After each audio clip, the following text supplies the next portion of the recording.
Yo guys, I've got a spark which I'm going to use to ignite the fire for an episode of the Skylanders CarryOn Locke that I've been particularly looking forward to ever since the start of this series, though several weeks back, because today we are ushering in the dawn of not only my favourite Skylanders game, but my favourite game of all time, period. This is Skylanders Trap Team we're talking about here, and so as per the norm, we're going to place the cast that's been carried over into this game from the survivors of the Swap Force portion of the Locke. So naturally, those characters who have versions in this game to upgrade to, we are now going to be upgrading those characters. So in the case of Shroom Boom, he gets upgraded to his Sure Shot version, and another thing to incorporate into this portion of the series is the minis. So any Skylander who has a miniature version of themselves, that mini now becomes the final tier of the character's survival. So if the original is defeated in combat, they revert to the mini, and only when the mini is defeated in combat is the Skylander truly classed as dead and cannot be used again throughout the remainder of the series. This goes for characters like Bash, Terrafin, and Spyro. And speaking of Spyro and Terrafin, they both have elite forms in these games.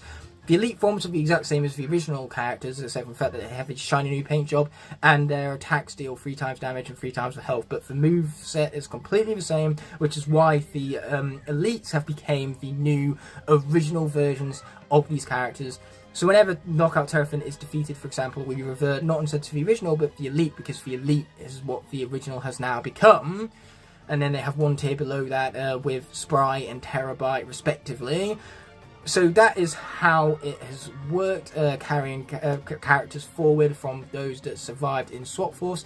And now, as for the 8 base elements of the game, we are going to get one brand new representative for each. And those representatives are going to be chosen out at random by the wheel of names I have before me. So without further ado, let's find out who our new magic representative is going to be chosen at random. We have... Wait for it! Yes! I am so excited. We got Deja Vu. If we get her all the way into Imaginators, then the boss fights in that game are so screwed, because she is incredibly busted against boss fights, in particular Imaginators.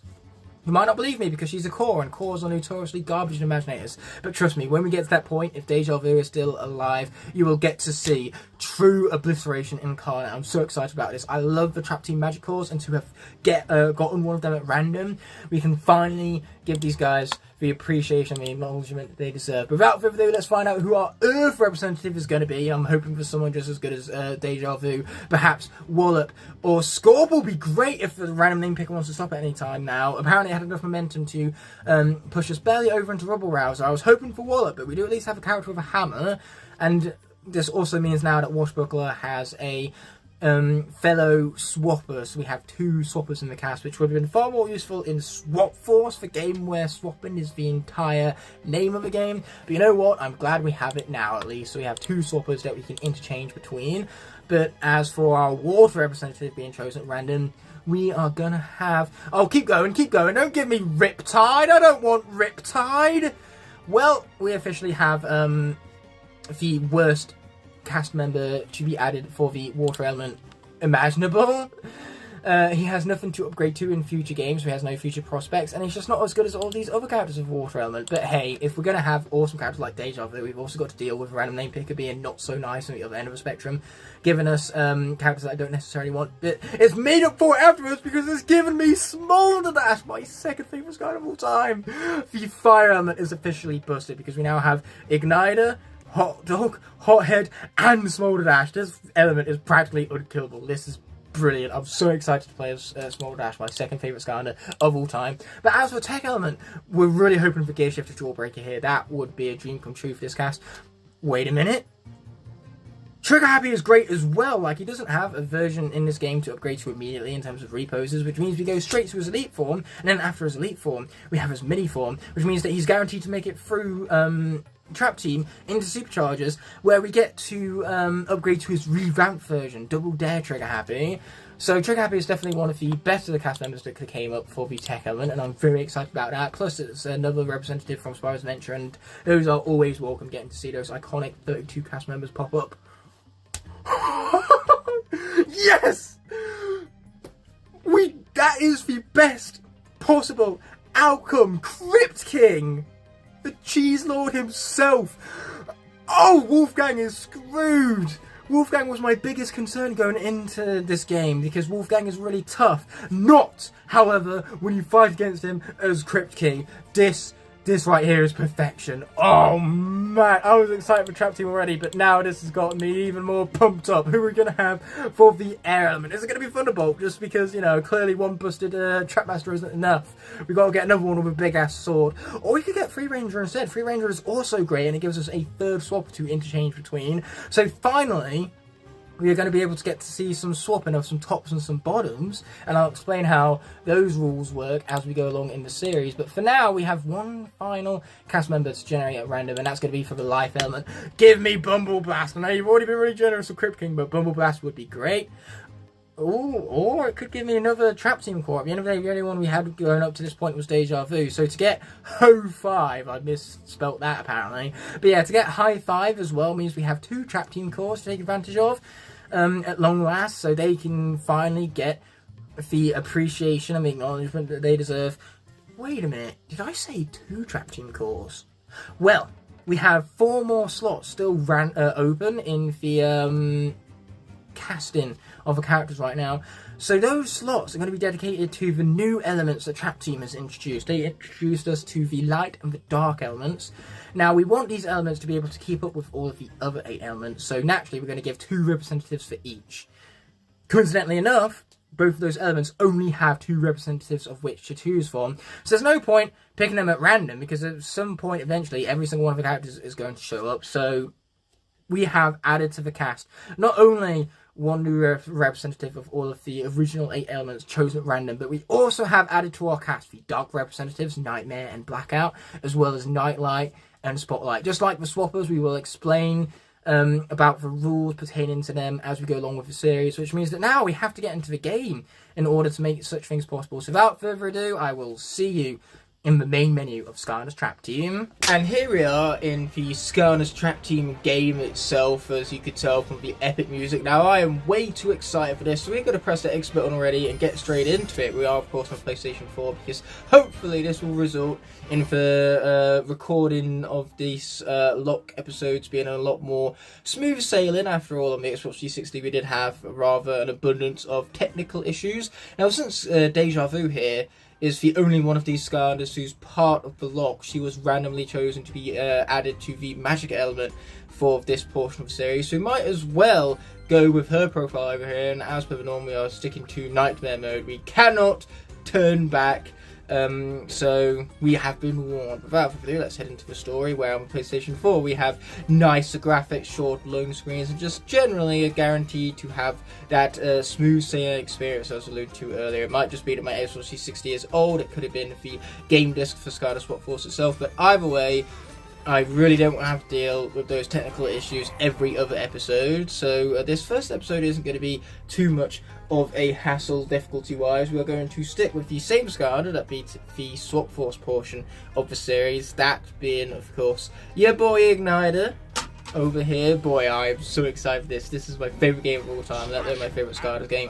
I can't reiterate this enough. I mean, I know I've said it a lot, but this is all just for the sake of the effect of repetition, and that effect is obviously being to put emphasis on the very thing I am repeating. Now, my Igniter has a whole load of treasure, a buttload of treasure, but then when it comes to his level count, as you can tell, he's still not quite maxed out yet, although a lot of the other Skylanders have been, but that's purely because we're going to save this guy's leveling up system for when we acquire some of those level up orbs, because throughout this game, whenever you Portal Master rank up from collecting stars by completing either arena missions, Chaos Doom challenges, or you can get stars for completing level objectives. So those stars amount into Portal Master ranks, and when you achieve a certain Portal Master rank, you get a present that's launched down from the sky. But these presents have all sorts of rewards, and one of them is these level up orbs, which instantly level up whatever Skylander receives them. So those level up orbs are going to come in handy when Igniter here is going to be in need of them. But that's pretty much what we're reserving this character for,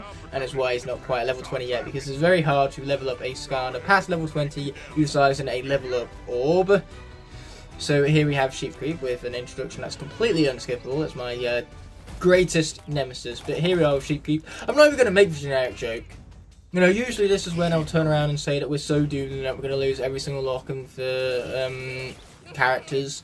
Every single lock of my characters? No, we're going to lose every single character in the lock right here because this guy is just way too tough. How am I supposed to possibly comprehend this level of difficulty? It's absurd for the beginning of the game. Oh! 3 minutes in and we already have ourselves some janky ass glitch, but we have defeated Sheep Creep because he is easy.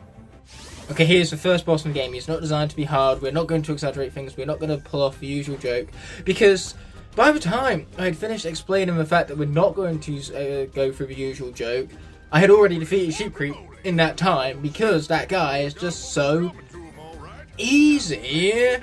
Yeah, Sheep Creep is easy. The joke is that I'm not making a joke this time. Anyway, let's get over that jump right there. I almost forgot where the jump button was on my controller for a moment. That would have been awful embarrassing. Now we could head into that little area off hidden behind the turtle. We're just not going to. After all, what it involves is a winged sapphire, and if I am to go back and upgrade any of my Skylanders, it's not necessary because all these Skylanders are fully upgraded. I'm actually prepared for this lock for once. And I need to be, because Trap Team is tough. It can really start obliterating characters if I don't go into things with the utmost concentration. I mean, that is true, but I'm not playing as a Trap Master right now. I have no Igniter would make a great Trap Master. Then again, Igniter would be great at anything he puts his mind to. Because this is the Igniter we're talking about here. Wow, he is so jank in this game, though. Like, I thought his hitboxes and Spyro's Adventure were bad. Shaketh the room more. Okay, let's let these chompies just kind of surround us, and then boom, baby. Here I am forgetting that this is the Series 1 Igniter, so obviously I don't have the blue flame left behind afterwards, which is rather very disappointing indeed. But yeah, I do have a secondary profile, main profile in this game that has 100% completion, so if I am to go back and get upgrades to these characters, it would be going back to that profile where all the winged sapphires have been collected already. Okay, fine, just don't do the combo then. Luckily, we'll be fine. I mean, later enemies in the game are likely to one-shot us if we have only 620 health remaining. But luckily for us, these here levels are not those levels, because in this first episode for Skylanders Trap Team here, we're going to be playing all the way up to the end of Chompy Mountains. We're going to be playing through the first 3 levels of the game. Then, boom, boom, we're going to shake a room. Yeah, take out them Chompies before they become a much bigger threat for us. But the first episode is going to be chapters 1 through 3. Then we're going to play through chapters 4 through 5, 6 through 7, 8 through 9, 10 and 11, then 12 and 13, 14, 15, and 16 and 17 for the sake of the Golden Queen duology. You know, those 2 desert levels, one after the other. You've got to go, man. You've got to go. And luckily for me, that's where I got my charged up Power Slam for. Now, there's a really secret spot back here. It's so secret. So very, really secret that they even named it really secret spot, because this, my friends, is a secret spot, but that is for really secret spot. Oh, that's great. Thanks for informing us there, Buzz. But currently I have my headset volume on so low that I can barely even hear them, and that's for the best, because then I can hear myself speak, which is far more important when it comes to the art of commentating. You need to be able to hear yourself speak and hear yourself think, more importantly. Now, if we were playing on the Xbox 360, I'm sure the game would have crashed by now, so I'm glad we're on PlayStation 4 instead. Yeah, I probably was talking about something else before we discovered the really secret spot, but then I just completely derailed my train of thought and forgot entirely what it was we was talking about. So clearly it wasn't that important to begin with if I forgot it so easily. Oh boy, the soda, man, it is powering him up. What he needs is he needs less of that. I mean, he says he needs soda. He doesn't really need all that soda now, does he? Sharon is Karen. Then again, Gulper is a villain here, so Sharon and Karen not really his forte. Ooh, wait, no, never mind. That's dangerous. Buzz having the thoughts is dangerous. Buzz, I need you to stop thinking right now. Stop doing it. This is dangerous territory we're in right now. I mean, I did say about him drinking less soda beforehand, didn't I? It's a shame that all the soda's going to go to waste, though. Let's bounce ourselves over there. I can't believe Igniter's already taken so many hits, man. But luckily for us, we are fine. It's not the end game yet, where we're likely going to lose a shit ton of characters. Well, we would, if not for Crypt King. I'm so glad that Crypt King was picked for the Undead element, because the Undead element by far has the hardest sections throughout this game. But luckily for us, Crypt King turns the difficulty of those sections on their head, and he makes Nightmare mode look like easy mode. Crypt King is just so obliterative, it's stupid. It makes me feel sorry for the enemies, and I don't actually say that with any sarcasm, I really mean it. Crypt King is so unbelievably brutal, it's not even fair. And what's also not even fair is my lack of platforming abilities right now. Like, come on, man, how am I supposed to not make a perfectly jumpable jump whilst jumping? Trying to say that 5 times faster. But what's going to be interesting about this portion of the lock is that, obviously, life was in pretty good circumstances going into Swap Force in particular, but now in Trap Team, they only have 3 lives to go around, and the same can be said for Tech. You know, they went into Swap Force in a pretty promising circumstance. Why can Igniter not jump to save his freaking life, bro?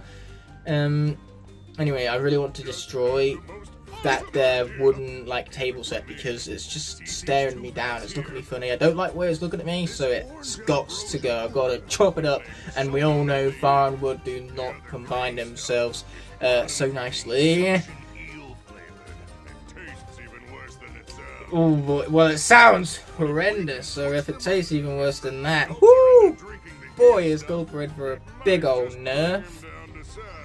Yeah, I'd love to do that, but the longer you explain to me to do that, the less time I have to actually do it. So now we've destroyed those wooden like table sets, and they had it coming for look at me funny. But say, Tech and Life, they have only 3 lives to go around, but the difference here is that Tech also does have harder portions of the game than Life to deal with. Tech is going to be absolutely fine, because we have Elite Trick Happy, and even if Elite Trick Happy is defeated in combat, we downgrade to his miniaturized version, and so long as that makes it into Superchargers, we get yet another upgraded version of Trick Happy in his double layer iteration. So Tech has a incredibly busted character for one of its lives, and then it has additional lives to look forward to in the future prospects of the series. So Tech is in a pretty good situation, whereas Life, on the other hand, we have High Five, and then we have Short Short Boom. If he's defeated, we revert back to his original form. So that's 3 lives to go around the entirety of Life element, and for Trap Team, that is not many, and there is tough life sections in this game. Not in the base game, but in the Adventure Pack levels, there is some tough life sections. So Shroom Boom and the High Five have quite the journey ahead of them if they want to survive and get carried forward in this series. The chances, the odds of their survival are definitely dwindling in the single digits.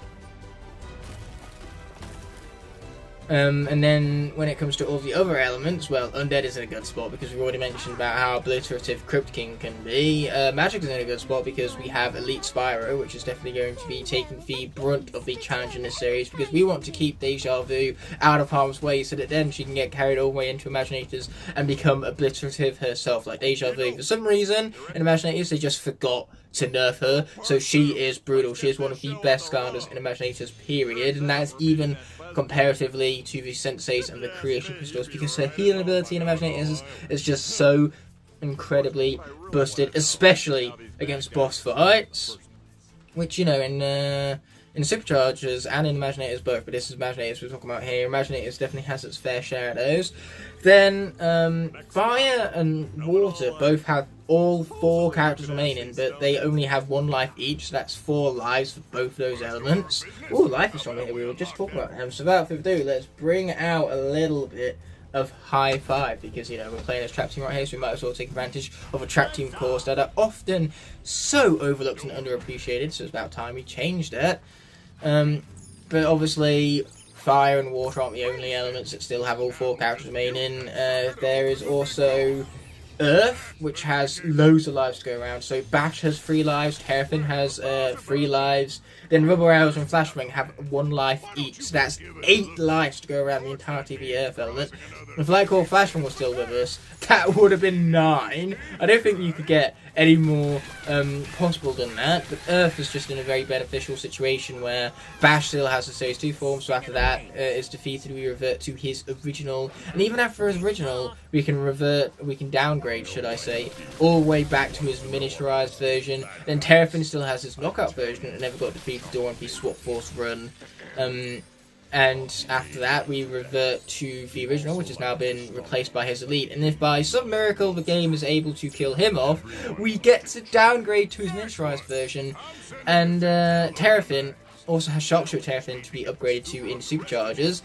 So our most like expandable characters of the series, the ones which are going to be the least like harmful for our survival chances and the carryover lock in our entirety. So in other words, we're playing a long game here. We're planning ahead.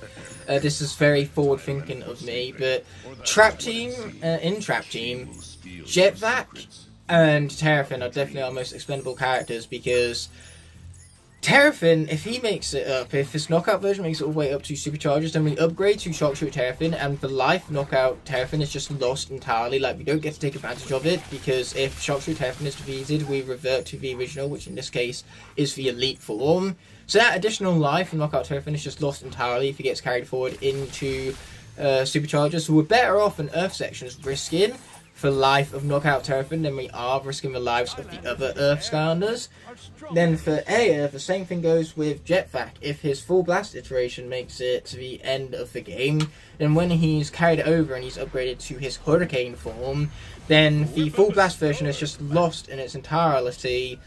And so we'd rather use him in air sections over the other Air Skylanders, so that then we don't risk their lives. Whilst Jetvac wouldn't be as big a loss, because so long as his original or his miniaturized version make it into superchargers, we get to upgrade to his Hurricane form.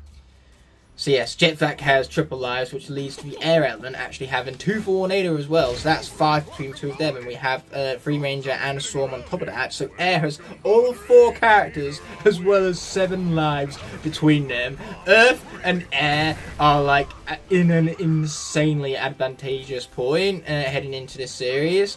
And obviously we're going to start with Free Ranger here, because he's our new air representative, so we got to make sure we give him the screen time that he deserves, plus he's fully upgraded. And as we all know, this guy's pretty brutal with all of his upgrades, even in this game. Oh, here come more fellows who are about to get absolutely obliterated! Told you so. Anyway, this guy, boom, let's stun him even more, because our tornadoes can spin enemies around and keep them at bay, whilst our electrical abilities can stun them and make it even easier for us to engage them without risk, because whilst they're stunned, they can't hit us back, but we certainly can hit them. It's very glorious indeed. We're going to go ahead and pick up this story score, because I feel bad for just bypassing entirely in the first level.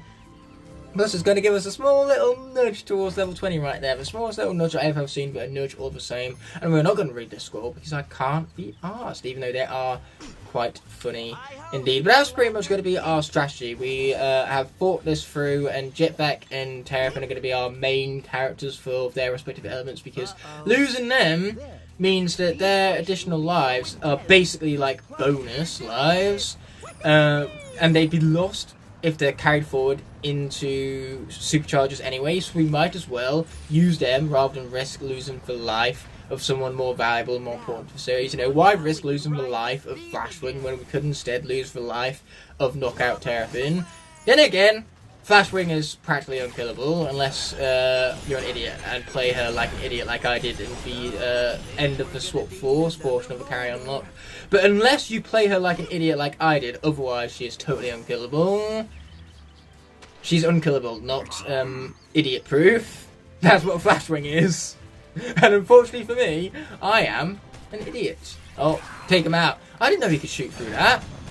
So rude. I forgot to even mention this earlier, but Jetvac also got upgraded into his Trap Team form, giving him, granting him an additional life in the process. You know, both Jetvac and Shroom Boom have reposes in this game, so they were able to upgrade to those versions of themselves, and then the original versions of Spyro and Chop Chop got transferred to their elite versions instead. Their elite versions have now took the place of their originals, because the elites are the exact same as the originals in terms of their moveset, even their figurines.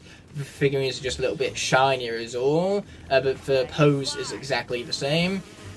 Die! I just love doing this glitch for some reason. Anyway, let's take them out some more. Yeah, luckily for us, High Five is very maneuverable, so the chances of the enemies even getting close enough to hit us are very slim indeed. High Five is just good. Okay, end of story, period. Like that. This is why the Trap Team cores deserve way more recognition. Okay, you've got to get out of here, man. You've got to get out of here. So yes, Shroom Boom and Jetpack were the only ones in the case of having reposters in this game to be upgraded to. You know, the other reposters in this game are Frino, Pop Fizz, and Gilgrit, neither of which have been chosen by random name pick of their respective elements. Let's keep our distance with this guy because Slobbertooth can stack up damage against us very, very easily. Did I accidentally call him Slobbertooth? I meant Slobbertrap even. That's one of the things that helps make Slobbertooth as forgettable as he is. Like, whilst he might be a Dark Starter Pack character, he's still forgettable purely because Slobbertrap came out one game later and the names are just so similar that I kind of amalgamate them together and I call each one for incorrect version of themselves. So in this case, I call Slobbertrap Slobbertooth and I often call Slobbertooth Slobbertrap instead.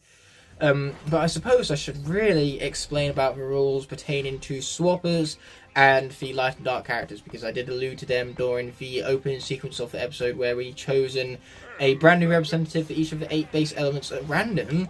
So in the case of the light and dark characters, I can swap out for them obviously whenever their elements pop up, which is very rare in this game. I believe in the Sunscreen Aspire, the light element does pop up once and that's about it.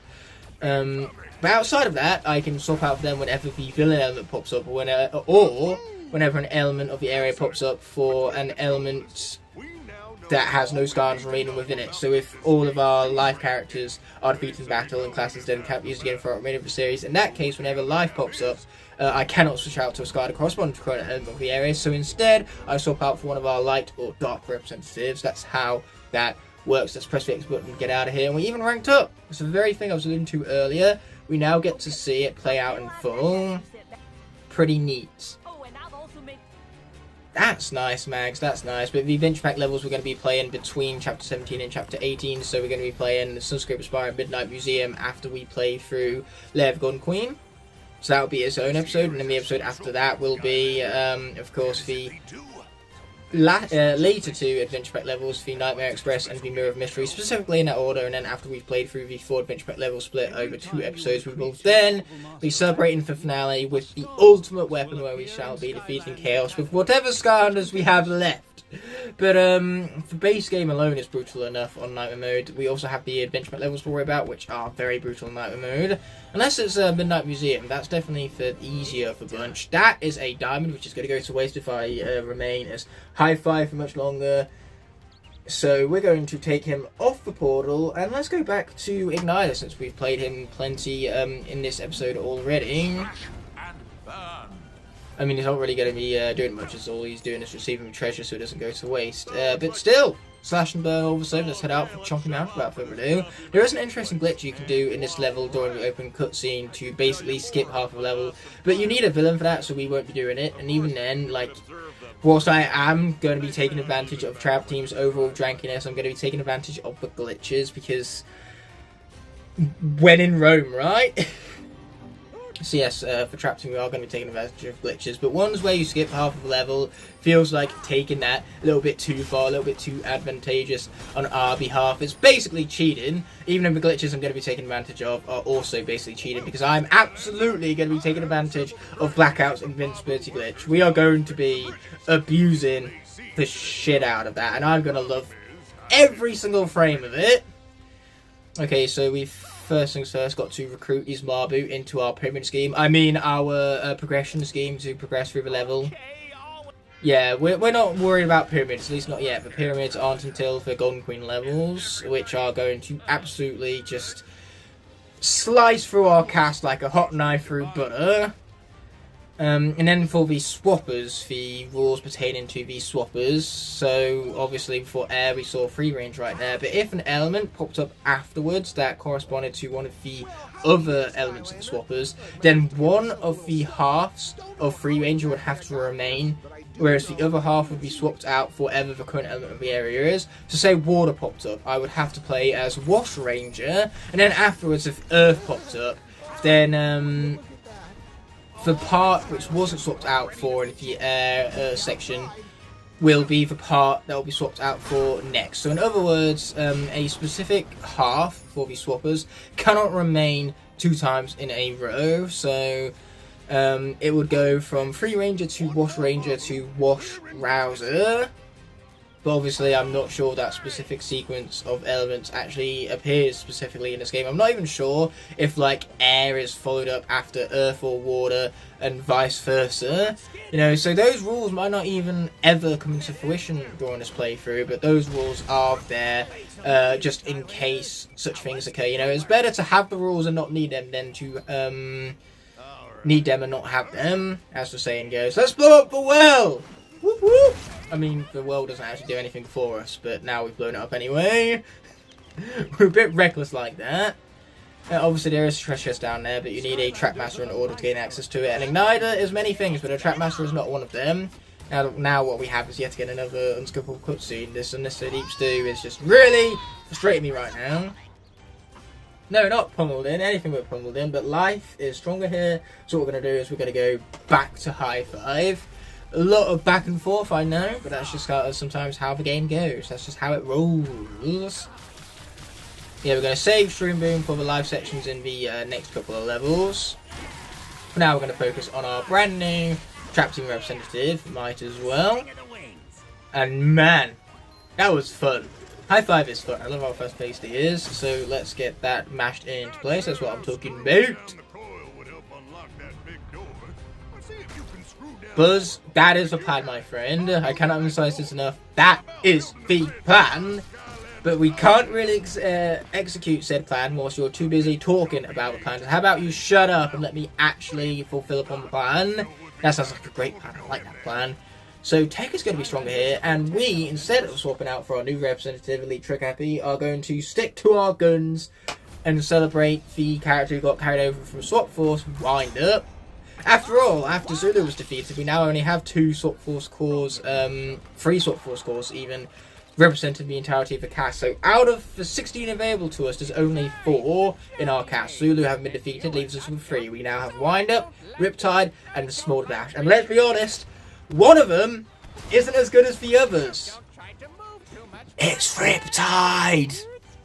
So is Riptide going to last very long in the series? No.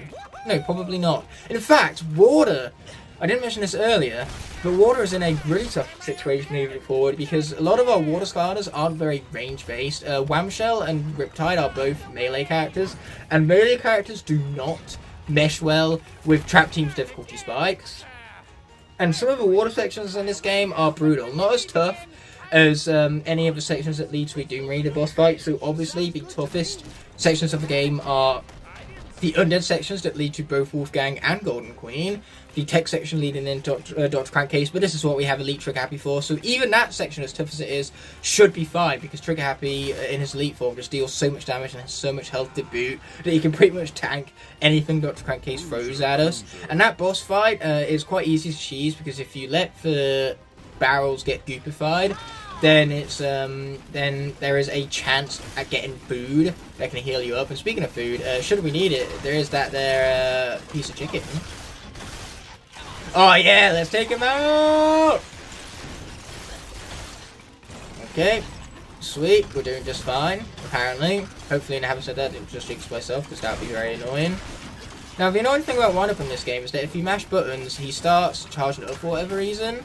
So yes, his attacks aren't quite as high fire rate as they were in Swap Force. It's kind of unfortunate how they nerfed Wind Up in this game. They did him dirty, but luckily for us, our Wind Up ability is still as busted as it was beforehand.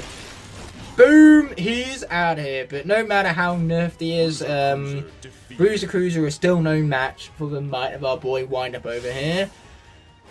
But yeah, Water has to deal with Brawl and Chain. It also has to deal with some tough sections in the Sky Highlands. So, the Water Skylanders might not survive those.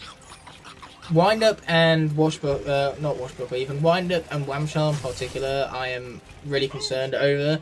Because yes, the melee attacks are brutal, but so are the enemy's health bars in this game. So being so close and personal with them so frequently is going to put them at high risk. Washbuckler does have his bubble gun for a ranged attack, but against boss fights it's practically useless, which leaves us with Zap.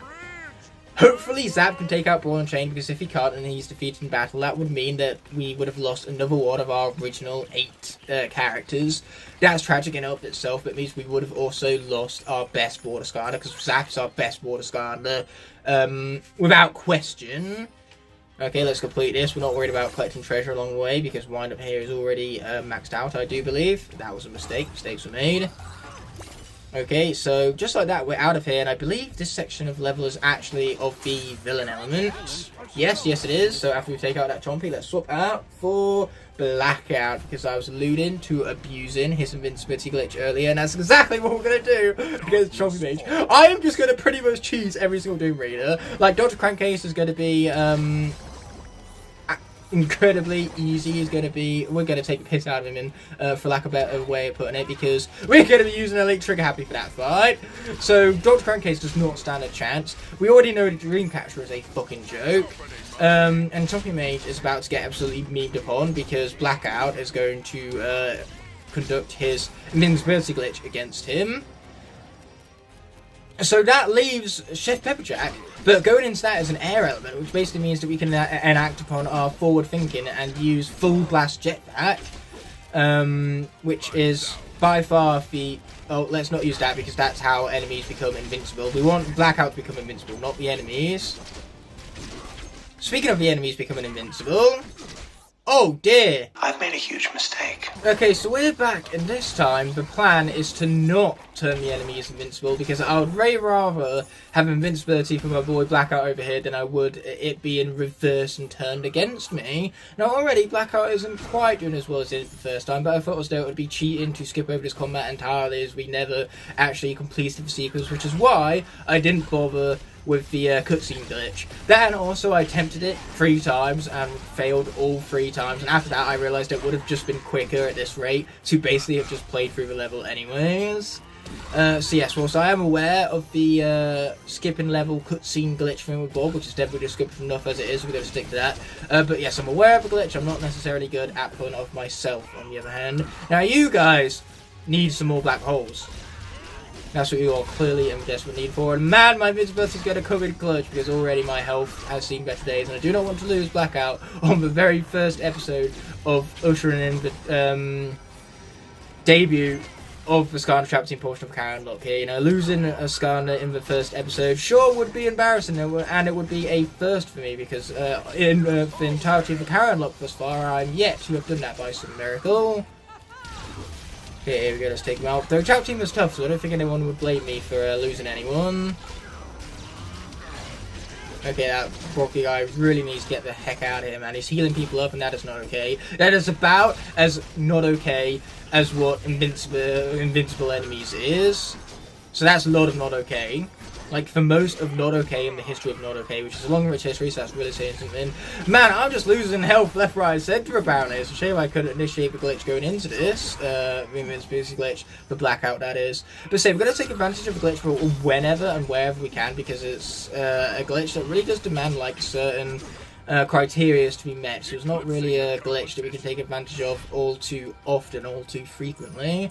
So let's grab all this treasure right here, don't mind if we do.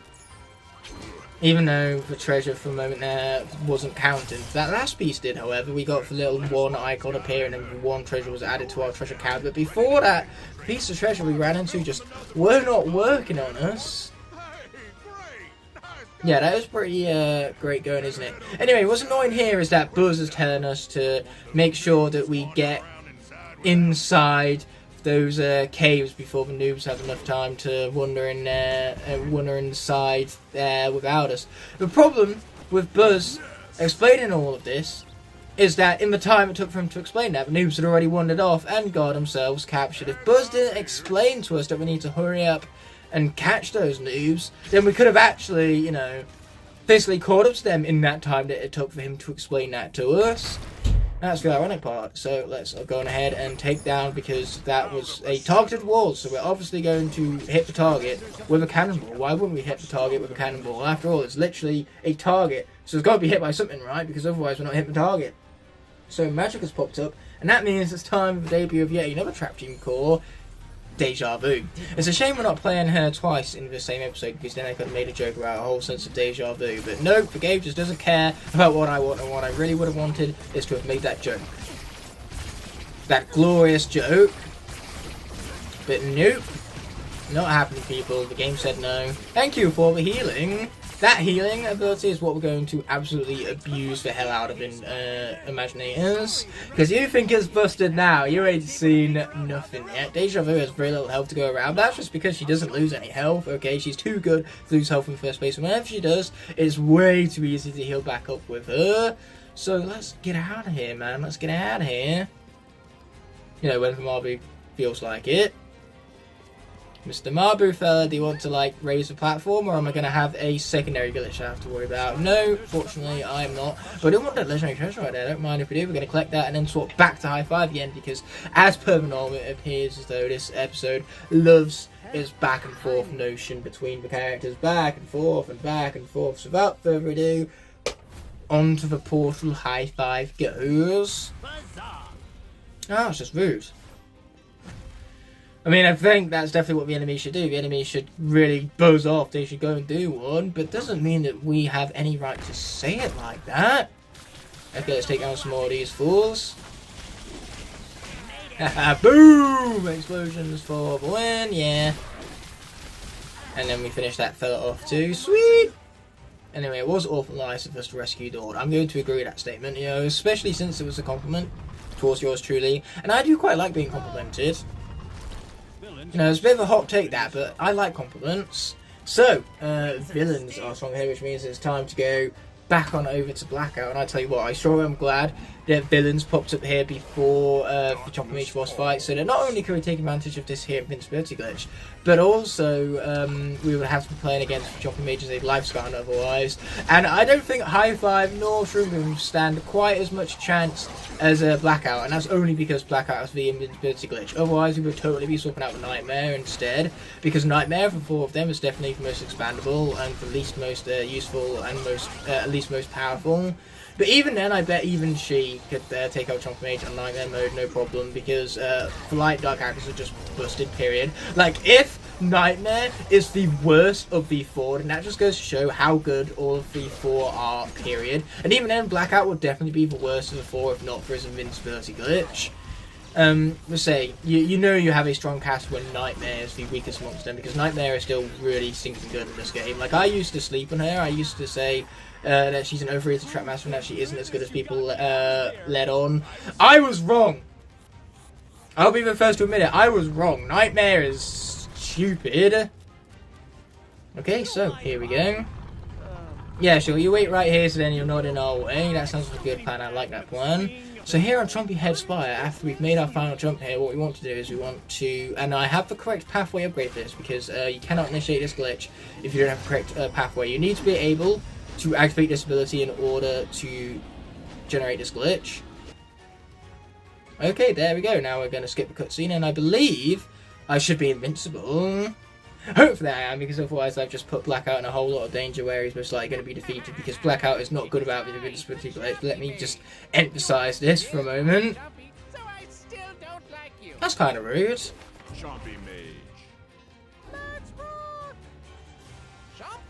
But yes, that ability you can only do down a certain pathway. I am invincible! And luckily for me, I chose the correct pathway for my Blackout. If you choose the other pathway, then you can't actually purchase that upgrade ability, and so therefore the glitch will be inaccessible to you. But yes, as you tell, I am completely invincible. I can kill them, but they can't kill me. This is brilliant. I just love Trap Team. This is Trap Team's jankiness cranked up to 11. Oh man, this guy doesn't stand a chance. Like, go on, hit me. Oh wait, you can't hit me. Oh, this is brilliant. And the only way to deactivate the glitch is either to take Blackout off the Portal of Power, which we're not going to do, or it is to activate the ability again, which we're also not going to do. So we're just going to take advantage of black holes here and just deplete this guy's health, whilst not having a care in the world, because his attacks cannot harm us. We are invincible. This is what being invincible means. And you wonder why Trap Team is my favourite game. This here is why it's my favourite game. The invincible enemies earlier was annoying. I don't like the fact very much that I had to replay through the level up to that point. But you know what?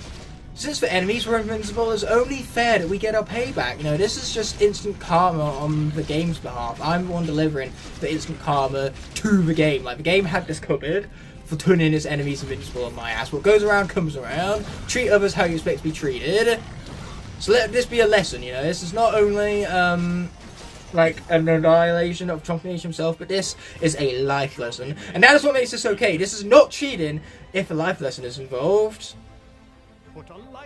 Anyway, we're not worried about placing a life trap into portal powers. We're just going to get ourselves the hell out of here, and we are going to conclude the episode after we obviously go through all these different screenings right here. So we have got that first star, and we've got no lives lost, which is the most important objective of them all. But now that having been said and done, let's roll that outro without further ado. Yo guys, I've got a spark which I'm going to use to ignite the fire for a brand new episode of the Skylanders CarryOn Locke here on the channel. We're going to kick things off immediately in Phoenix Sanctuary here, which has a silent P in front of the S for some reason, because for some reason, like, they just love their silent P's. Or maybe it is part of the pronunciation of word and it's just pronounced Sanctuary, and I'm the one who's saying it wrong.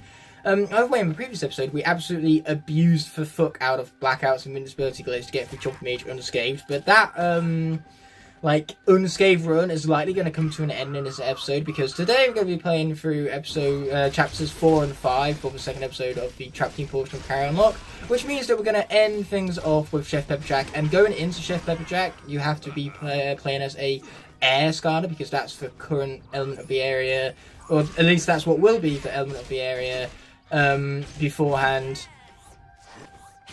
So you go into Chef Pepperjack as an air Skylander, and then afterwards, because in the boss fight itself there is no element of the area, so afterwards you can switch out for whatever Skylander you like. You're not locked into which Skylander you can choose, because there is no current element of the area for your Skylander to correspond with, but going into it, it has to be air because of the element of the area that will have been beforehand. Now Tech is stronger here, so we're going to take advantage of our newcomer added to the cast at random, that being Trick Happy, who's in his elite form, because obviously there is no red based version of Trick Happy in this game, so we have to go back to his original, and his original is replaced by the elite, because the elite is the exact same as the original in every conceivable manner, except for the fact that he has triple damage output and triple the health, so it's pretty glorious that indeed.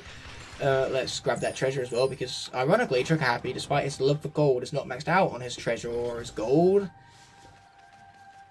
But yeah, that's how Chef Pepperjack's going to work. We're most likely going to lose Full Blast Jetpack, but that's okay, because all happens is that Full Blast Jetpack gets reversed to his original form, and so long as his original form, or his miniaturized form, make it into Superchargers, we get to upgrade to Hurricane Jetpack.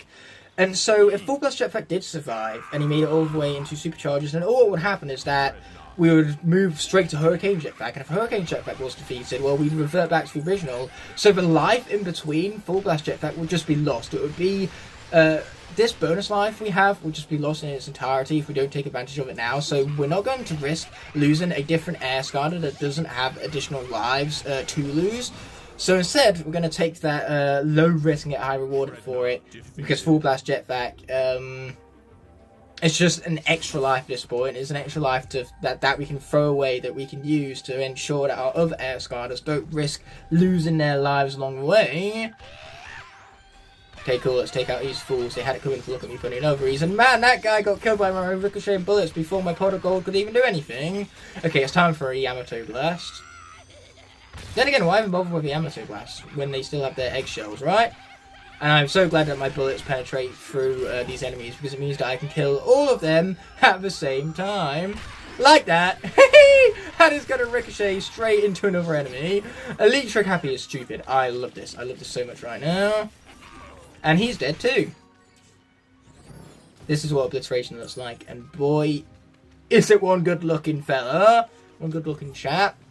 So let's have this brought down. Luckily it gets crushed by our immense weight. So Trick Happy is going to accept the legendary treasure here with open arms, because it's going to give us even more treasure to boot. I mean, it is a treasure and a legendary one at that. And Trigger Happy loves his treasure. Anyway, there's going to be yet another bounce pad, obviously.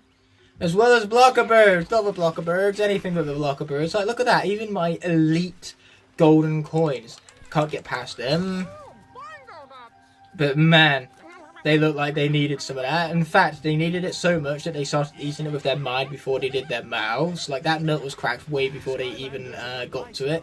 So life is stronger here. Without further ado, let's bring out Sure Shot Shroom Boom with one hell of an epic wow pow. He's forced. Oh, he spores, alright. He spores real good.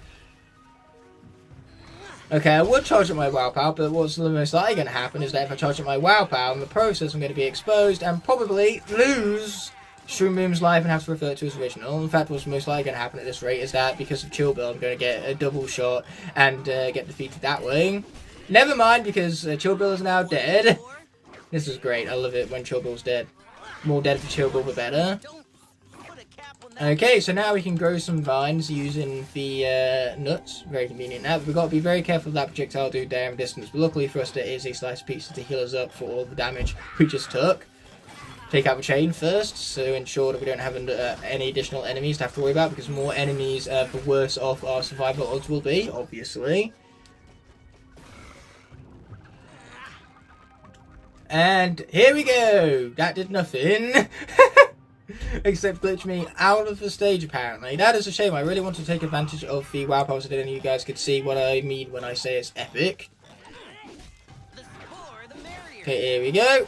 Man, I hate how inaccurate Shroom Boom's projectiles can be at times. It's really annoying. But luckily for us, this is what we have the volley shot thingamabobbs for, because they're guaranteed to land.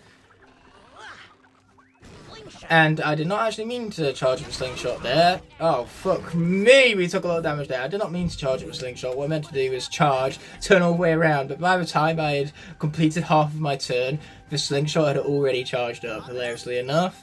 But yeah, in the process of trying to take advantage of my WoW Power, I wound up just about killing Shroom Boom right there. Mistakes were made. Can I kill these guys from back here? Can I get them? Oh, they're just not quite getting them. They're so close as well. Ah, screw Shroom Boom and the lack of his accurate projectiles. Okay, let's just get here and take down as many enemies as we can before the element of the area changes and I'm forced to swap out to a Sky. The corresponding element of the area seems a little bit too late for that, so let's swap out for another one of the newcomers, Riptide, who got chosen to be added to the water element at random. You can tell it's at random because if it was by my choice, I never would have made this choice, because this is a really, really stupid choice. Riptide is the kind of character you pick when you want to get someone killed. Like, look at that, he's already taken damage. He is not fast, and all of his attacks are melee based. The only projectile attack he has is this one. Which so far actually is kind of working out, I'm not gonna lie. Okay, sweet, he's down, so we can get in close and personal with our hammerhead shark. And our massive whale! Oh, I do love me a good massive whale. Anyway, let's take out them guys again with pretty much our only projectile attack. That isn't even going to land, because, you know, who actually wants attacks that work right? Attacks that work are so overrated. Okay, I really want to get over there, but I can't get over there quickly because this is Riptide we're talking about here. He is not fast. I am not fast. Yeah, no kidding! Yeah, take my hammerhead to the face, you fools! And my massive whale too. Ow, that's a lot of damage. But luckily for us, that's what we got pizza for. Boom! Massive whale. Ow. That's 2 is a lot of damage. So much damage. Boom! Massive whale. I wish it was more maneuverable after a massive whale. That would make this guy infinitely better. Okay, there we go. Okay, cool. Take out just everyone. Anyone and everyone. There we go. He's out of here. And as soon as little friend will be too. Told you so. Anyway. Massive whale for the win. And then we're going to finish him off with the ricocheting shark. Okay, cool. Treadlords. We want to keep a distance from these guys as much as possible. Again, up close and personal with them is how we die. Same goes for Chill Bills. We've got to be careful with them though, because they could freeze us and then a Shrednor could hit us afterwards for the ultimate tag team right there. Like, it's supposed to be the Skylanders and Villains who tag team, not the villains, or the Skylanders and Villains tag team, not the enemies. Tag team and enemies sounds like a terrible idea. I mean, it's a great idea on their behalf, but for me, not so much. Oh, shit! Yeah, I'm not a big fan of that Chill Bill right now. I'm definitely more worried about that Chill Bill than I am the Chill Bill for the actual boss fight. And it doesn't help when my projectiles are basically useless at aiming. Like, they cannot aim to save their lives, apparently. Okay, cool. There goes that. I really wish you'd hit, like, the Chill Bill more often. That'd be great. Okay, I am glad that that has a lot of knockback, though. That is pretty cool. Okay, let's try not to get zappy-sized. Zappercise, now that's a funny term right now. I can't believe that this is the strategy I have to go with, but this is the only means in which Riptide survives this. This is like the only way. Doctor Strange looked into the future and saw over 14 million possibilities in this fight with Riptide go against the enemies. We only win in one scenario. This is that scenario. This is the strategy we have to go for. And how is he still not dead yet? Man, that Chocobo can tank a hit or two or several. Wow, and apparently I can't even aim with a massive whale. Oh boy, there's a second one. Of course there's a second one. I mean, I already knew there was going to be a second one. So why am I pretending I didn't know about the second one? Did I just have two hammerhead sharks in a row? I mean, that's okay, I'm fine with that. Yes, massive whale. What the hell was that? Video game, throw me a bone, man. I'm so lucky to have gotten all this food, because if not for all this food, I would have been defeated a long time ago. So yes, you asked me what I'm grateful for this Thanksgiving food. I'm not even sure if this video is going live around the time of Thanksgiving. It might be, actually. I'm not sure. I'm not American, so I'm not really up to date with for holiday dates. I know that Thanksgiving is sometime in November, and that's all. That's just about all I do know about it. Okay, cool. Let's get them out some more.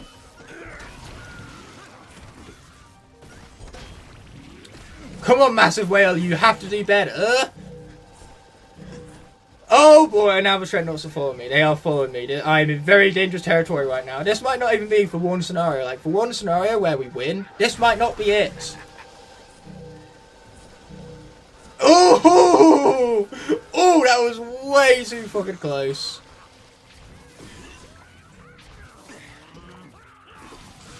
Ow! Okay, I basically have no health left. 47, that's not good. That's all because of these freaking lob goblins, that guy of which is apparently invincible. Okay, now we're down to just the Dreadnoughts. When they're by themselves, they're not too much a threat as long as you keep your distance. But when they're with a bunch of enemies, you've already seen how brutal this game stacks damage against you. We don't want that again. No sorry. And I also am not a big fan of the camera changes right now. Like, camera, just pick an angle and stick to it. It's not that difficult.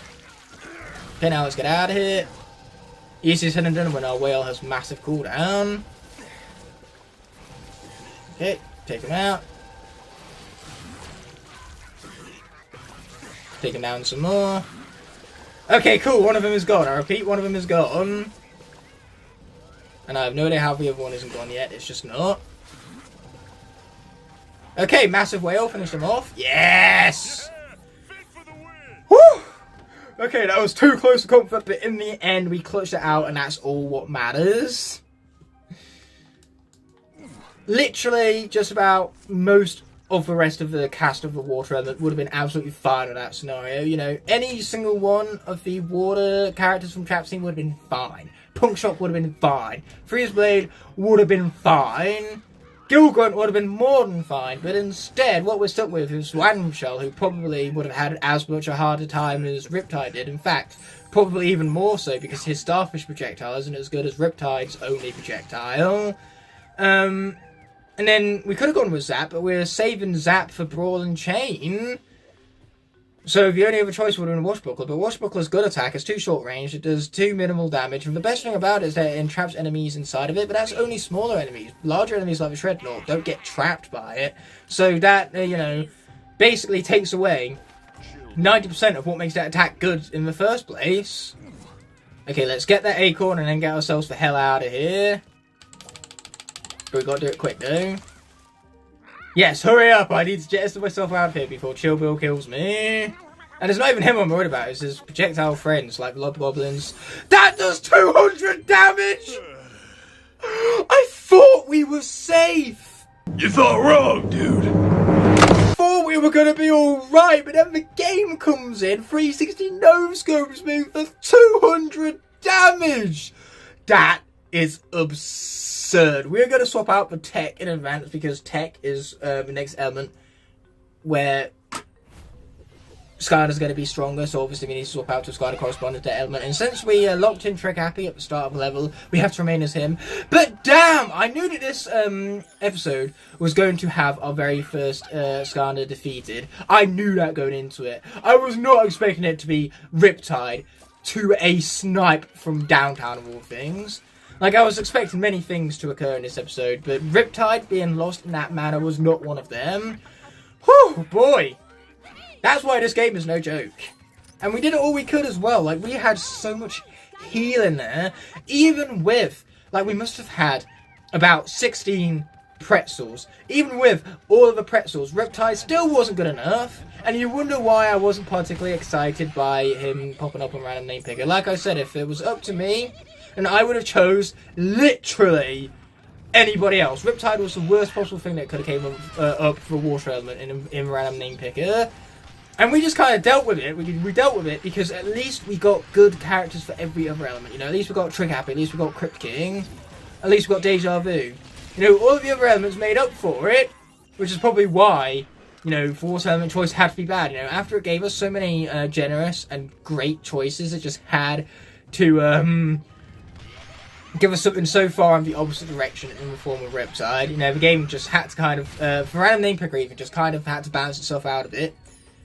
And that's our second Swap Force core that we lost quite early into the game's run as well. Like, we lost Zulu early into the Swap Force run, so I suppose it's a tradition to lose a Swap Force core early. And now we're down to 2 of the 4 Swap Force cores picked up by Random Name Picker. We now only have Smolder Dash and Wind Up left. Smolder Dash of which hasn't even made her debut yet.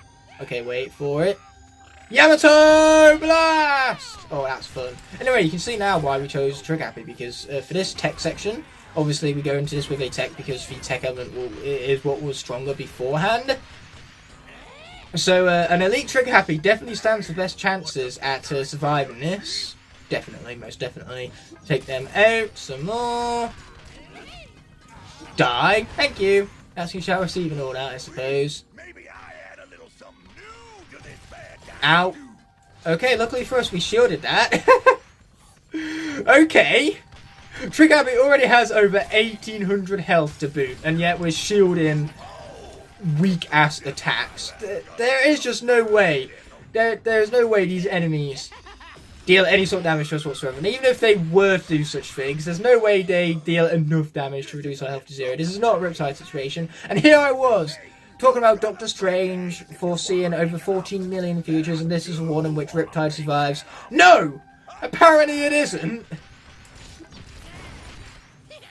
Okay, here we go, let's take these guys down some more. It's so sad that Riptide had to die during his debut, but unfortunately this is what happens from time to time.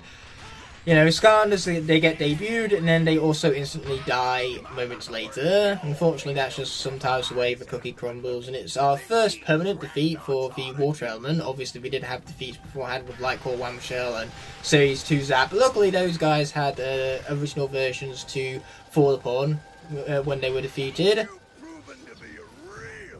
Not an onion in the ice cream. Anything with an onion in the ice cream, that does not sound particularly good. Like, it wouldn't taste good, and for contrast and textures would be the worst thing about it. Oh, and I am also noticing one other thing. There's only one element to have gotten from a Random Name Picker a Skylander from every different game in the series thus far, and every single one of them have been cores as well, and that's Life. Life has gotten a core from every single game. And oddly enough, it hasn't even been the best core every single time. Like, if we got Stealth Elf, we'd be in a lot better situation right now. In fact, I don't think she would have died where Stump Smash died.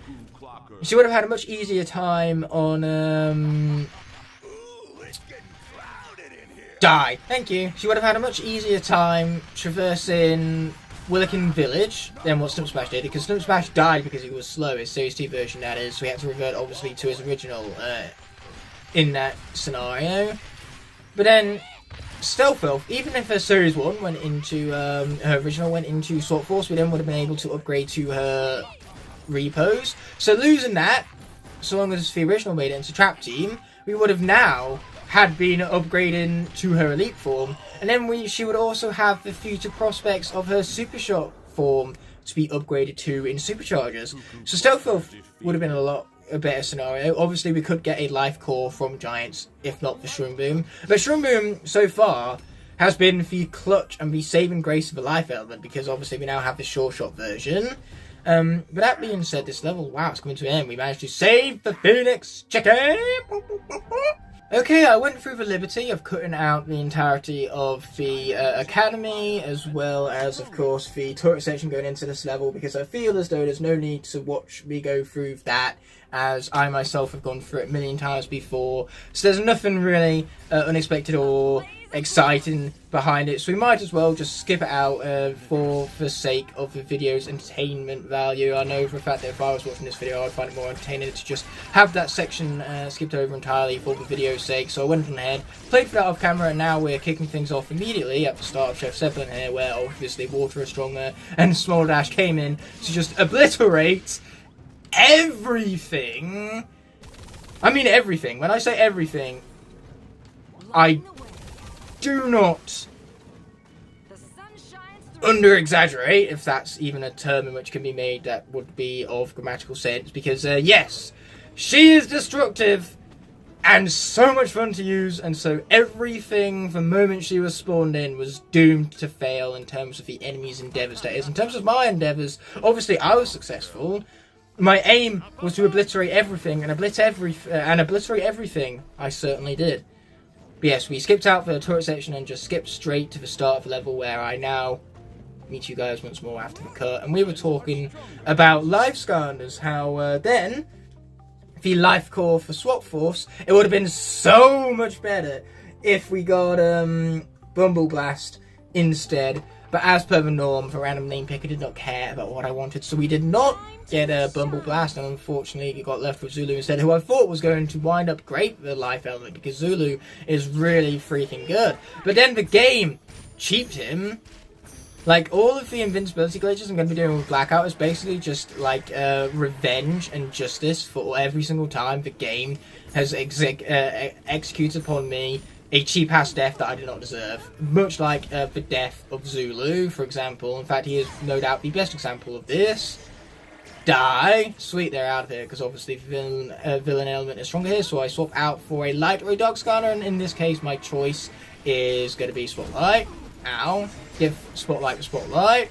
And yes, it was just for sake of that pun and for nothing else. I don't need any greater justification than that, now do I? Oh boy, that fire is going to come in, but it's going to be absolutely nowhere near me, so I don't even need to worry about it. Okay, cool, he's dead, and I think that means the enemy gate is about to unlock. Oh wait, no, we have one final enemy there first. Luckily, this is what we have overpowered attacks for, because boy, Spotlight is good. She is good at pushing the good at the game button. But then finally, obviously for life, we got the Trap Team Core High Five, which personally I would have preferred Food Fight, but I'm okay with High Five as well. It's nice to have something different than a starter pack Skylander, because Food Fight is just a little bit too common for my liking, so having High Five instead really does spice things up a bit. So, Tessa was relaying a message, thank goodness for that, because what we do about this message is so important to the plot of the game that we're basically unable to operate without it. Like seriously, we'd be screwed, we'd be soft locked here if not for the relaying of that message. So thank you, Tessa, for making this game achievable. If not for you, then my lack of brain cells would make me incapable of traversing further, and I'd just be stuck here for all of eternity. So let's pop through here, where I believe magic is going to be stronger. I believe so correctly. I'm getting a bit hasty for myself there, but what we're going to do here is we're going to swap out for a little bit more of Deja Vu, because we are saving Elite Spyro for the Monster Marsh section. It's a pretty tough section, that magic section, so I'm going to feel a lot more comfortable going through it with Spyro instead of Deja Vu. Plus, he's much less risk. Not only is his Elite version incredibly broken like all of the other Elites in this game, but also, if the Elite is defeated in battle, then all that happens is that we downgrade to his miniaturized version. It's not like Deja Vu, where if she's defeated in battle, she's classed as dead and cannot be used again throughout the remainder of the lock period. In fact, there's quite a few tough magic sections in this game. There's Secret Sewers for Supreme Stink as well, which we're going to take advantage of Spyro for, because there's the arena battle coming up straight afterwards. Or we can just play through that entire level as a tech Skylander, which would basically mean Elite Trick Happy. So either way, we're playing through the level as Elite characters. Yes! Let's get him! And we get him some more! Slowly but surely. Deja Vu doesn't really stack damage very efficiently, but boy, is she good at hitting enemies and not getting hit herself. So it doesn't matter how slowly we take out enemies, what matters is that we take out enemies without being taken out ourselves, and that's what Deja Vu specialises in. As well as she has as little health as she does, Like, you balance a Skylander as overpowered as this by giving them a smaller health bar so they can tank less hits. Not that it matters because Deja Vu doesn't take any hits to begin with. So we've got to continue down this pathway. Not without the key though. The key is rather particularly important, so let's grab that as well whilst we're at it. But yes, I really hope we don't lose on the next episode Zap to the Brawl and Chain boss fight, because we only have 4 of our original 8 remaining. I want to keep them for as long as possible because that would just be really satisfying, having characters from the very beginning make it all the way to the very end. So now that air is stronger here, let's swap out for a little bit of full blast jetpack because we're going to enact upon the plan I was alluding to in the previous episode with full blast jetpack over here.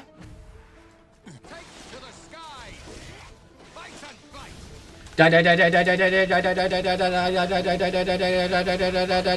you! I didn't even get to overheat my guns in the end. I'm very disappointed by this. I'm so disappointed in fact that now my day is ruined, and I hope the game is happy. I hope it's happening. I hope it's happy to ruin my perfectly good day. I was having a great day until this moment as well.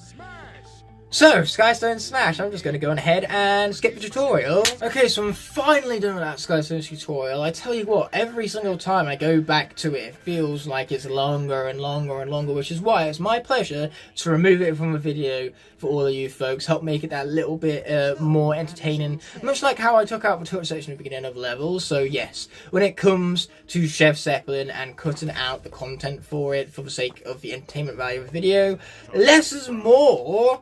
So here we go, let's take down this chef because we've got to defeat him at Skystones before we can take on the big bad chef himself. So yeah, there we go, let's deal a shit ton of damage because pretty much this guy has already lost, especially when he fails to defend against the Shrednoid itself. So we defeated Pot Roast, a very hilarious name, seeing as he's a chef and all that. So let's suck up all these pots right now. I suppose they were roasting stuff with them pots right now. We can't suck up loose treasure apparently, which is really disappointing. I'm now even more disappointed and my day is even more ruined than it was before. But we are at least going to grab that chicken, heal ourselves up because we could go into, we could be doing with going into this fight with as much health as possible because it would be glorious if we survived this. But even then, should we not, it's no big a deal. Like, this is just an extra bonus life to throw away anyway. We'd just lose full blast jetpack in his entirety if he gets carried over into superchargers. You know, we'd lose access to that additional life he has. Because if Hurricane Jetpack is defeated in superchargers, we just revert back to original. We don't revert back to full blast jetpack. He's just lost in translation, in other words. Yeah, spice it up! Die. Well, do you know, me saying die over and over again is not resulting in much death. It's actually rather annoying. And once again, my day's ruined because I'm beyond disappointed at this point. You know, I'm not even disappointed in the game. I'm just angry. Yes, I'm not angry. I'm just disappointed, except the opposite. So yes, I'm just angry. Except from I'm just not actually. I'm not angry at all actually. And that's like saying, oh, I'm happy. Except for the fact that I'm just not happy at all, really. So there you go. I said I'm happy, but am I happy really? No, not really. Though I am actually happy. I say I'm not happy, but I am happy actually. I'm just currently going through an absolute rollercoaster of emotions. Not even I understand what I'm saying right now. So if you don't understand what I'm saying, it's fine. I get it. I don't get it either. What it is I'm saying, that is. I don't get it. Okay, here we go. Let's jump over all of these. We don't want to enter our jetpack form because if we do, then it's just going to put the lasers higher and we're going to be incapable of dodging them. But it is very easy to activate fly in this game just by, rather than pushing the tertiary attack button, we can just double jump instead. It's pretty cool. Okay, let's get the hell out of there. Can we fly over these? No, we can't. We still take damage, and a lot of damage at that. Oh boy, I did not think that through, did I? At least we can use them to get away some more, but our range isn't really there. Let's not get hit by him. Unfortunately, he's not going to drop any food whenever he runs into the edge like he did in the previous phase. It's rather annoying, actually. And this arena is just going to get more and more covered by fire. Fire, which I have a very bad go at judging, apparently. No, I was not able to judge how close that fire was to my hitbox whatsoever. In fact, I've got to be careful or I'm going to keep judging it poorly. Die. He's not dying. It's so rude. Yeah, no thanks, I'm good. I'm considerably good. Oh, that was some nutritious food though. And now we have the lasers to deal with. Great! Just great. Okay, ow, I pressed the jump button, but ow anyways, I guess. The game doesn't care that I pressed the jump button. Actually, initiating flight mode so often is really throwing me off, so the flight mode is more a disadvantage than anything. I'd rather just jump over the lasers traditionally.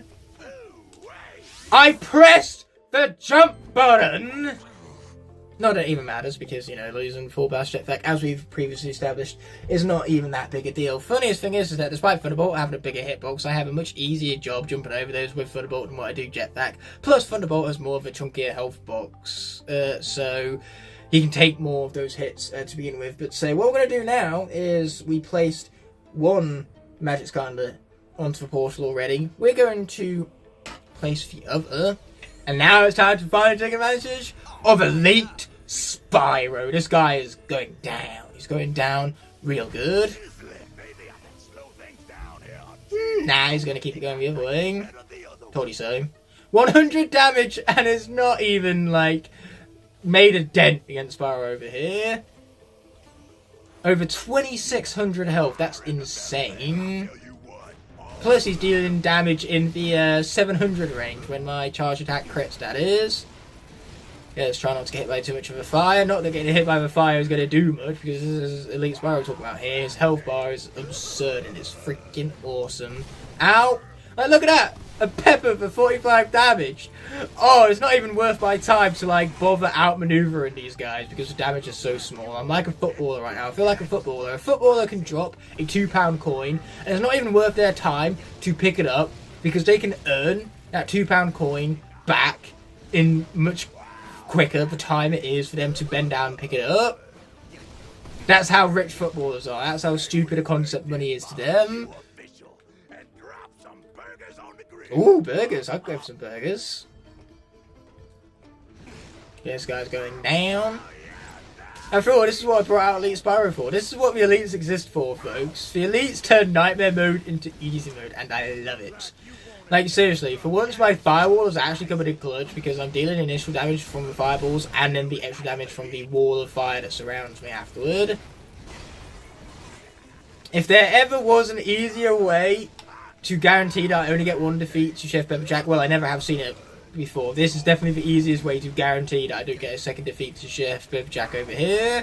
This is a surefire means to victory. It's a shame we didn't get to see more Full Blast Jetpack, because he is generally really cool, especially with a red outfit. But once again, the game doesn't care about what I want. Now just my body apparently, because I don't want to have an itchy nose, but my body's like, ha! Too bad, you're gonna have an itchy nose anyway. Yes, I can see that there's a whole lot of peppers. I can see this Chef Pepperjack. I can see it good. I can see it very good. Or should I say Gouda? Because this is, you know, like a... This is a cooking level, and Gouda is an ingredient. Last time I checked. So yes, I'm going to make food puns. I'm going to make food puns, and you guys, in the words of Barty Tough Walk, are just going to have to deal with it. Okay, you need to die some more. Oh boy, you're running out of burgers. But we're not exactly running short on health. We still have over 2,000 to go. It's not even a third of our health has been lost yet. Chef Pepperjack, on the other hand, is not looking so pretty. He's not sitting pretty. Not like me. I'm sitting pretty, but he's not. Oh yeah, I could go for extra spicy. I do love me some spice. After all, when it comes to getting a curry at local Indian, what I do is I ask for the hottest thing on the menu. Or, you know, if I want to go for something casual, something tame, something pretty mild, you know, I'll go for a casual vindaloo. The only problem with Indian food is that it always comes out the other end like 10 times spicier than it did when you first ate it. But other than my ass being on fire the next morning, Indian food is very satisfying and very delicious, because I love myself a good spicy dish. So therefore, Chef Pepperjack mentioning it, going for extra spicy. I could go for extra spicy right now. I think Chef Pepperjack's hot and spicy sauce would be delicious, I reckon. Okay, this guy's got to go. Man, this is a part of the boss fight that gets really tough, especially when the camera does not want to work with you, and I cannot lose Elite Spyro here. I need him for future endeavours. So we have to play this safe, actually. I have lost 1,000 health already.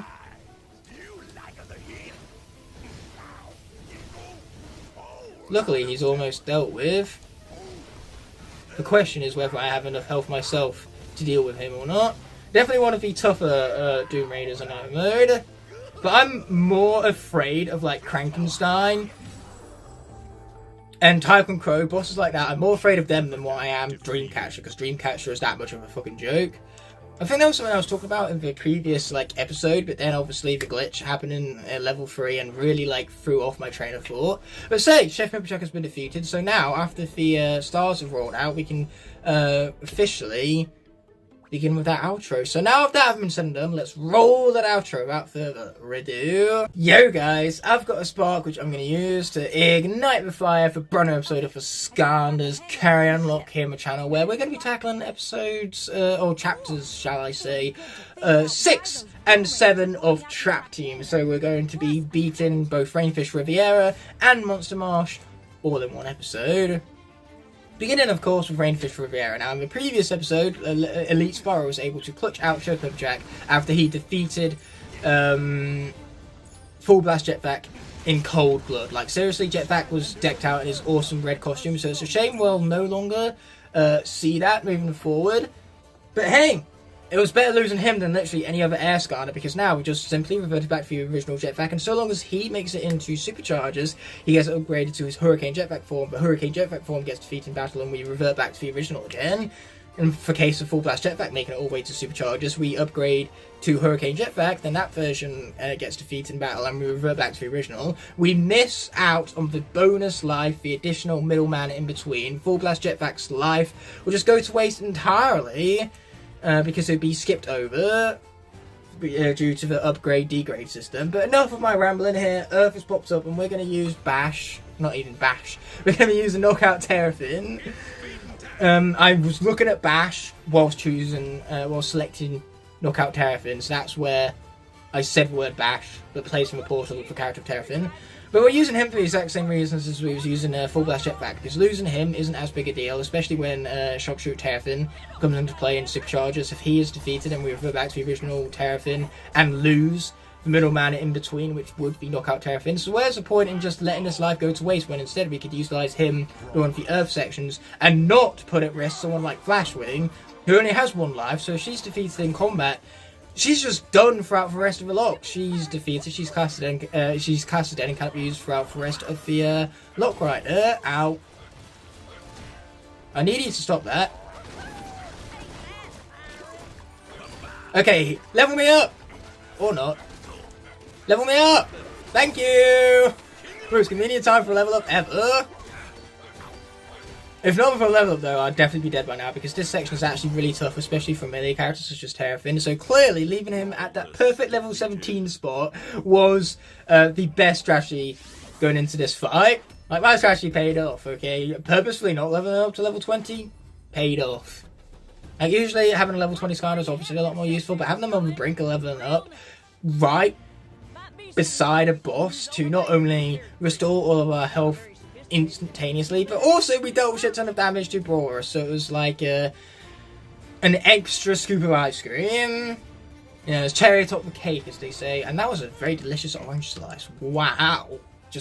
And it was so nutritious too, it has left my jaw dropped, which is why I can't speak properly. Like, speaking properly is very difficult with a dropped jaw. Draw? I meant jaw. Jaw and draw are just way too similar pronunciation words, okay? My mouth can't make the correct tongue noises. So let's place the bridge into place. After all, if we're not placing the bridge into place, then where are we placing it, right? So that's key numero uno. We need a second one though, because it's very difficult to unlock a double lock with only a single key for one of the locks. And man, that was a fun thing to say. Try saying that 5 times faster. So let's head through here. The undead element is stronger here. So let's go with a little bit of... Let's usher in the debut of Crypt King, because he's so much fun and I can't wait to play as him.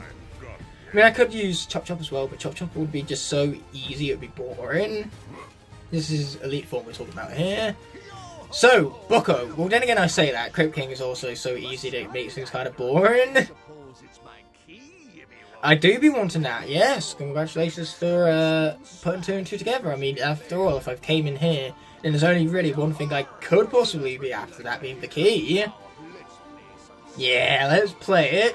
Which we can't do whilst you're too busy speaking, so how about you do us all a favour here, bucko? Shut up! I really should have bought some Skylanders cheats before coming in here. Then I could simply just press the pause button and get these out of here in quick fashion. But unfortunately, I didn't think that far ahead. I was great forward planning for the like sections of the levels, like planning ahead for how I was going to tackle Chef Pepper Jack and stuff. But I wasn't great at forward planning stuff like this involving or revolving around for Skylanders games. Sheep creep. Okay, we've already won. No matter what we do here, we have won already. But we're just going to rub things in the face of Bucko here and defeat him by even more than what we would have otherwise. Boom! Take that, Bucko. Take that and shove it. Anyway, that's a lot of money. That's just going to waste with Crook King already being maxed out over here. Isn't that a shame? But we're not going to bother with the story scroll like we haven't been doing for the past 4 levels in a row. Die! Thank you! Now that's a lot of death right now. Anyway, we've now ushered in a cutscene apparently, which, to be fair, none of this we even have to do because this is completely skippable. So let's do that, actually. Let's do that. And by do that, I mean not do it at all because there's very little risk to this. Like, Crypt King is going to be fine, like, trust me on this. And I'd rather just defeat Mastermind because now it'll be a waste of even initiating the cutscene otherwise. There's no way we're going to let that unskippable cutscene having been played out in vain. Okay, here we go. Let's use our swarms to our advantage because they are busted. What did I tell you? This guy is stupid. Mastermind and Nightmare Mode, a fucking joke. But that's because Crypt King comes in, he swoops in, and turns just about any boss fight he's fighting against into a joke. Crypt King is Cheese Lord. He is busted. And how is he so cheesy? Because these spawns, or these swarms that you spawn, I should say, if they instantly lock in on enemies, so you can fire them in front of you and then run away in the opposite direction. So they hone in on enemies, they stack up damage, and then they heal you when they expire, and you can have up to 5 of them active at once. So that's 125 healing, like that, like that, like that, like that, because you just keep spawning for swarms of bees. And on top of that, you can swing your sword at enemies, deal a shit ton of damage, and then whenever you critical hit, it deals even more damage. So if a critical hit wasn't reward enough already, you get a rain of swords for even more damage that stacks up on top of damage which was already like exemplified by the critical hit in the first place. It is absurd how good that character is. And now we're going to swap out instead for a little bit of Nightmare. Yeah, as you can see, we're swapping back and forth between light and dark. So we played light for last time for Villain popped up, and now it's Dark's turn to take center stage. I need you guys to die some more, that'd be great. Okay, cool, I guess I got what I asked for. And boom, you shake it from room, oh yeah. Die, everyone. Yeah, it's not a hard and fast rule that I have to keep on swapping like light and dark, light and dark. I just pick whoever I like in the moment. It just so coincidentally happens that for the last few times I have swapped from dark to light, back to dark again. That's a coincidence rather than a rule. Okay, let's flip that switch right there. You can tell it's important because it was flashing, and everyone knows that flashing buttons are important. If only they made it red, that would have made it even more obvious, because everyone knows that the first thing you should do when you see a big red button is push it. My hair keeps getting away over here. Hair, stay still! Be a good piece of hair. I would say little piece of hair, but my hair is many things. Little is not one of them. Why am I using the horn? The horn is just a waste of time. Okay, here we go. I'm trying to commentate, but the more I commentate, the more I feel as though I'm going to sneeze again. And I really don't want to sneeze again. Even though I have no control over the matter. So let's get this guy out of here. And let's do the same for his little friends too. I am not looking forward to having to fight these guys though. Fighting these guys is one thing that has me dreading the upcoming situation. I dread it more so than I do the Dreamcatcher boss fight. Dreamcatcher has nothing on Brawl and Chain. Brawl and Chain versus Dreamcatcher. Brawl and Chain is winning that fight 100% of the time. Like, the odds are so abundantly in Brawl and Chain's favour. It's not even funny.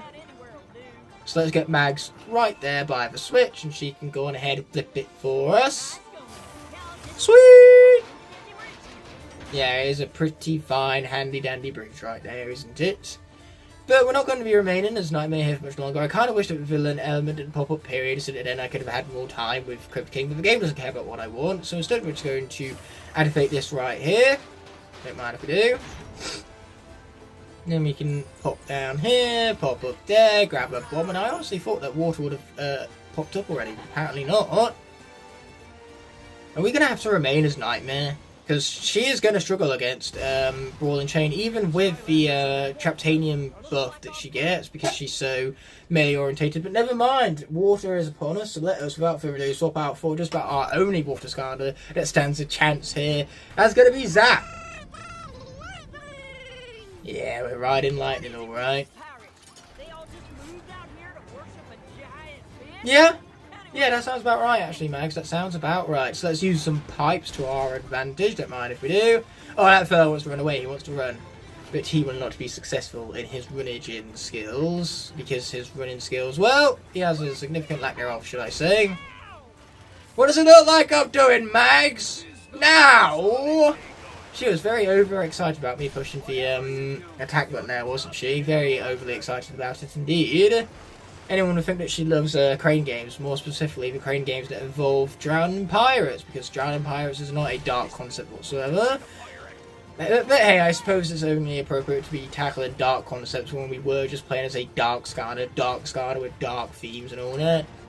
Anyway, there goes the last pirate. Now, don't get too accustomed to seeing Zap on screen, because this might just be the very last time we see him ever. It's a bit like Riptide, you know. I hope you didn't get too attached to Riptide, because Riptide was out of here even more quickly than he was, like, debuted, so to say. He was gone before he even arrived. Like, with Riptide, it was, in fact, pretty brutal. Oh, I am so glad that Zap has stun capabilities. I mean, it shouldn't surprise me. Zap is very busted, and stunning is part of the game, especially when it comes to electric powers. So here we go. I would say don't get too attached to Zap, but Zap is currently crushing it. So maybe do get attached to Zap. Maybe that's a, like, safe, healthy thing to do. You know, that sounds like a good plan. Let's hug it out. Let's hug it out indeed. Except from the part that, you know, you kind of have, like, hooks for hands. So if he was to give me a hug, it would probably be very painful. So you know what? Never mind. I take it back. Let's not hug it out. Hugging it out does not sound like an ideal outcome for me. Okay, let's take that fella. There we go. Thank goodness for projectiles. Zap is making this so much more easier on himself than what Riptide did for himself. Like, Riptide did not make it easy on himself, did he? But Zap, on the other hand, boy, he's making it easy on himself. If only he could aim straight. The sea slime slide actually slows him down? That is so stupid. Oh, that is stupid. Oh, I love this. I love this so much. This is stupid. This is so stupid. Zap, I think I'm in love. Like, right when you thought Zap couldn't get any better than he already is, you soon learn that his sea slime slide slows down even a large boss such as Brawl and Chain himself. Like, I thought it would have no effect against him because he's a large boss. A bit like how, you know, any character with knockback doesn't do any knockback against bosses. But no! His sea slime slide slows him down. A bit like how Crypt King's sword can slow down enemies through the shield of a Blastertron. So the sword is busted. Does that mean that Zap's sea slime slide also slows down Blastertrons? Because, man, that would be an incredibly busted mechanic. Not even a single point of damage. Zap is too good for this game. Okay, he is too good. That is pretty lucky. What's also lucky is that I get to continue playing as Zap because he was defeated in battle, because he's too damn good to be defeated in battle. Here I was worried for no reason whatsoever. I just kind of forgot for a moment there that Zap is as good of a video game as he is. I forgot how good he is. Not anymore. I won't never ever like second guess Zap again. He took a while to despawn off a portal though. Imagine if he died in the time it took for him to despawn. That would have been annoying. That would have been the most annoying, like, defeat. And with Zap already having been down and reverted to his original, it means that if he's defeated in battle, his class is dead and can't be used again throughout the remainder of the series. Unfortunately for minis for the water element were both Gilbert and Thumpling, which were two minis that we got already. We got them during Spice Adventure and Giant. So for the like Trap Team Water minis, they didn't even need to make original characters. Like at least for most of the other elements, they had to make original characters. Hell, for air they had to make two. They had to make Pet Vac and Breeze, and then for fire they had to make both Eruptor and Small Fry. So that's two original minis, and then for life and water, they didn't have to make a single one of them original. They just had Whisper Elf and Barkley that they had released already. They just re-released them the exact same, this time with a red base. At least with Barkley, they made his gnarly iteration as well. That had some originality to it. Not that they had to come up with a whole new colour scheme, because they already had gnarly T-Rex, so they just applied gnarly T-Rex colour palette to the Barkley miniaturized version, which I am a-okay with, to be honest. Like, gnarly Barkley not only sounds cool and really rolls off the tongue, but it looks cool as well. Yeah, that's how you bait fish. You bait fish with bait. Who saw that one coming? What an absurd concept that is. Plot twist of the century, baiting fish with bait. So let's go ahead and grab it. This is going to be a level without a single defeat, which means it's going to be our first level in Skylanders Trap Team since Chapter 3 without a single Skylander having been defeated right now. This is pretty cool. So let's go ahead and grab the squiddy thingamabob, which is where the uvula usually would be, which is by adventure is what we attack to make sure that the Leviathan spits us back out at shore. But now we've ranked up once again, so I will see you in the next level. Okay, so here we are in Monster Marsh. Let's head through. I almost said heck through then, but we're going to head through the Haunted Wreck, where unfortunately Gompa here can't help himself but speak and speak continuously at that. His unnecessary deep sting, not only is it unnecessary and it's deep and it's thick, but it's also unskippable, so it's the worst kind of stew out there. Why can't I ever for once just have a delicious, short, snappy, and better yet, skippable piece of stew? Why can't I have that? This is why I can't have nice things. So let's plop through here where this wall is in desperate need of destruction! Because it looks really funny, no other reason. Here at the Haunted Approach. Yes, hey. Hello there. So Undead is about to pop up, I do believe. I believe so correctly. So let's swap from one Trapmaster to another. Crypt King looking good, folks. He's looking good. Or should I say gooder? Then again, I can't make food puns anymore. You know, the food level was like several levels ago, and it was in a previous episode. So therefore, you know, the ship for puns, that ship has sailed, boys. It sailed. It sailed hard and fast. Okay, in the end, I didn't even need my primary attacks because the Swarm was too busy ripping these guys to shreds. Wow, they were so obliterated that there was effectively nothing left. Talk about absolute vaporization over here. Wow, Crypt King was busted. And we love to see it, we do. We love to see it. And there is his sword, which when you strike an enemy, it slows them down. So whilst they're slowed down, they can't attack you. So Crypt King can't be attacked. When he deals extra damage and critical hits, not only do you get the extra damage output, but you get swords that rain from the sky. His projectiles are fast, they flow together, he's maneuverable, so he can easily outmaneuver his enemies at that. And he has a swarm, which hones in on enemies and heals him when they expire, and you can spawn them very quickly, in quick succession, after one another. And you wonder why Crypt King is as good as he is. Like, basically, everything I just explained speaks for itself. But now, I'll see you after the Skystones match is said and done with, because I can't be asked to keep it in the video. Okay, so we're done with the tyranny of the Skystones game.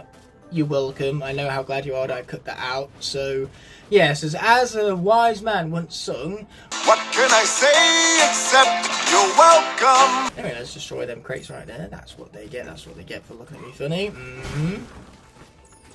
Boom! It shaketh the room some more, and villains are strong here. So without further ado, we start with level with Nightmare, which means that now she's locked in and we have to finish the level with Nightmare. And by finish it, I mean play as though whenever the villain element continues to pop up. Otherwise, we finish the level with whatever element of the area is at the end of the level. Obviously, we have to swap out to a sky to correspond to the current element of the area at hand. In the case of the villain element, it's a light or dark representative, so that's going to be Nightmare. And later in the level, when magic pops up, because I'm already aware of the future of what this level has to offer. So yes, when that pops up, it means we'll play as Elite Spyro, and then Elite Spyro will have to finish the level because there isn't another element of the area afterwards. So there is no Skylander to correspond with said element of the area to swap out for in that moment, unfortunately. So you guys have got to go, man. You've got to go. Oh, sweet, they're out of here. I mean, I never had any doubt. This is a nightmare we're talking about here. She's pretty busted, and even more so when we have pretzels to boot. Don't mind if we do, my friends. Do not mind if we do. Oh, man, the mastermind got away, so that means we lost out on all that possible treasure, which stinks. Boo! That's stinky. Oh, what's also stinky is these fellas up here. Not a big fan of them. How is he not dead yet? He should be way more dead than that. That's not fair. Be more dead. Okay, there we go. Yeah, they're still not dead yet. They're just really taking their sweet, sweet merry time. Why am I stuck? I can't move. Oh, that's more like it. I can move again now. I hate it when that glitch occurs, and that glitch just can't help itself. It has to come in here and ruin my day, doesn't it? It can't physically help itself. It can't physically do anything for that matter, because we are currently exploring something that exists purely in a digital means. Like, games are purely digital. There is no physical, like, form that they take, besides, of course, a physical disc. But even then, the disc is reading what exists in a digital plane. None of this you see before you is physical, and neither was any of it made. It was made by physical people using physical assets, but then they use those physical assets to generate a digital image. No modeling the Skylanders, yes, you use a physical computer and a physical human being to do it, but then the Skylanders model itself exists purely in the digital plane in the gaming world. Obviously, you can somewhat bring that to life with a Skylander figurine itself, because you then have the model as a physical toy which you place into the portal in order to send it to the world of Skylands, where you can take control over it as a portal master. And every portal master has a deep connection with their Skylanders. Now, that is the lore of the portal masters, after all, and that's what Spurs Venture did a great job laying the foundation of, the lore of the Skylanders and their connection to their portal masters. It's an unwavering bond, so to say. So, Persephone, let's get going. You gotta make sure you collect every single piece of treasure along the routes, by the way, if you want a trophy or an achievement. Otherwise, you know, you can just miss the treasure if you want, but you are also going to miss out on the treasure or the achievement. And treasure and achievements are awesome, so you definitely want to go out of your way to get them, so to say. We are going to avoid the elemental area like the plague, because it is a pinball minigame, and we hate the pinball minigames. We hate them with every fibre of our beings, because they are so unpredictable, janky, and annoying. Just every single thing that could be awful about a minigame is found in one place, and that place is the pinball minigames. They are that abysmal right there. That's how terrible they are. And I am putting it mildly over here. I'm not even exaggerating how terrible they are. Yes, that is how the Skylanders go. Whilst they might be physical toys, for the moment you place them onto the portals of power, you might transport them into World of Skylers, but World of Skylers is a digital world where they exist purely digitally. Sorry to harm your investment there, bro, but that's just how it works. These are fictitious characters that exist purely in a digital means, though they were created physically to some degree. And now magic is here, where I can finally use this as a transition to get Nightmare off a portal. And also, not only are we transitioning between Skylanders, we're transitioning away from this conversation right now, just making things overly confusing just for the sake of it. No more need for fancy discussion topics. That being this, whatever it was we were just exploring, but we're not exploring it anymore. Instead, we're exploring how overpowered Spyro truly is in his elite form.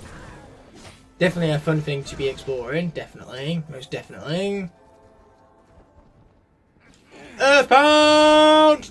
900 damage! That is absurd! Like, seriously, what did the enemies do to deserve this? It one-shots. I repeat, it one-shots. Can I fly over those? No, I cannot, but it doesn't matter because we're just going to shield him anyway. Wow. Oh, I love this guy's elite form. I love it so much. Then again, I love every like elite form in this game because they're all busted, about as busted as this one. Okay, cool, they're out of here. And here comes the Mastermind too, the annoying little Mastermind. And I-5, but he's not even going to be a problem. Not even a problemo. And this means that Spyro has now taken out 2 bosses in a row. Chef Pepperjack, and now he's taking down I-5 too. I accidentally called him High-5 then, but that was the name of our life core from Trap Team, not the name of the enemy we were about to face. Nah, I'd rather not, actually. Boom! Earthbound. And another one for good measure. Well, it'd be even greater if it landed right there. But what does it matter? We defeated him anyway, and in the process also annihilated everything around us. This is pretty sweet. Yeah, we don't back down easily, Spyro, now, do we? That we do not. So it's I-5's Skystone. Pretty neat indeed. Yeah, take that lantern. That's what you get. Look at me funny. That's what you get. Okay, cool. They're out of here. Pretty sweet, actually. And soon their little friends will be too. Okay, so now what we've got to do is wake for Sleep and Marbu. Not weak at it. How are we supposed to weak at it exactly? What even is a week? Well, I know what a week is. A week is obviously a measurement of time. 7 days specifically. And then 7 days is a measurement of 24 hours. And 24 hours, well, one singular hour is 60 minutes. Which is then made up of 60 seconds, which is made up of, what, 1,000 milliseconds? Yes, because every time milli means 1/1000th. Which is why milliliters are 1/1000th of a litre. Okay, here we go. And centi is obviously 100, so that's why it's 100 centiliters to a litre, is 100 centimeters to a metre. There we go, let's take him out. That's what we're talking about. Then obviously because 1,000 divided by 100 is 10, that's why 10 is always the difference between milli and centi. So it's 10 millimeters to a centimetre, and then that makes it therefore 1,000 millimeters or 100 centimeters to a metre. That is how the whole measurement system works. Why I felt the need to explain that is beyond me. And why I also felt the need to fall off there is also beyond me. Many things this episode, they are beyond me. Sometimes I just do things. That's about it, really. Do them, and then question them later. As a famous man once said, ask first, questions later. That obviously being voodoo. Voodoo is a wise man. Or at least a wise orc. I suppose he's meant to be. He also kind of looks like a turtle, but that's just because he has, obviously, the dragon's skull on his head. Doesn't that kind of creep Spyro out a bit, you know, Voodoo wearing the skull of a dead dragon, because Spyro is a dragon. Like, if I was a dragon, that would kind of creep me out a bit, not gonna lie. Okay, cool, they're all dead. Man, the Spyro, his Elite version specifically, just makes this look so easy. Granted, if we weren't playing the Elite version right now, we'd probably be dead, but that's not what's happening, is it? Instead, we do have the Elite version to enjoy. What I'm not enjoying, on the other hand, is how itchy my nose is all of the time. Nose! Stop it! Get a hobby. A hobby other than being itchy all the time. Oh, but that was a very nutritious orange slice right there. I don't mind if we do. Fight back, you weirdos! Nah, they don't feel like it, apparently. And I'm okay with that. Okay, cool, he's out of here, and we completed the enemy goal. Not that that objective is important. The only objectives that are really important are the no lives lost ones, which so far, for this level, is looking so good. Boom! Now that's a lot of damage. 400, and then it does 700 on critical damage, which is what's so absurd about it. Like, this guy is so powerful, it's basically absurd. Oh, I really wish he'd get down here. Oh, what do you know? Asking shall receive. But man, I'm taking a lot of damage from him though, which is not so good. Okay, cool. His friend is out. And so is his other friend. Sweet! Ow! Also, ow! Knocking me back straight into the ditch. Now that is savage. He did very little to actually harm me from a physical health standpoint, but boy did it slow me down. That was pretty savage right there. Or something? Okay, third and final stage. Hopefully this will be a little bit quicker and a lot more smoother than the stage we've just been through already. Okay, cool. Let's take him out some more. I said, let's take him out some more. Do to get some good help around here. There we go, that's more like it. Even taking out the enemies with the bubbles in the process. Okay, here comes I-5 again. Not quite as powerful as his boss fight formation though. But he is still dealing quite a chunk of damage to me. I have, you know, less than half my health remaining. Which is still, like, more than most Skylanders at maximum health, apparently. Like, look at this, I'm down to 1,000 health, and only now am I considered yellow territory, which is usually the full health bar of some Skylanders. Like, Deja Vu and Kaboom at level 20 do not have this much health. And yet, Spyro's here at level 20, and he's barely just lost over half his health, and this is how much health he has left. It's crazy how busted these elites are, but I'm okay with that because I'm using the elites, so the more busted they are, the better it is for me. Anyway, with that having been said and done, this level has come to an end, and as has the video, so I will see you next Thursday for another episode of the Skylanders CarryOn Locke here on the channel, and until then, we have an outro to see us through. Yo guys, I've got a spark which I'm going to use to ignite the fire for a brand new episode of the Skylanders CarryOn Locke here on the channel. We are going to be starting off this episode here in Telescope Towers, and then we're going to be making our way afterwards to Mystic Mill, where obviously after that level is completed we will be concluding the episode there. So in other words, we're playing through chapter 8 and chapter 9 in this episode of the trap team portion of the Skylanders CarryOn Locke here on the channel. And the funniest thing is that despite the fact that we're finishing with level 9 as opposed to level 8, that means that we are going to be finishing on a way more climactic note, because Dreamcatcher is such a fucking joke that chapter 9 is actually way more difficult. Like not even Dr. Crankcase, it's Krankenstein who I'm talking about here. Krankenstein, who I get mixed up with Dr. Crankcase on a name basis very frequently because of how similar the names are. But case in point, Krankenstein is a much harder boss fight than what Dreamcatcher is. I'm far more terrified of Krankenstein than I am Dreamcatcher.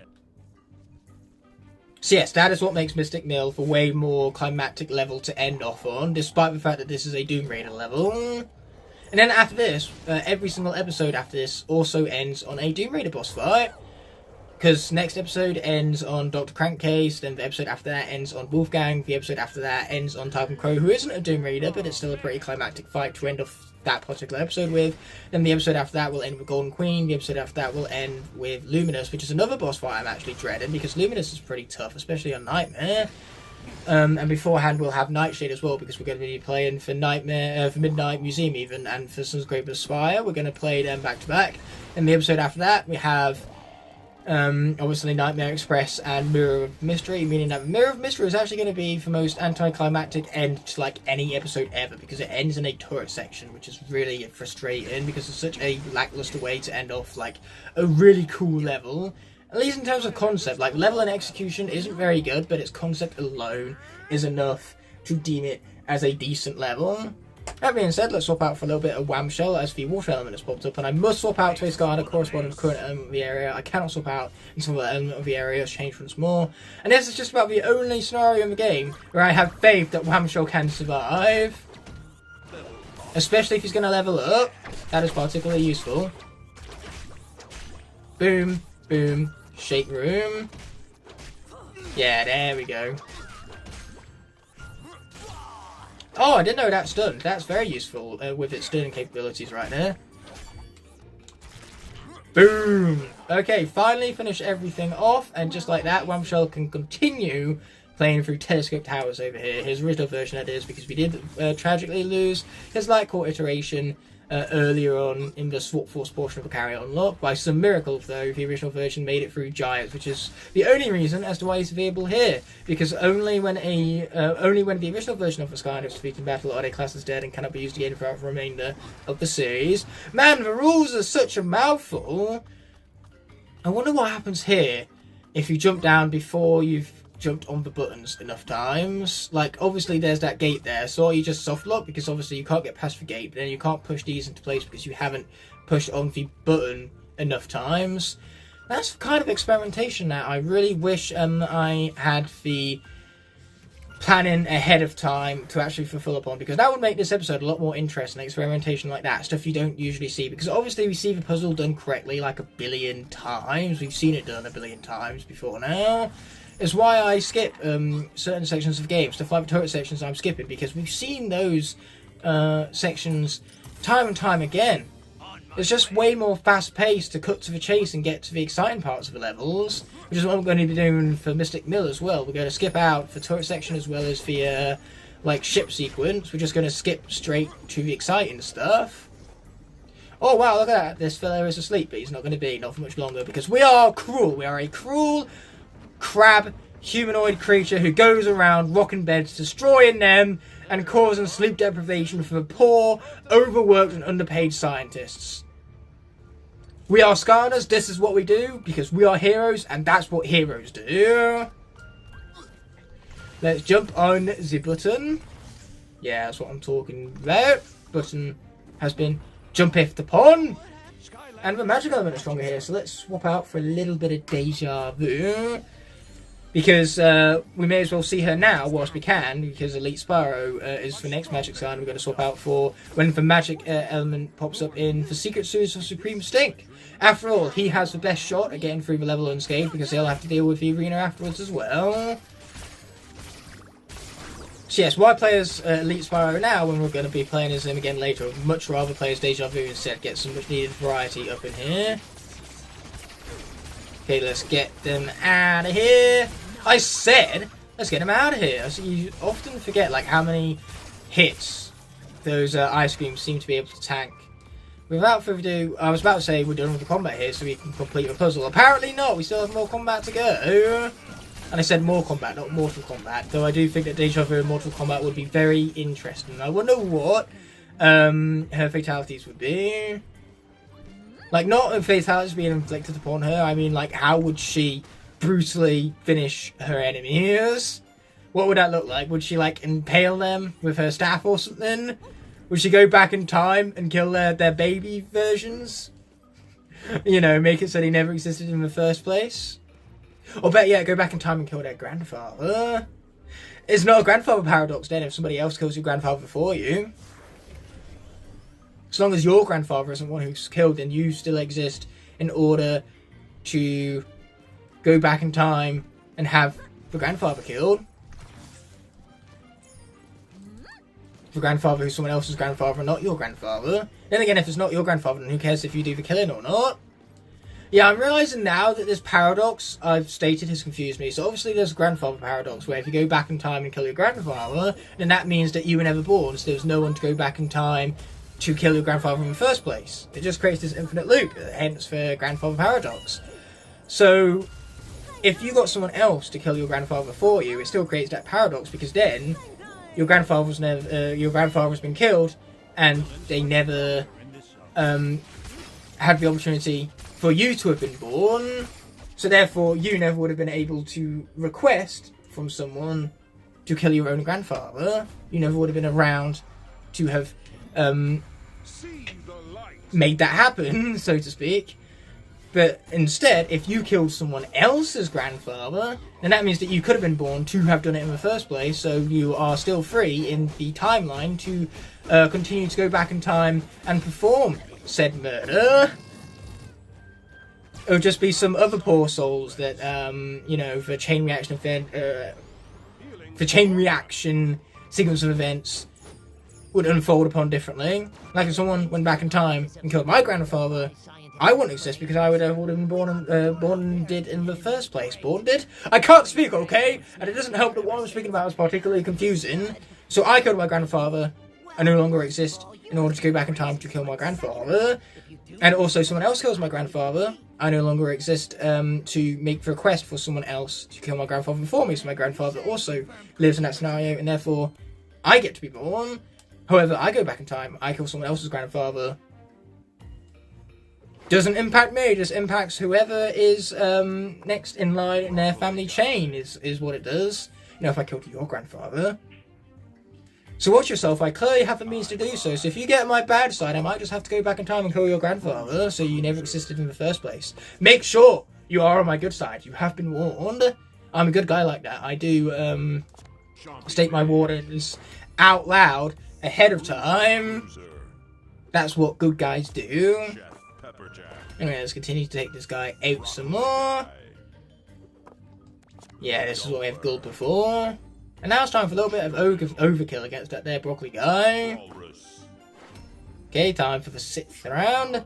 And speaking of overkill, time to take out Chernobyl as well. And in overtime we win because we're the last one with a stone still remaining on the board. We have defeated Galley. And it's just about one of the only Skylanders Smash games that I haven't skipped over.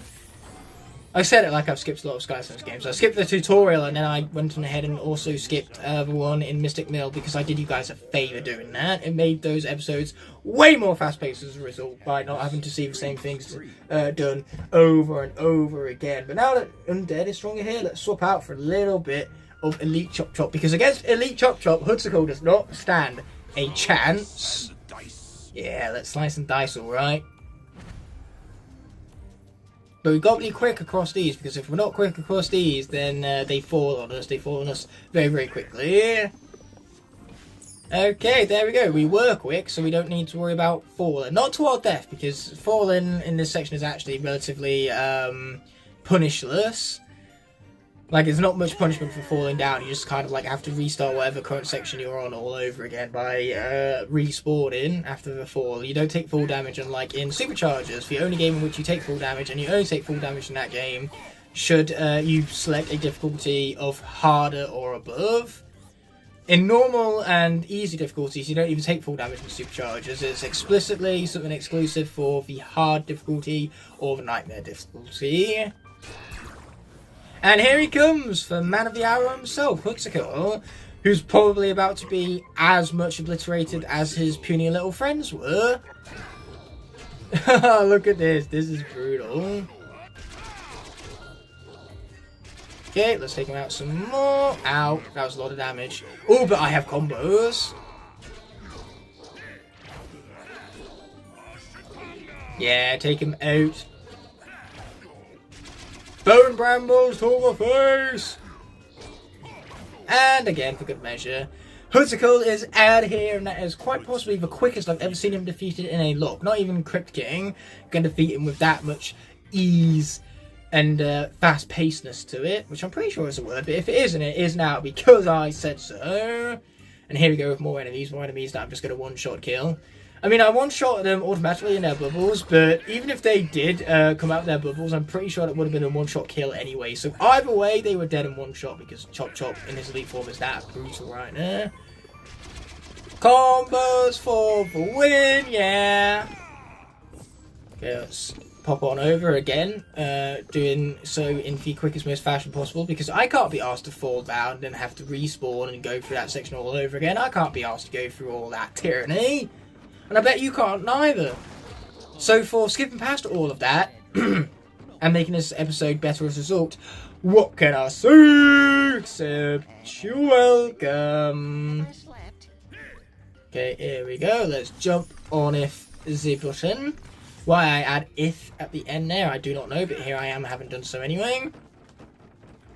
Okay, take out bed number 1, and then we'll do the same for bed number 2. Because whilst they sleep, we are trapped here, but now that they're no longer asleep, we unlock the ability to jump on the button and elevate ourselves further. Plus combos. Combos are an instant win. I do love me a good combo here and there. But now the magic element is back, so it's time to go back to Deja Vu. She is locked in for magic element in this particular level. Did that just happen? Yes, it did. Now that I'm placing her onto the portal of power again, I'm really feeling a sense of Deja Vu. That was a lot of damage. Not cool, dude. Not cool.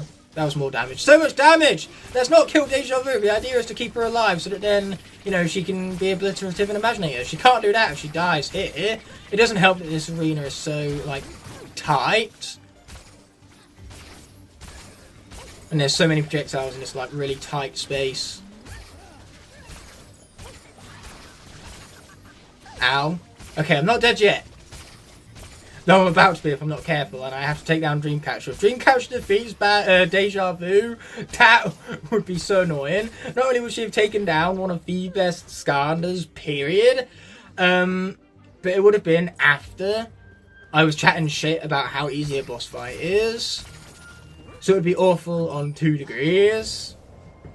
Luckily for us, we're not dead yet, but we have to be very careful around Painada because Painada can be pretty brutal himself. I just got a message by Luke. That notification appeared on my phone, which is my face cam. So at the moment, I can't really act upon it. But I will change that after I'm done with this recording.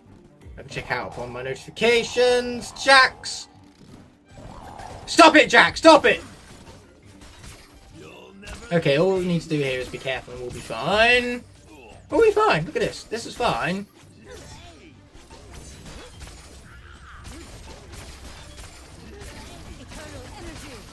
Okay, here we go. We're expanding the black holes. Yeah, here we go. This is more like it. Yeah, Painada ain't got nothing on us.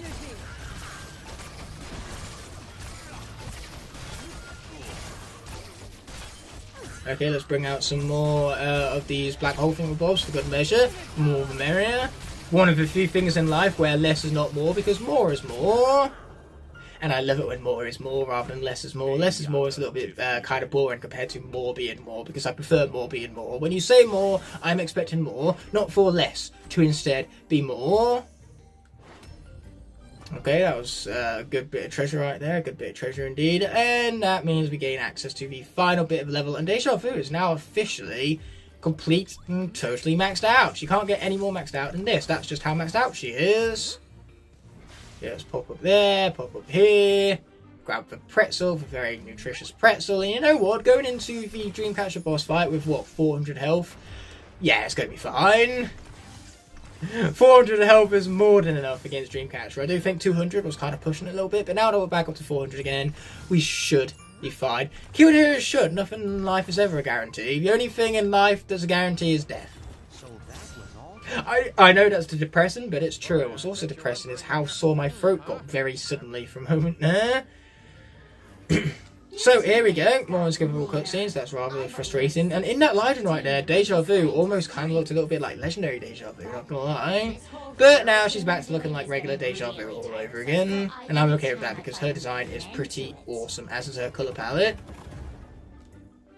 Okay, let's take out the Dreamcatcher, the big bad Dreamcatcher. Nah. I'm not really all that blown away, to be honest. You're kind of like anticlimactic to say the least right now, Deja Vu. You look a little too comfy standing on that solid ground. Oh, the bed had to spawn there, didn't it? Thought I'd fix that for you.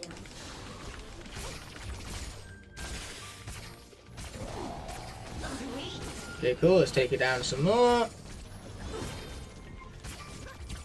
Yeah, the thing that makes this boss fight as easy as it is the fact that she can only be cheesed by doing what it is I'm doing now. But her attacks only ever like get spawned in front of her, so staying anywhere behind her means that you're guaranteed to be in the safe zone like 100% of the time. Those sheep, these tornadoes you keep spawning at us, they got nothing on us because I'm too busy, you know, very, very easily avoiding them. Out of dream energy. Okay, let's finish her off whilst she's completely vulnerable to us. She's not even fighting back, she's that pathetic. Come on, get her quick, Yes! She's out of here! We cheesed the hell out of that boss fight because she's an absolute joke. Let's go. Deja Vu didn't even need to go into the fight with full health. She had only 400 health to spare, and that was more than enough. So now, what we're going to do here is we're going to check out all of the level stars we've earned. Obviously, we get no lives lost, the most important of all of these objectives. And then, with all of that having been attained, I'm going to press this X button and I will see you in Mystic Mill. Okay, so here we are at the beginning of Mystic Mill where Earth has popped up. So it must swap out to a Skylander corresponding to the current element of the area. Can't swap out into the element of the area changes once more. And in this case, since it's safe to do so, we're going to be swapping out for our newest most comer. Obviously, he was selected to be added to the Earth element at random. So that's, of course, going to be Rubble Rouser, who's came in and immediately obliterated everything at sight. But yes, we're choosing him because he's a pretty safe option here. In fact, any of the Earth Skylanders here would have been a safe option, given that it's not a particularly difficult section to get through. Like, Earth in this game has so many busted characters, and yet in this game, Earth doesn't have too many difficult sections behind it. I'm trying to think what the toughest Earth section of the game is, and it's probably one of them in Golden Arcade. Not even Golden Arcade, the Golden Desert, I believe, has an Earth section inside of it.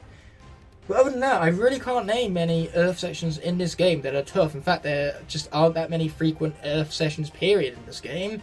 But we're no longer playing through the Earth section. Instead, we now have the Villain section, where I can swap out for any light or dark Skylander of my choice. And in this case, that's going to be none other than Blackout. As I move my butt over a bit, because my butt is getting a little bit sore in the position that it was in, so, you know, it needs to maneuver itself around a little bit to make itself a little bit less impactful, or to make my chair's indentations upon it a little less impactful, I should say. Now, the more it's stretched about, then the better it is for its overall soreness, so to speak. And I find it funny how, obviously, when a Skylander spawns in, for Element, it can be seen below their spawn point, but for Blackout, and for some reason, it's Undead that you can see that spawns below him and carved into the ground, rather than the dark, rather than the dark elemental symbol. Wow, black holes are really broken.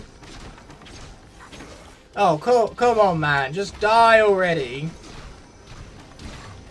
The problem with getting up close and personal with them guys is that when they fire off their projectiles, they land very, very quickly, much sooner than you'd expect. So you have to be careful when fighting up close and personal against them. Okay, there we go, there's one, and I believe that's for a lot of them. I believe so correctly. So now what we've got to do is we've got to head all the way back over here again, because there's a key all the way up here that I'm after.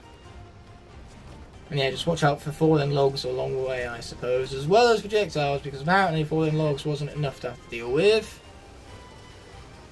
Yeah, watch out for you. And what we're going to do with that, guys, we're just going to ignore him. We're going to do what the safe thing is to do, and we're going to ignore him. So here we go, we need to construct steps, which obviously is something I couldn't have figured out without the use of that very helpful hint right there.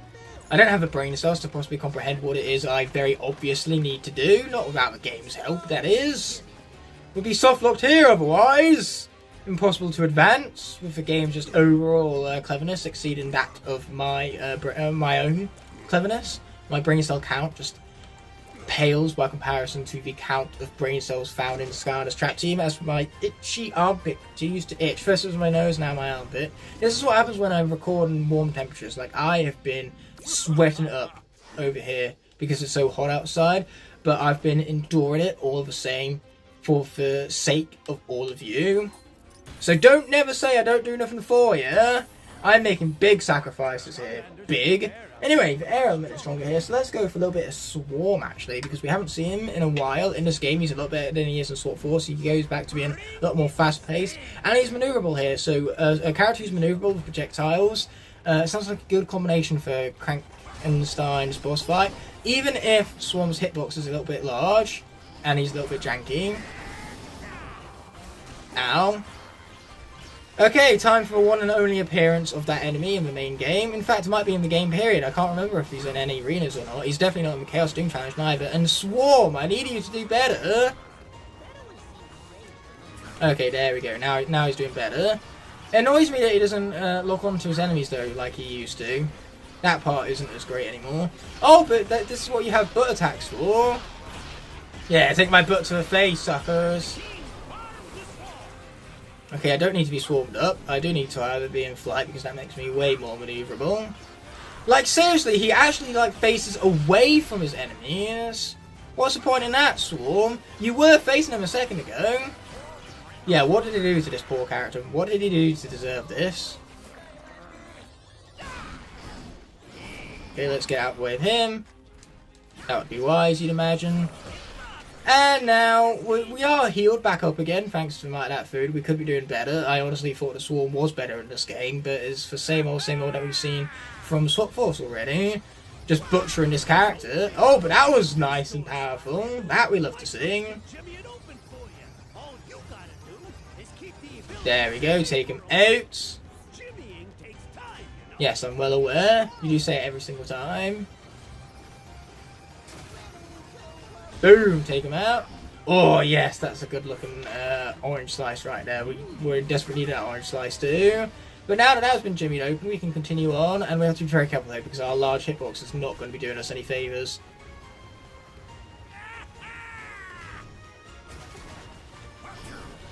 Okay, cool, that's out of here. Yeah, that's it, come closer, my pretty ears. So instead he wins the race, just gotta slowly but surely hack and slash our way at him. Yeah, cool, we got him, and now we're gonna get his little friend too. Yes, take my butt sting to over face! I can't believe the butt sting is becoming the most efficient manner in which to take out these guys. I miss when we honed in on them fellas. That was nice when we did that. I remember doing that. Ow, that was some damage right there. Not appreciated, bro. Not at all appreciated. Okay, let's get out of there. Use our butt sting to our advantage. Then we can turn around. Eventually go into flight mode. Man, this guy's a lot slower than I remember him being. Like, they made Ningini infinitely better in Trap Team. Why can't Swarm get the same treatment? Oh! But that knockback is busted. Can I do the same for this fella over here? Yes. The answer is yes. There doesn't seem to be food over here by Persephone, which is a shame, because I could really be doing some of that right now. Or better yet, you know, it would be great if I had a healing ability. Why can't I just pull off a bushwhack, hold the primary attack button, and then just heal for free? That would be great, but that's clearly asking too much. Okay, here we are, the Pulp Shredder, where we now have Krankenstein, the boss fight in this episode that I have not been looking forward to, and now I'm playing it with a giant-ass hitbox. Hopefully I'll be fine. If not, then I can just swap out for Warnado and then obliterate everything that's left on the screen. But hopefully it doesn't come to that.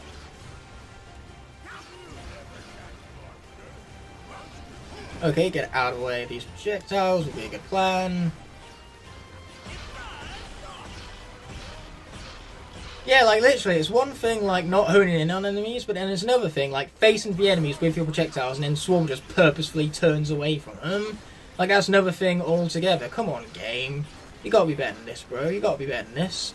I am constantly forgetting that the butt sting also is a thing though, like enemies, but if at any chance my aim does get off, I at least have the butt stings to make up for it.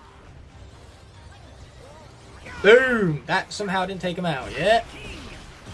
Oh, they're about to face my wrath, though. Boom! Oh, and we didn't take damage there. That's great. I mean, why would it not be great, right? Of course it's great. There's not anything but... Ow! Oh, that was a lot of damage right there. And then for some reason, something seemed to draw me in over there. I have no idea what was going on, but this is not good. I am not okay here. Oh, but I am well out of range of that fella, so that's good. Okay, time to pull off the ultimate clutch. Let's not have another Riptide moment. Especially since after Swarm there's only one more giant remaining after him, so I want to keep the giants as alive as long as possible. That would be great, that would be fantastic. Okay, why don't you guys die some more? They don't seem to be asking for a lot, but apparently I just am. I just am asking for a lot. Okay, cool, watch out for Dr. Crankcase.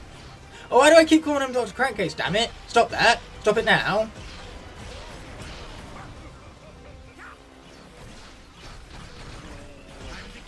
You see, when the attack actually works, it's incredibly brutal against the enemies. That's why I chose this guy. But unfortunately for me, the attack just doesn't ever seem to want to work. Swarm, can you not just freeze on me right now? Freezing is not good. Okay, watch out. Oh my god, he made a B button. Wow, who would have seen that coming? The giant bee making a B button.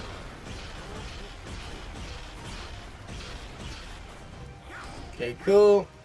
I do love how much range our like melee attacks have, or quote-unquote melee attacks have some good range to them. Now that pizza, we're not going to get distracted by it because it's going to do us no good. Crankcase can still defeat us in one hit with or without the pizza. So yeah, definitely best not be distracted by it then. You see, now he's honed in on him just fine. Why wasn't he doing this before? Or...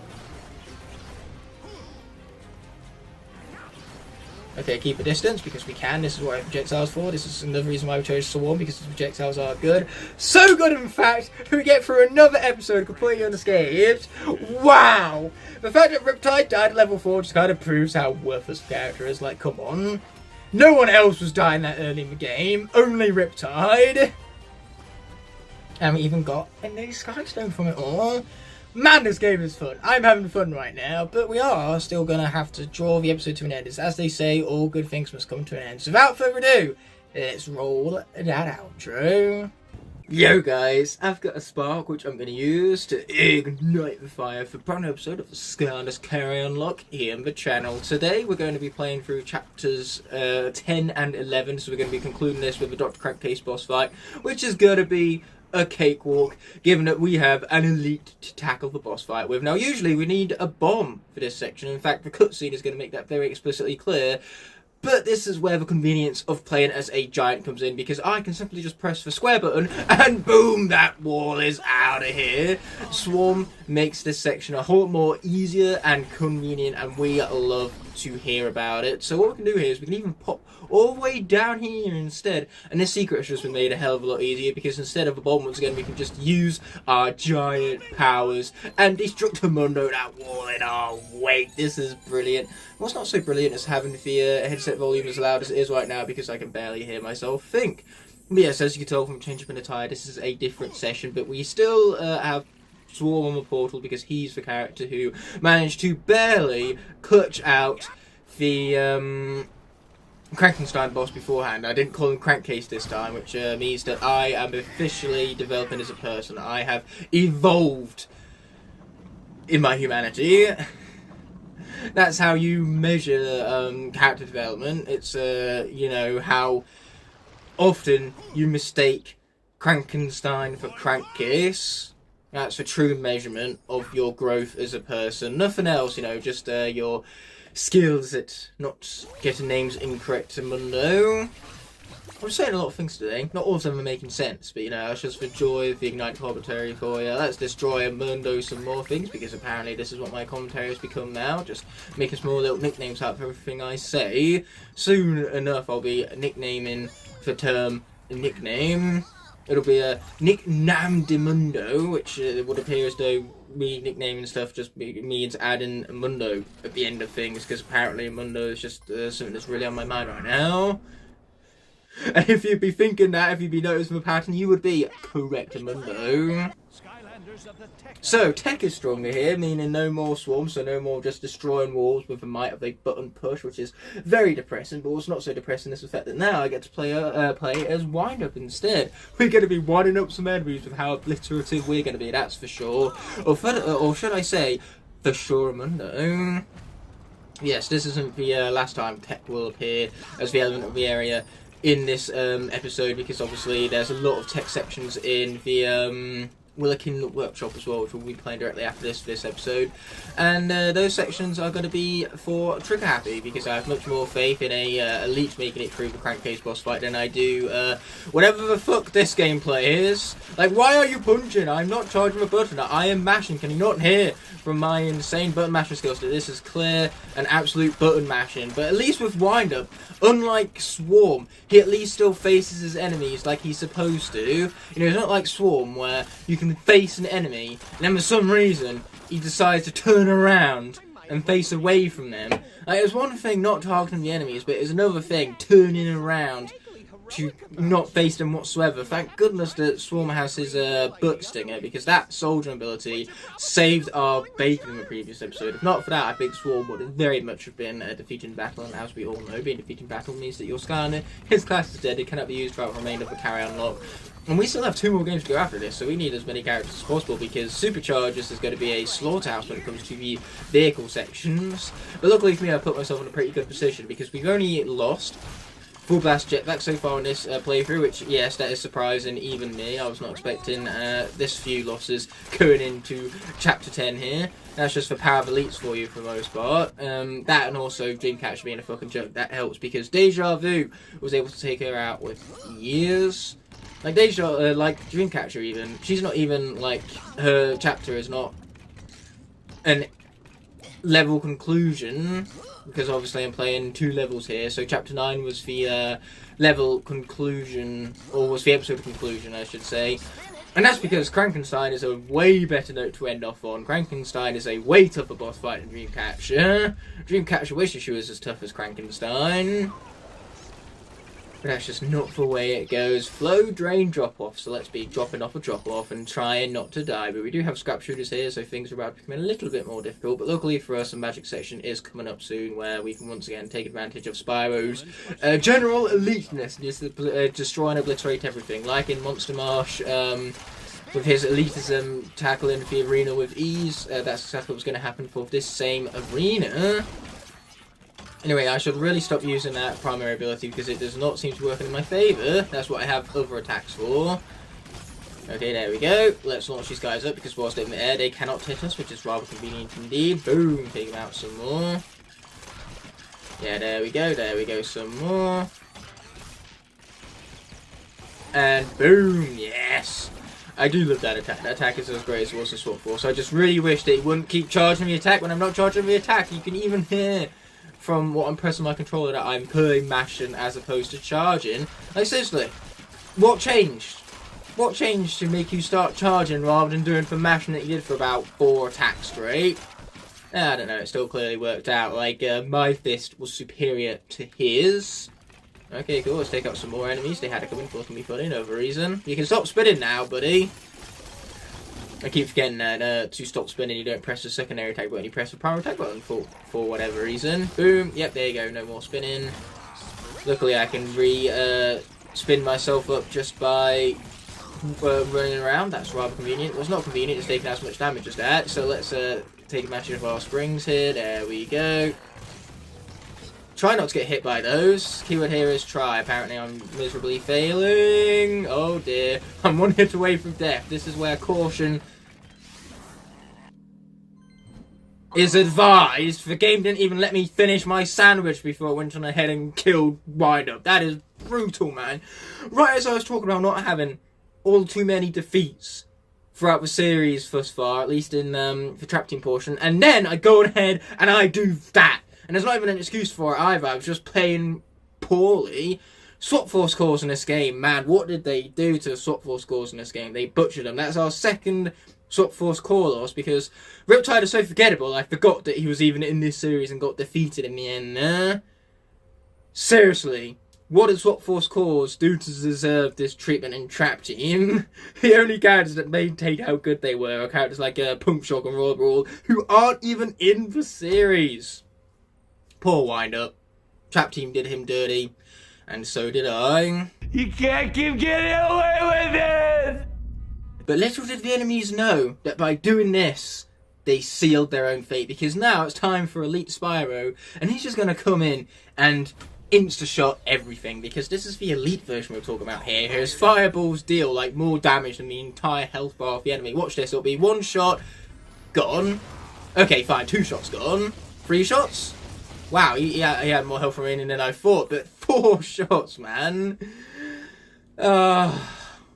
I'm very upset about Wind-Up. That was the last enemy he had to defeat as well, because after that, it was smooth sailing up until the magic section of the level. So yes, in typical fashion, I died to the very last enemy remaining. But Scrap Shooter, what can I say? He just had a faster fire rate than Wind-Up did, and that's because Wind-Up did not maintain the same fire rate and control scheme as he had back in Swap Force. If this was Swap Force Wind-Up, he would have been just fine. But unfortunately, it wasn't meant to be. The video game did not care about what I wanted, and what I wanted was for Wind-Up to survive. So instead, we're here with Elite Spyro, and the enemies sealed their own fate in the process. Villains were strong here. How long has that been in effect? Because it means that technically I shouldn't have even been playing as Wind-Up, but I did not notice this. That was in effect since the drop-off, wasn't it? Damn. Wind-Up should not be dead right now because I was supposed to switch for the drop-off. And yet here I am not paying enough attention to that. Oh dear, this is what I get for not paying attention, folks. Let this be a lesson in the importance of concentration during important tasks. Like, the place I work at the moment, concentration is of the utmost importance. If you don't concentrate, then mistakes are made. And mistakes at my work are very, very consequential, so you best not make those mistakes in the first place. And that's where the importance of concentration and patience come in. I had neither of these coming into this episode, apparently, so now Wind-Up has paid the price for it. Damn, now I'm extra annoyed, because everything that just happened to Wind-Up could have been avoided if I had paid attention. Okay, but at least now we have Elite Spyro to absolutely destroy everything, because this right here, this is my revenge. This is my time for me to really express my lack of gratitude towards the enemy's brutality in this game. It is time for them to face my wrath with the last non-chase variant Skylander I ever bought. That's right, this Elite Spyro was the last Skylander to add to my collection that wasn't a chase or a trap. When I bought Elite Spyro, it meant that I had every other in-game Skylander, vehicle, and variant. I even had Robo before I had Elite Spyro. So yes, I suppose this character being part of this look, such a historic, nostalgic character for yours truly, you know, it's cool. It's cool having him here. The Elite Spyro, who's never going to die because he's way too brutal for this. Like, yes, he basically turns Night Mode in this game into easy mode. And I am absolutely A-okay with that. He didn't even have a chance to hit me, I'm too good.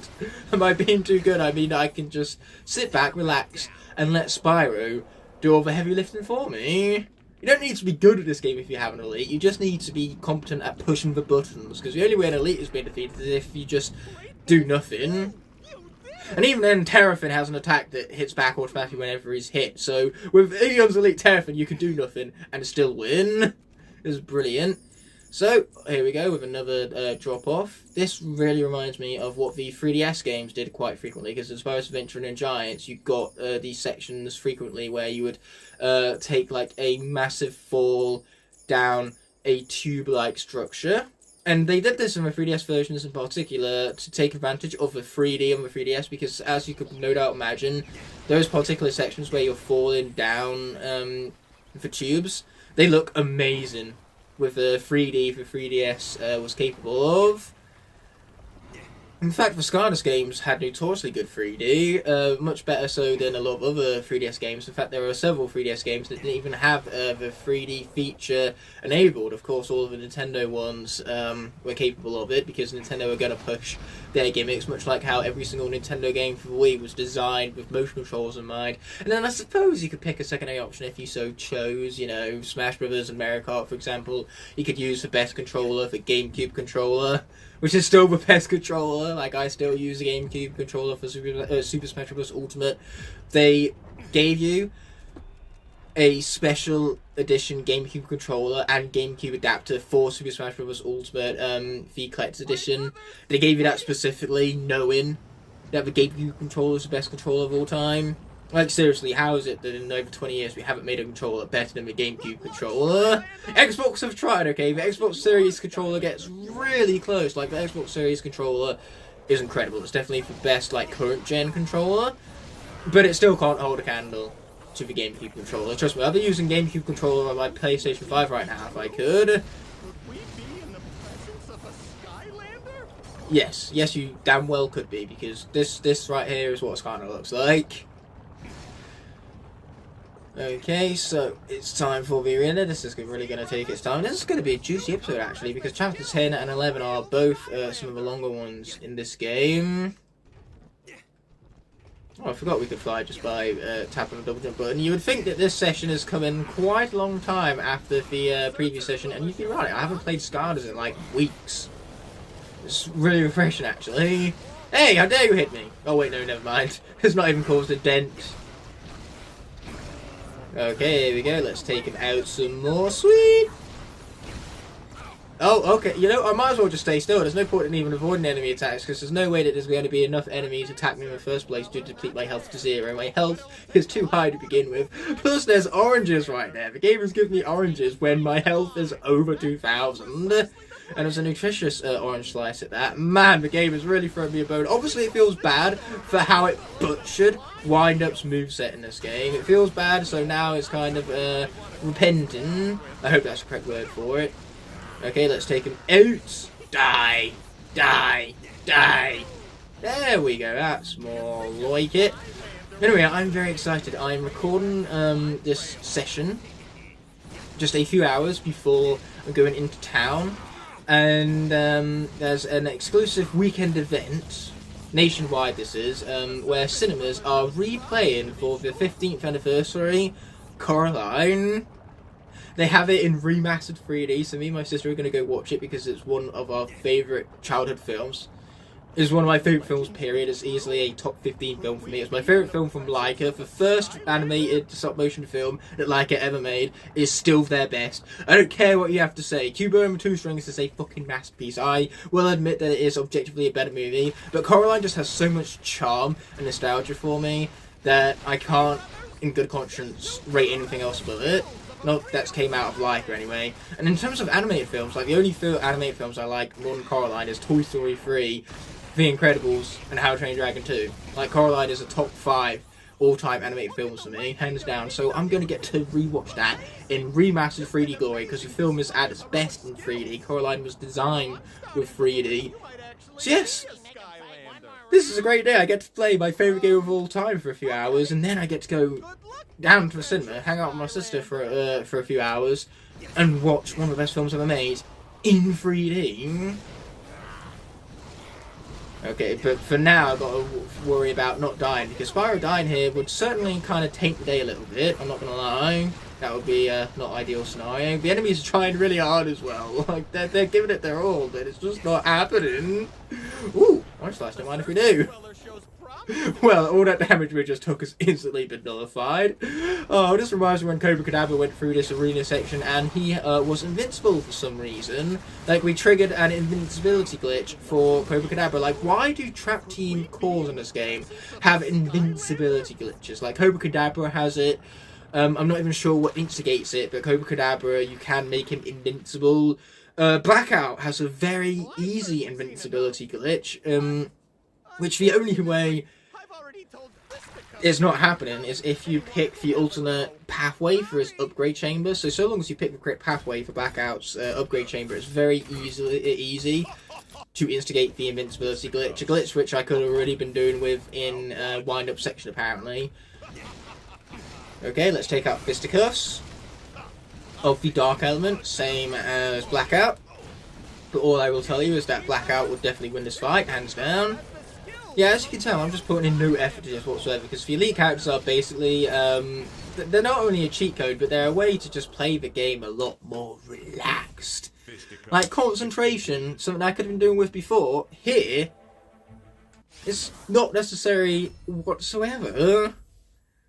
In fact, I think the game is kind of encouraging me not to concentrate, to be honest. It definitely feels that way, and there's Fisticuffs taken out. So here we go, we're going to get some stars. Not that we much care about them, we're going to mash the X button and get out of here already, as we have ranked up. That's what I'm talking about. Anyway, let's get all the unnecessary deeps 2 out of here. There's a present there, but we're not going to open it in case it's a level up orb, and as you can tell, for Spyro's level count, a level up orb would do nothing for us. Without further ado, let's head to Willikin Workshop, and hopefully we won't have another wind-up situation. I can't believe Trigger Happy is now our only remaining tech Skylander. We have 1 tech Skylander, 2 life Skylanders, and 2 magic Skylanders. At least for the case of magic, one of them is an elite, so elite Spyro is going to be a lot more difficult to get rid of.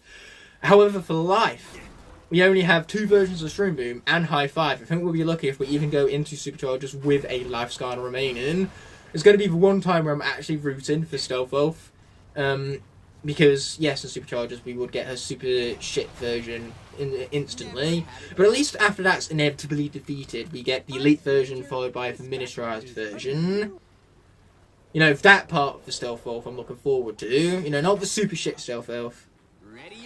The good Stealth Elf, which is literally every other Stealth Elf. Like, say what you want about Stealth Elf, I actually really like Stealth Elf. Not when it's a super shit version, I don't.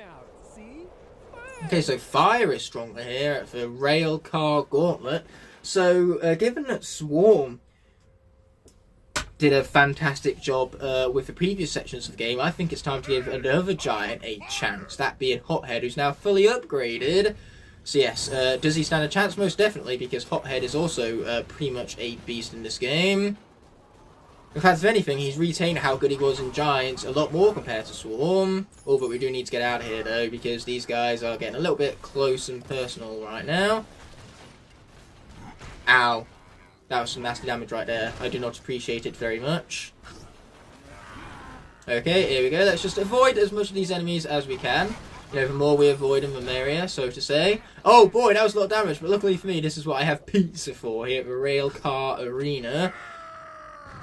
Yeah, let's get some oil laid down. Oh, but you got to be careful though, because those guys start escaping their attacks immediately. So with a large hitbox, I don't think they really mesh very well with Hothead over here. Stop being invincible! That's rude! I know I did it with Blackout earlier, and this is just your revenge, but, you know, now I need to revenge your revenge because of what you did to Wind Up. It's just a circle of revenge. Ow.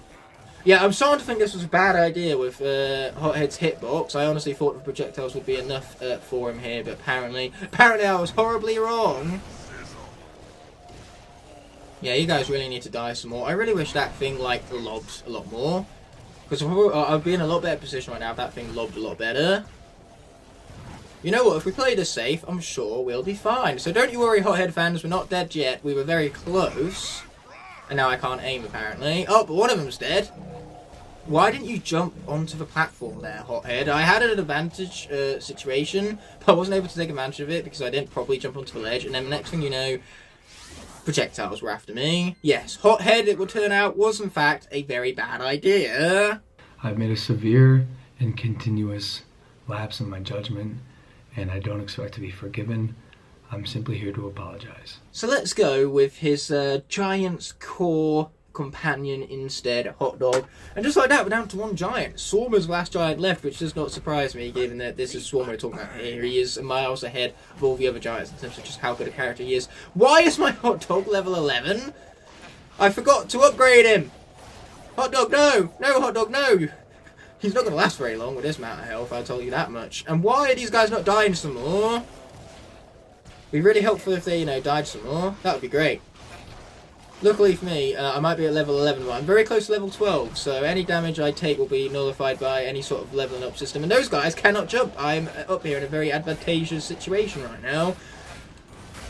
Not if I roll straight into him, that isn't. So take him out some more. Let's not do a combo because that is how I kill myself apparently. And just like that we can level up, so all the damage we just took has instantly been nullified. That we love to see. These guys on the other hand, not so much.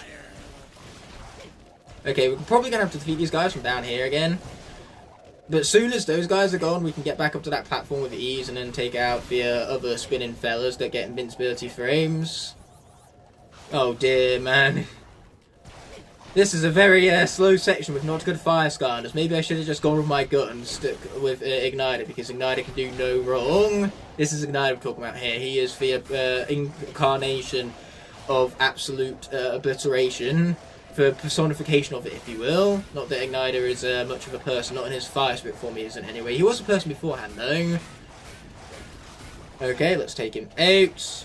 And we're going to do the same for this fella over here. And by person, I mean, obviously, not a traditional person with a face and shit. You know, Igniter doesn't have a face, but he's still a person. Garbage day, see? Oh no, not Scrap Shooter, see? Oh, he's got me terrified, see? Scrap shooter. So far, though, this fire station has taken us about 10 minutes, because we were very cautious with a Hothead, and for caution in the end did not pay off because he wound up dying anyway. Okay, luckily up here we're relatively safe against the Scrap Shooter. It's his fellow enemies that we have to worry about, which always seems to be the case, to be honest. Like, whenever I'm fighting these boss fights, there's never really the boss fight that's that much of a problem. It's always the enemies that spawn in alongside them. Like, when you're fighting Bad Juju, the problem is not Bad Juju, it's those fucking eyeball dragons, my arch enemies themselves. Okay, cool. Ow, not cool actually, not cool at all. Yeah, maybe I should take down those very enemies I was just saying earlier causing me this much trouble. Oh boy, not the barrels, anything but the barrels. It helps when my projectiles, you know, actually, like, land. Okay, cool. We're taking him out slowly but surely. Die. Okay, cool. Sweet. We're in a much better position now than what we were in, that's for sure. Okay, let's take him out some more. Ow. This was probably a mistake. Mistakes were made. Let's try not to lose 2 fire Skylanders in one section, shall we? Boy, do I miss Track Masters when you need them. Where's a Track Master when you need them, eh? Wildfire right now would be obliterating this section. Wildfire would have gotten through this section about 3 times by now, and with, you know, half the damage having been taken in the first place, because Wildfire, this is Wildfire we'll talk about here, it's quite self-explanatory, his overall beastliness. One more, Snipe from downtown. There we go. We got there eventually, you know. We lost a character along the way, but we got there. That's the important thing. So we're not going to be Trapper Scrap Shooter here. No, siree, we're not. Next time, I'll eat your shoes. Oh, you heard that first here, folks. Next time, he'll eat your shoes. So watch out for the Shoe Eater Hot Dog. And boy, that stereotype really does come true. For anyone who has ever had a dog as a pet, you would know how much they love to eat shoes. My dog is not immune to this effect that shoes have on dogs. My dog sees a pair of trainers and she jets for them. I've never seen my dog move so quickly in her life. She loves eating shoes. So I can confirm firsthand that the stereotype of dogs eating shoes is 1000% true. Not even 100% true, it's 1000% true. But now the villain element has popped up, I paid attention to it this time, and so we can take a choice of whatever light or dark Skylander we want to play as, and in this case, that's going to be Spotlight. Time for Spotlight to get the spotlight, so to speak. We were talking about Blackout earlier, I don't care who we were talking about, we're going to play as someone completely different to who we were talking about. So, I feel like this is one of those YouTube videos where they title it one thing and then they talk about something completely different altogether. Oh, bye, fella! That was an accident. A very happy accident, as you can tell from my overall happiness. Very happy accident indeed. Okay, more enemies for us to take out right now. Do I feel sorry for these enemies facing this absolute obliteration you see before you? No, actually. Not really, I don't. Okay, sweet, they're out of here too. That's what we love to see, we love to see it. Okay, let's get over to the other side of the tracks, because that's going to make it easier for us to traverse this section without getting hit by a train. Last thing we need to do is get run over by a train and lose Spotlight in that manner. We've already lost 2 characters this episode by either me playing stupidly or me just making bad decisions with which Skylanders I'm going to swap out for. Like, we could have used Hothead instead for his tankiness to take a couple of hits in the vehicle sections of superchargers. Like, that would have been a way better use of his character, sacrificing him to vehicle sections rather than using him here. But I just wanted some variety because we haven't seen Hothead for a while, and unfortunately, wanting some variety was the death of me in the end, because Hothead was not a good choice for that section.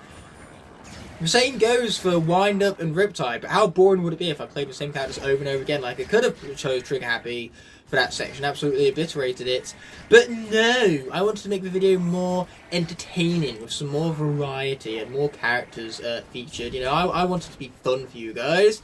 Well, forget Fun Ignite, I was supposed to take this game super seriously. Yeah, this is a children's game with plastic figurines that you place onto the portal to bring to life in a video game. You know, it's not meant to be fun, this is a very, very serious matter. How dare I try and have fun along the way? How stupid of me.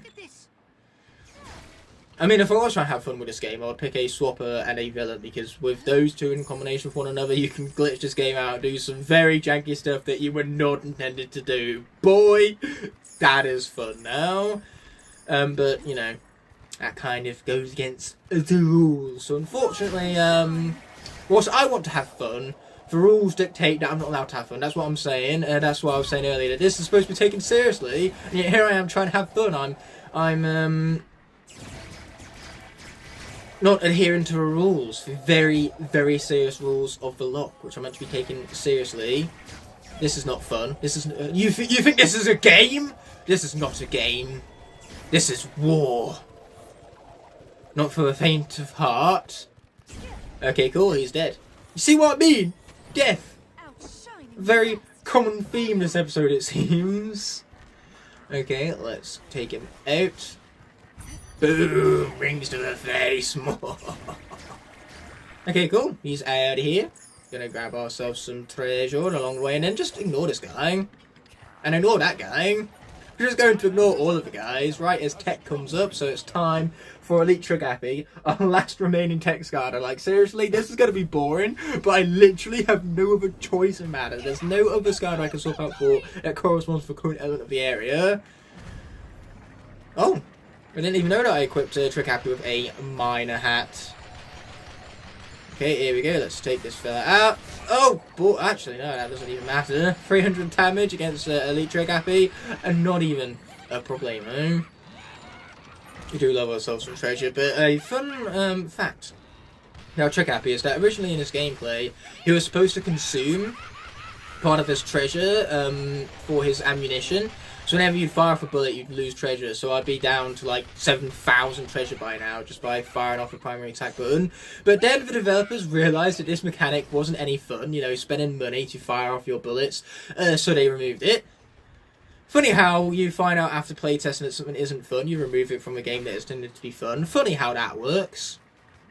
So let's obviously flip that switch right there. Yes, Spyro's Adventure took 3 years for Toys and Bob to develop, whereas all the other games took 2 years, with the exception of Giants that took them 1 year to develop because they had to obviously build it off the back of Spyro's Adventure.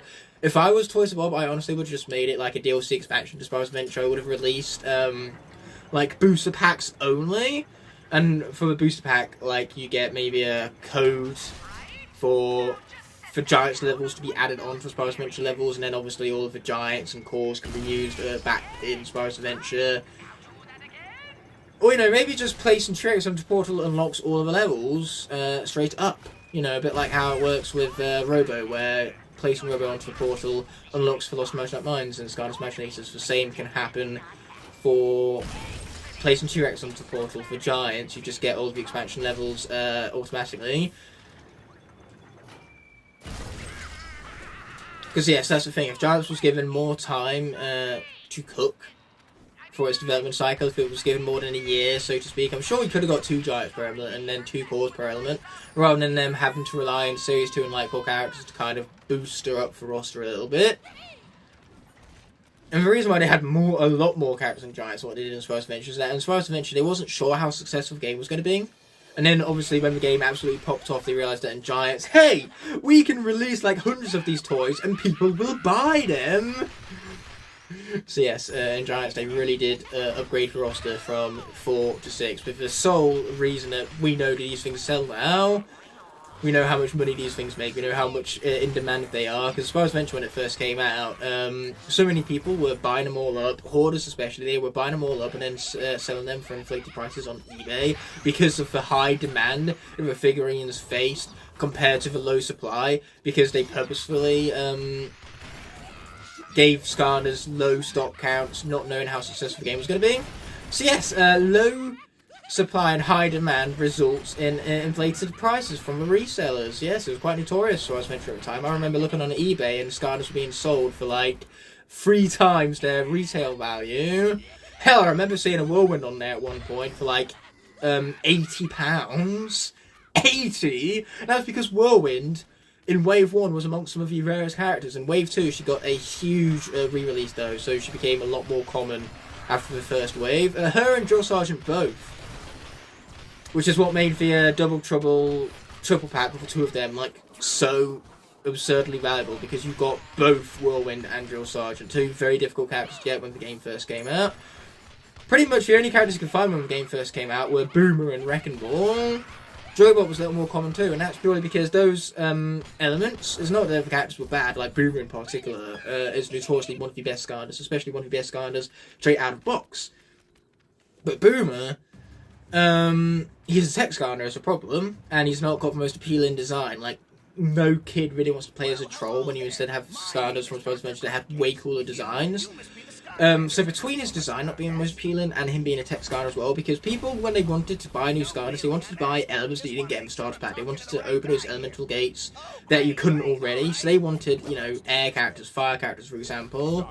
So those were the ones that sold out the quickest. Hey, let's see what you got, pal. The best triple pack for it was actually Bash, Chop Chop, and Eruptor. It was not only a more common triple pack to get your hands on compared to the others. Let's try not to lose track here in my rambling, shall we? I don't want to lose all of my tech Skylanders. Hold still. This won't hurt a bit. I'd rather not hold still. That sounds like a terrible idea. Crankcase, not gonna lie. I almost called him Crankenstein right after I was praising myself at the beginning of the episode for not calling Crankenstein Crankcase earlier. Yeah, this is what I get for praising myself, I guess. Some instant karma being shoved right up my ass. Fill in the vat with gold. Okay, and I haven't had enough karma yet because I've already lost 2 Skylanders, okay? Is that not enough for your episode? If you've not had enough bloodlust already, at least chapter 12 and chapter 13 can be a little bit of a calm before the storm, so to speak, because chapter 13 would be difficult if not for the fact that we get to play as Crypt King. And Crypt King, most likely Elite Skylanders, is a cheat code in this game. So yeah, Crypt King will be alright. But going back to our discussion on Boomer, yes, the problem was that he was a tech Skylander, and he already got a tech Skylander in the starter pack, that being trigger happy, so therefore Boomer just wasn't like as in demand. So you could find him quite easily. And Wrecking Ball goes the same way. Like, yes, he was definitely in more demand than Boomer because at least he had his cute design going for him. So a lot of younger kids would have definitely wanted to get their hands on Wrecking Ball much more so than he would have Boomer. Definitely way more appealing design to the target demographic of Skylanders.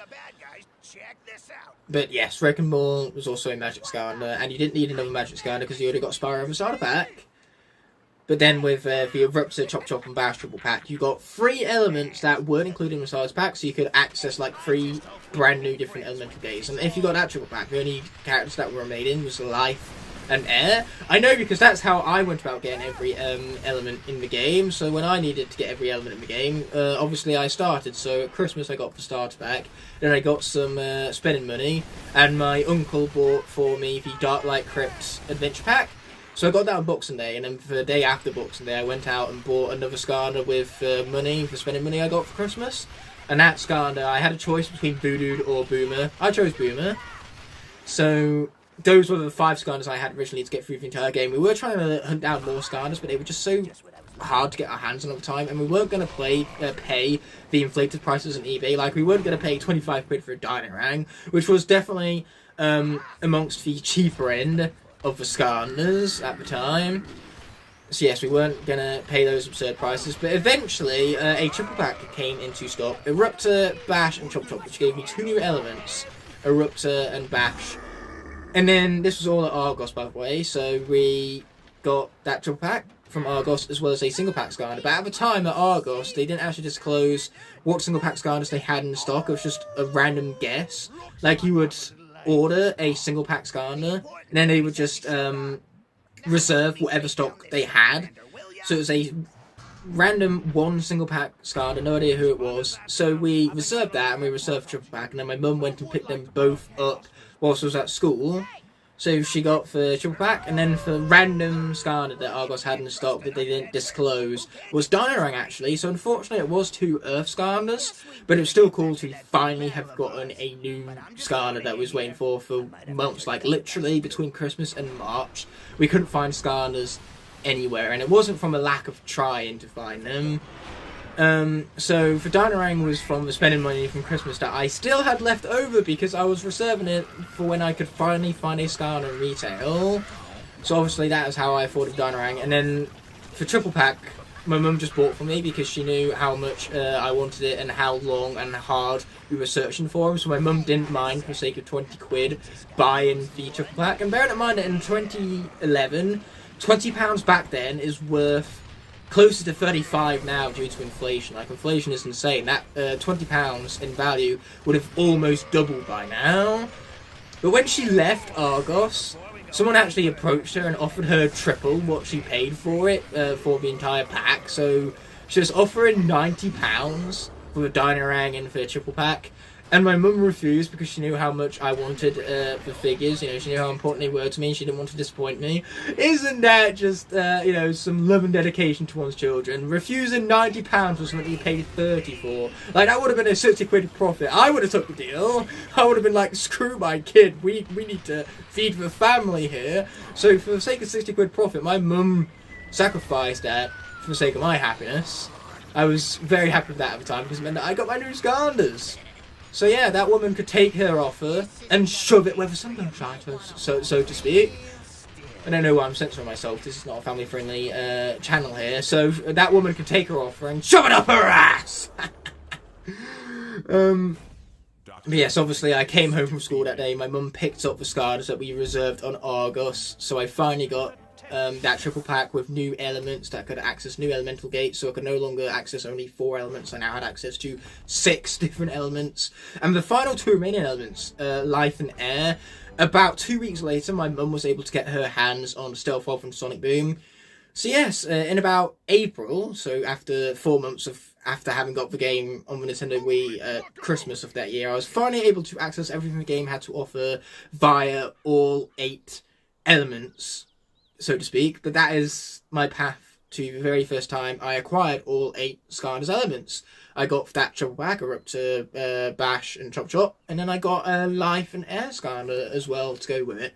And that, my friends, is the easiest path to get to owning one of every single element in Spyro's Adventure. I know it's the easiest path for a fact because it's the path that I personally experienced, so to speak. But enough of all this rambling. The episode is coming to an end. Obviously, I'll see you next week. But until then, we have an outro to see us through. Yo, guys, I've got a spark which I'm going to use to ignite the fire for an episode of the Skylanders Trap Team CarryOn Locke here on the channel. In the previous episode, we defeated Dr. Crankcase with absolute ease, might I also add, because I was rambling so much about my initial journey with Spyro's Adventure, getting into the game, and gaining access to all 8 elements of Skylanders the game had to offer. You know, I basically shared my story of how I came to eventually own all 8 elements in that game. It was a very fascinating story, one of which I could tell without needing to concentrate too heavily on the game. I could tell the story without being interrupted by the need to concentrate, because as you can tell from my late trick happy right here, these are characters where they basically are so overpowered at the video game that they remove the need for the concentration button. In fact, they remove the need for the Be Good video game button altogether. So Trigger Happy took down Crankcase with no trouble whatsoever. It was, however, all the other sections of the levels that we tackled in that episode that were the pain in my ass, because in Chapter 10, Secret Sewers of Supreme Stink, we unfortunately lost Wind-Up due to my lack of concentration of the video game, because in a section where I could have swapped out for a Light of Dark Skylander because villains were stronger, I instead remained as Wind-Up where I did not need to, and because of my raw stupidity, Wind-Up paid the ultimate price. He was defeated in battle, and therefore his class is dead and cannot be used throughout the remainder of the series. And then with Hothead, I made a huge lapse of judgment, believing that he could make it through the Scrap Shooter boss fight just fine. I was wrong, and Hot Dog had to clutch it out, and even then, Hot Dog came close to being defeated a few times, so we almost lost 2 Fire Skylanders in one section due to my poor lapse in judgment, because here I am, like, giving more praise to Skylanders than what's deserved. Like, I thought those characters could handle it much better than what they were proven to do so with. Like, I should have chosen literally either of the other Fire Skylanders in my arsenal. Smolder Dash or Igniter would have just ripped through that section, no problem, no questions asked. But instead, I decided, let's take a risk, let's have some fun and play as characters I wouldn't usually play as. You know, especially since Hothead hadn't had any screen time in a while, so I was trying to induce some variety into the gameplay of the series. I was trying to make it more entertaining for the sake of watching it. I was trying to make it more entertaining for myself as well, make it more fun for me to play through. But here I am forgetting that this game is meant to be taken super seriously. This is not a kid's game. This is not meant to be fun. No, this is deadly super serious is what this is. How dare I try to have fun in a children's video game? What an absurd concept. Okay, let's get out of there. Oh! I suppose I can just spin him off the edge. That's the easiest way to get rid of him. There we go, and a pretzel of good measure. So all the damage just took us free range right here, instantly nullified. We love to see it, we do. In fact, I think there's more food down here as well. A good cup of tea, it looks like. And it seems as though this chicken really enjoyed that cup of tea. I've never known a chicken to enjoy a cup of tea that much in my entire life before, but here we are. Skylanders just makes absurd concepts come into reality, I suppose. Okay, let's watch out for the spinning fan blade from the Bob of Doom, where life is now stronger here. So without further ado, let's swap out for high five, give the Trap Team Core some of the recognition they deserve, because Spotlight in the previous episode did finally get into the spotlight herself. You know, it was awesome to see, especially given how obliterative Spotlight is. Like, the enemies did not stand a chance. We definitely revenged Hothead's defeat, that's for sure. Because I don't really want to call it a death. Obviously, they're defeat in battle, and defeat in battle is what's classified as a death. But Skylanders don't really die. Fortunately for them, I suppose. Okay, let's get them out of here. I mean, the Giants, for Pete's sake, are 10,000 years old. It's like Captain America all over again. They were frozen for so long that they reawaken 10,000 years later. And that would really throw you off. Like, Captain America is a man out of time, and that really threw him off and disorientated him quite a bit, living with modern technology after 70 years being frozen in the ice. Just imagine what that would do to you 10,000 years instead. Like, if I was to wake up 10,000 years from now, I can't even start to begin to imagine how things must have evolved by then. Incredible, just incredible. But anyway, it's time to instead focus on these rhythmic puzzles. And obviously there is a boss fight in this level, but it's one you can skip entirely, Cross-Crow. And it's a tough boss fight, so that's exactly what we're going to be doing. We're going to be skipping it in its entirety. We're going to be taking a low risk, getting high rewarded for it too. Low risk in the fact that we aren't even engaged in combat. High reward in the fact that because we aren't engaged in combat, there's no damage to be taken from the combat, and therefore there's no means of which for our Skylanders to be defeating class as dead. It's brilliant. Brilliant, I tell you. Okay, let's take out some enemies, which is also brilliant. All my plans are just brilliant. Brilliant, I tell you. And I'm very humble about it too, in case you can tell. Anyway, take that, the Pinchy statue. That's what you get for looking at me funny. If you destroy all 5 Da Pinchy statues hidden throughout this level, you can actually earn yourself either a trophy or an achievement, depending on, of course, whether you're on PlayStation 4 or Xbox One. So yes, Trap Team definitely has some very interesting achievements. I did not mean to eat that food, I meant to save that for later, for when I take damage. Like just then, I took damage right after I healed up. That's very ironic and annoying. Okay, there we go, dash straight through them. Yeah, people who praise High Five's gameplay, seriously, look at this. This is some of the most mundane, boring gameplay out there in its entirety, and yet people like this character. Remind me again, why do people like this character? He is by far the worst of the free-to-play trilogy. Like, yes, he definitely has the best design by miles, there is no denying that, but in terms of gameplay, like, Flipwreck isn't very powerful, but his gameplay is at least more unique and interesting than this. Whereas Batspin definitely has the weakest design of the 3, but by God does her gameplay more than make up for it. She is fun and incredibly overpowered. Batspin is seriously underrated.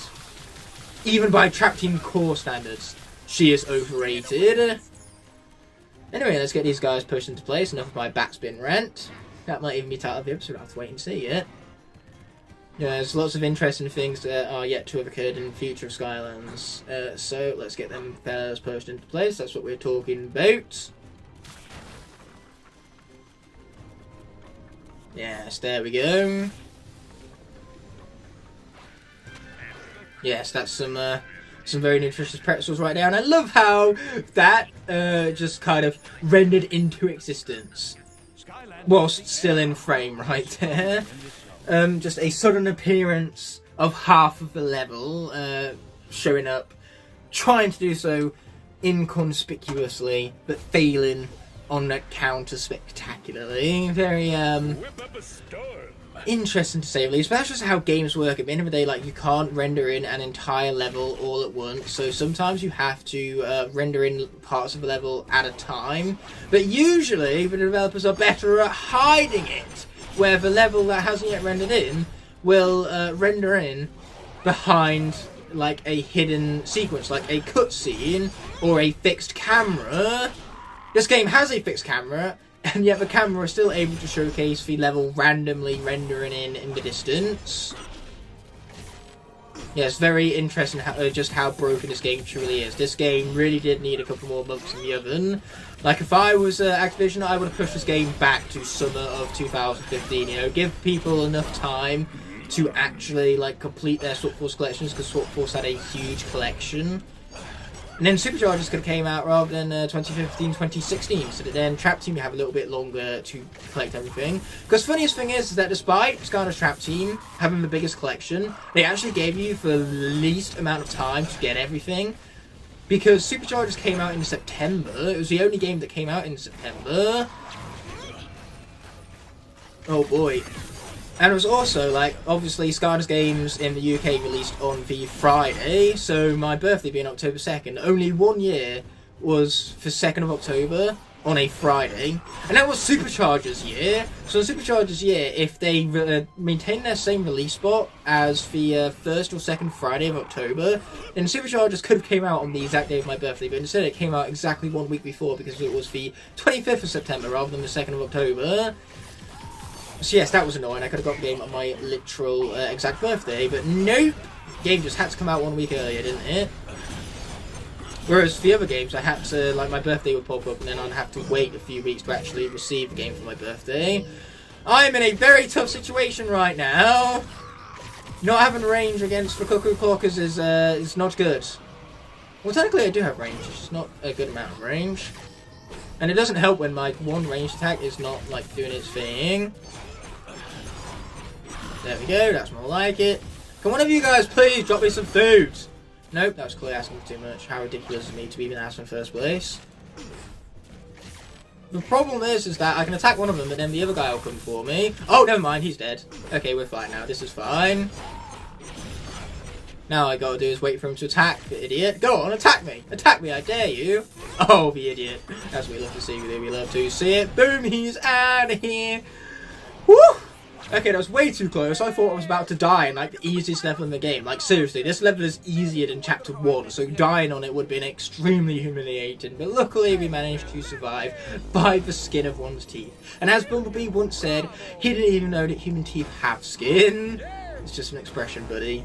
Just an expression. Okay, boom, boom, boom it up some more. Let's go. That's some good boomage. Yes it was. It was pretty amazing, wasn't it, Da Vinci? I'm inclined to agree with you. Okay, we're in for Owl Clock Gallery, apparently. Ooh. Anyway, I'll tell you what I'm not looking forward to. I'm not looking forward to Golden Queen, her boss fight. We're going to try and get through as much of it as we possibly can, playing as Chop Chop, because obviously going into it, the element beforehand is undead, and I think Elite Chop Chop can definitely get past the Eyeball Dragons and Bad Juju, hopefully, and having said that, I didn't just jinx anything. No, hopefully this isn't some terrible foreshadowing situation. Let's say, I can at least, hopefully, deal a massive chunk of damage to Golden Queen utilising just Elite Chop Chop alone, and then for remaining Skylanders can hopefully finish her off, not with too many losses along the way. The problem with Golden Queen is that unless you're Wallop, you're really going to struggle at Nightmare Mode against her, because her little turrets, unless you're Wallop, you can't very easily get past them. But that being said and done, this level has officially come to an end, so now I'm going to press the X button, and I will see you at the future of Skylands. Boom. Okay, so here we are at the future of Skylands. Without further ado, let's be flipping that switch right there. Don't ask me what that accent was. Okay, so the Earth is stronger here. Oh boy, that will probably be a lot more chaotic and spell out my doom much more so than actually just fighting it regularly, because the tornado spinning it round means that it's very difficult to get to its vulnerability, which is behind the shield right there, and instead in the process of spinning it, it's just more likely that not only is it going to keep its shield to the front of me, but it's likely that its gun can deal damage to me in the process also. So yes. I'm glad that the element of the area here is Earth, where I have the opportunity to instead of switch out for Bash, who's definitely the most effective against Blastotrons, because he can easily maneuver himself to a position where he is out of harm's way, and he can use his Tail Strike to take him down in a matter of a couple of hits. Because as you saw right there, we obliterated that fella in no time whatsoever, utilising the powerful tail swing that this character possesses. And also, we weren't to his front very long. We weren't vulnerable for very long because we were able to quite easily outmaneuver the Blastatron and get to his vulnerable side, his backside. I feel like a minion right now. Any reference to bottom and the minions just laugh. I couldn't blame them because, you know, bottoms are funny. Oh man, I only just swapped out for Bash and now I've got to return to stupid Nightlight instead. Oh man! Stupid video game being stupid. I want to play as Bash, but obviously the video game doesn't care about what I want. Let's take out this fool right now. All of these fools, actually. We're just going to launch them up. This is like wind up, but good. It is pretty illuminating. Yes, I'm inclined to agree with that fella right there. Boom! Take my combination to the face. And my 360 for good measure. Nightlight, why are you this way? Seriously, man. Who hurt you? Okay, let's take him out. There we go. Oh. Anyone would think I enjoy Nightlight. Third best Trapmaster, hands down. And anyone who doesn't enjoy Nightlight, your opinion is wrong, because that's how opinions work. Yes, there you go. Okay, where are the Blastatrons? Bring them on. Oh, watch out for the Laser McBob first, though. That'd be a good idea, a good plan of mine. A good plan of mine, indeed. Oh, there he is. There's Blastron I was referring to. Or not, I guess. Oh, there's two of them. I repeat, there's two of them. This is fine. Ow. This is fine. Ow. This is still fine. Is it though? Is it really, Ignite? Is this fine? Where's Bash when you need him? Anyway, there's ice cream here. Very conveniently placed ice cream. That's 300. That's another 300. Okay, never mind. It is actually fine, I guess. Yeah, this is not a good time for Nightlight's fat-ass hitbox combined with not being able to launch these enemies up. We can't keep them in a stun loop unlike we can with smaller enemies. And boy, those shields, when you get trapped there, they can really obliterate you. Luckily, we consumed some of that food earlier. If not for the food, then we would have died right there because that's how low a health we got to. Imagine Nightlight dying to 2 Blastatrons. All because he's not Bash. This is what makes Bash superior to Nightlight. I can't wait for someone to cut that to Crash of Skylands. I think I might have just spoken his, like, unspoken religious language because Crash of Skylands' holy text isn't some religious nonsense. His religious text is probably Bash's backstory, let's be honest here. Like, he studies Bash's backstory like it was the Bible, no doubt, no doubt. That is his holy text, so to speak, Bash's backstory. And just about any other lore revolving around Bash, to be honest. Man, I can't speak apparently. What can I say? Speaking is hard, okay? Now let's get moving before more of those grabbers grab us. Grabbers grab us? That's some really good good tongue noises there, my friend. I do like them tongue noises right there. I'm never going to live that down, am I? Whenever I last call pronunciation tongue noises. I mean, technically pronunciation does come from tongue. The tongue is a very important tool in pronouncing words correctly. After all, how are you supposed to roll your R's without a tongue? I can't even roll my R's, but if I was to do it, I need a tongue to do it. I can at least, I can curl my tongue, that's about it. That's all I can do with my tongue.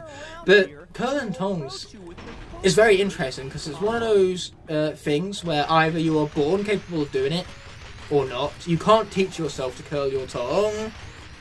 Okay, if you can't do it, then you just can't do it. Simple as that, really. And the thing is that it is actually a common gene to be able to curl your tongue, because yes, it is a genetic code.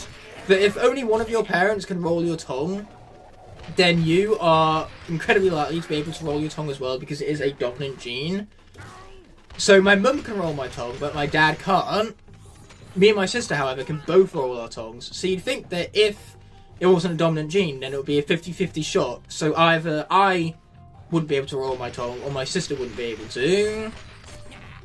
No, we both can, because it's a dominant gene. And because of that, our kids are most likely going to be able to curl their tongues as well. So it's just something that basically passes on because of the gene being dominant.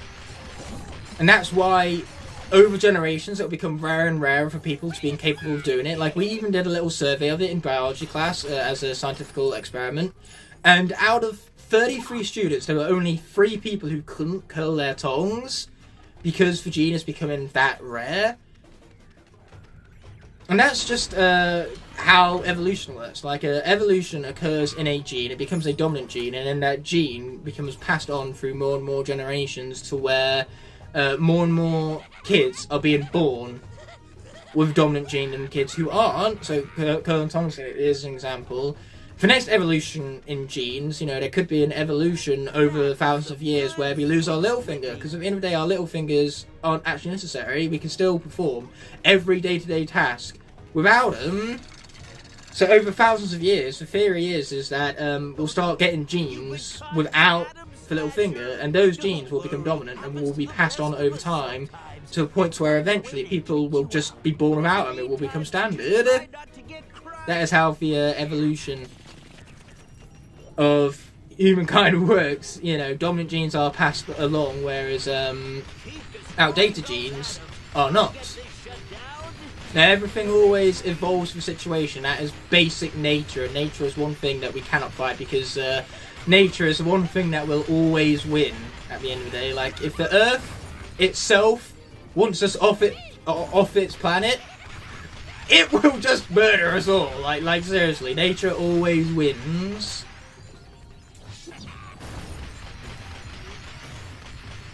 I think the best example of that is bacteria. How bacteria effectively evolve and they become immune to current antibodies. So that's why we always need to develop stronger antibodies in order to deal with bacteria as it becomes more and more stronger and as it becomes immune to current antibiotics that we possess. Stuff like the Black Death that would have obviously murdered millions back in its day can now be cured with simple antibiotics, because that disease, compared to what we have now, it is nothing.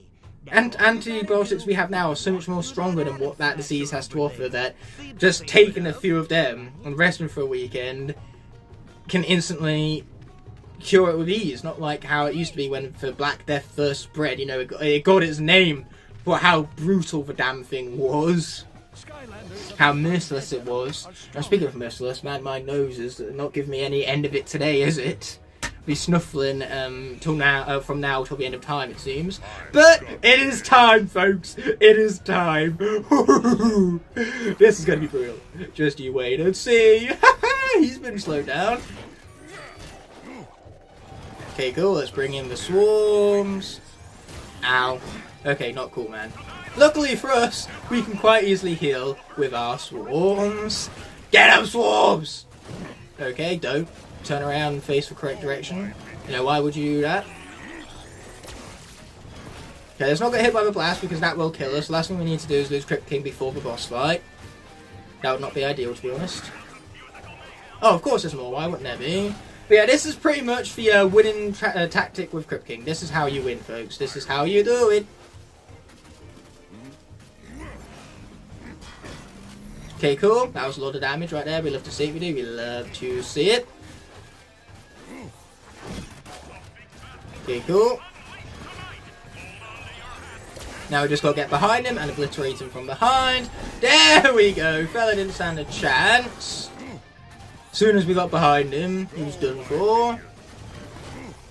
Okay, where are more enemies? Now, once again, just like we did with Crosscrow, we're just going to avoid Blastatron, like the Plague, or should I say Black Death, because that was a topic of conversation earlier, and how the evolution of antibodies has now made Black Death incredibly tame. You know, nothing if you simple antibiotics can't wear off. Oh boy, there's more of them now. I repeat, there's more of them. Luckily for us, the Zeta Blobbers is dead, but there's another one. I repeat, there is another one.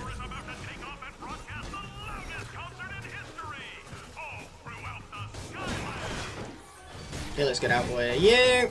Or, you know, just take it to face, I guess, is the alternative. Okay, now what I need is a lot more swarms, because I'm in a very tough spot right now. Let's not lose Crypt King after how much I hyped him up earlier. Like, usually this section isn't a problem. I'm having a lot more problems with it today than I usually do. Apparently I forgot to hit the Be Good Video Game button. I'm just too used to being laid back with the elites, apparently. They've softened me up a little bit. It's not good. Okay, I was very close to getting hit there. Luckily for us, we can still withstand a hit like that. I told you so. Okay, it's fine when there's only one of them, but you know, now that there's multiple, I'm struggling a little bit. In case that wasn't clear.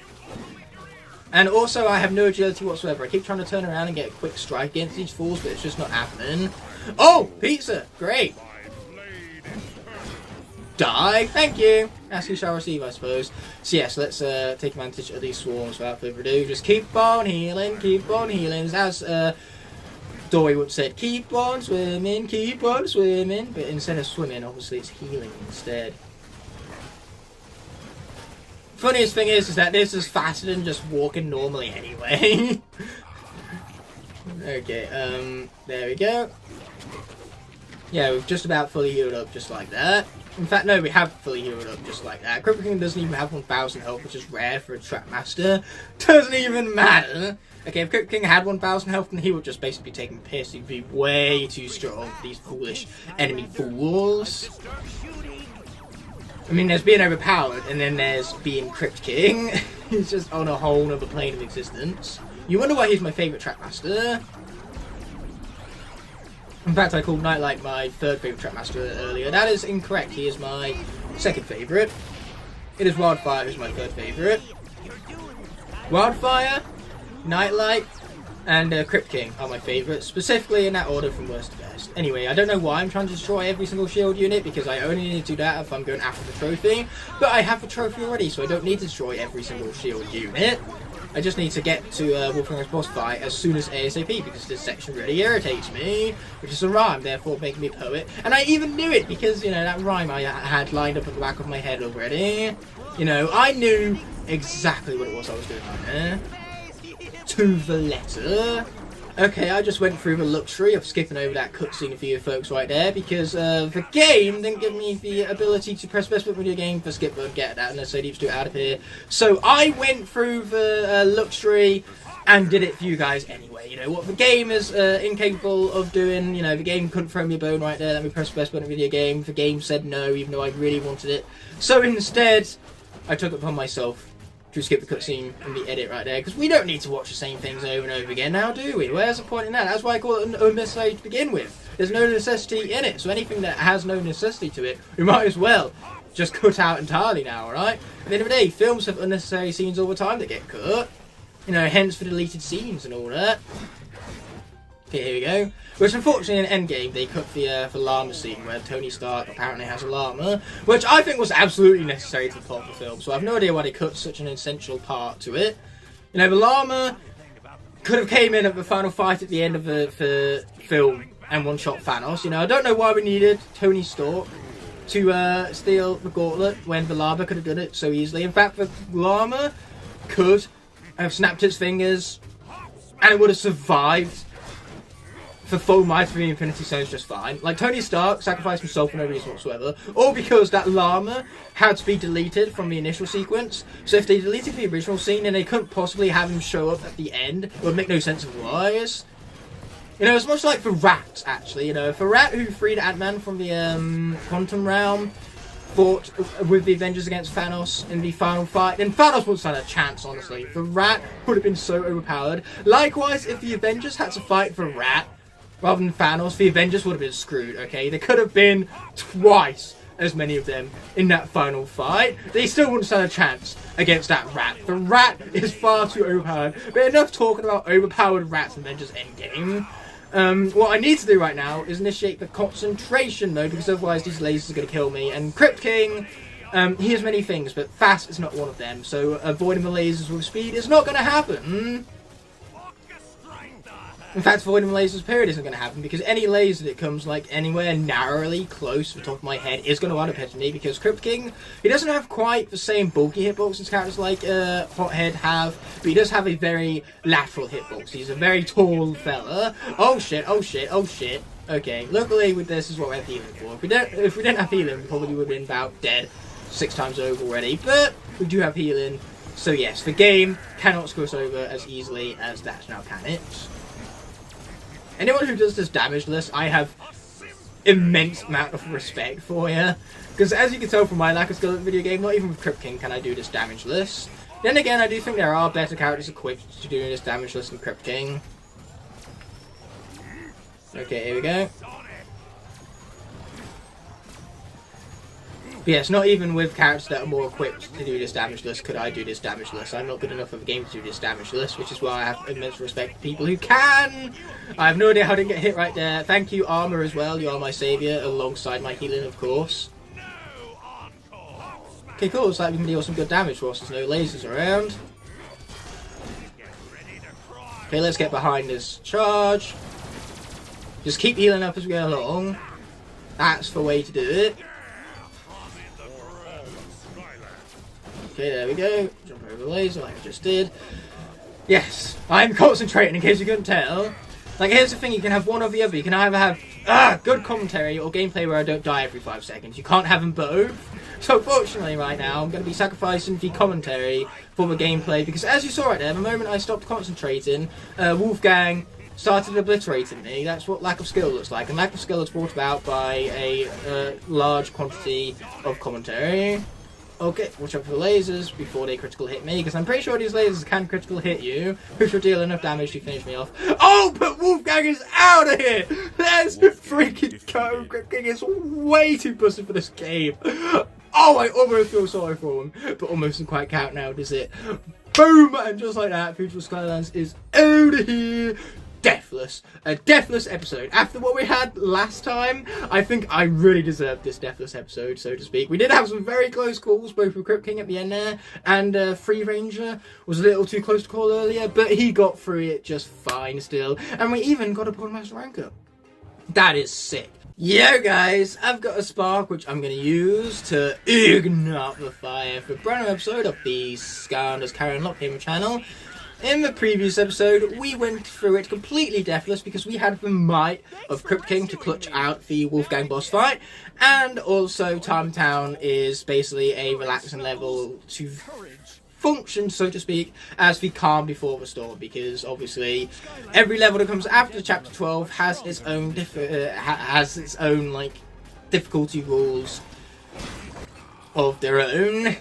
Their own difficulty standards, I should say, because each one seems to get tougher than the last, with certain spikes thrown in between for good measure to really spice things up. Obviously, Chapter 13 is a lot more difficult than Chapter 14, but Chapter 14 has its own difficulties to call its own. Like, there are some sections in this level that can be particularly brutal should you not pay attention to the video game, which is why we're going to do exactly the opposite of that and actually pay attention for once. I know it's not really what I'm well known for after all. My lack of concentration is what got wind up defeated in the first place. But for once, we're going to make a change and we're going to try and concentrate a little bit more than we usually do. See how much of a difference it makes. We are going to be playing through this as Crypt King because Undead is currently stronger here, so I must stay as a Skylander corresponding to the current element of the area. Cannot swap into another element of the area, changes once more. So it is highly convenient that Crypt King was on the portal already. Him being an Undead Skylander, much like the current element of the area, means we didn't need to switch out, not just yet. But there is also the villain element popping up, and we can either remain as the villain element, which will be a light or dark representative, or we can activate the grenade boss fight and swap out to a fire Skylander instead, which is exactly what I'm going to do, because I like the fire element, in case that isn't clear. Like, fire is in the channel name with good reason. Anyway, now that we have reached the conclusion of this puzzle, we even earned some treasure along the way, not that Crypt King even needs it, because as you can tell, he's pretty maxed out right now. I'd expect nothing less from my favourite Trackmaster. And it's your boy Rizzo over here. Let's get the tank factory up and running again. I like that plan. That's a good, solid plan. You know, and the sooner we can do it, the better. Which basically means, Rizzo, this is a little hint. Shut up! I can't do what it is you expect me to do, whilst you're too busy explaining what it is I should be doing. So rather than explaining what it is I should be doing, how about you shut up and let me actually fucking do it? Jeez. He spent so long explaining what it is I need to do that I was able to rant about how it is that he doesn't need to explain what it is I need to do, and that he should just shut up and let me do it already. If you can take as long to rant about that, then maybe you shouldn't explain about it in the first place. Okay, here we are. Okay. Now I feel like I'm blindfolded all over again. A little bit of a shameless plug right there. But let's flop on all of them. Sweet. So, let's be imagine this right now. Let's just say I'd be having a lot more difficulty right now if this was blindfolded. But never am I ever going to do a blindfolded lock. That sounds painful. Okay, here we go. Let's pop down here. Grab ourselves a bomb. And then blow it on up. I do believe Can a Giant just destroy that without the need of a bomb? That does make me curious. I've never actually tried that before. Okay, let's finish this fella off too whilst we're at it. Boom, boom, if we shake it, boom, if. And now let's complete yet another lock puzzle because this level is obsessed. Obsessed, I tell you. Okay, so this level might be obsessed with lock puzzles, but that does not mean that I need to be as obsessed with them myself that I keep them in the final cut. So instead, we obviously cut out the lock puzzle from the final edit, and instead now we're going to swap out for a little bit of Nightmare. You know, Nightmare on Nightmare mode, it only makes sense and all that. Nowhere to hide. I mean, she's not wrong. Around here it is very open, so there is left with nowhere to hide indeed.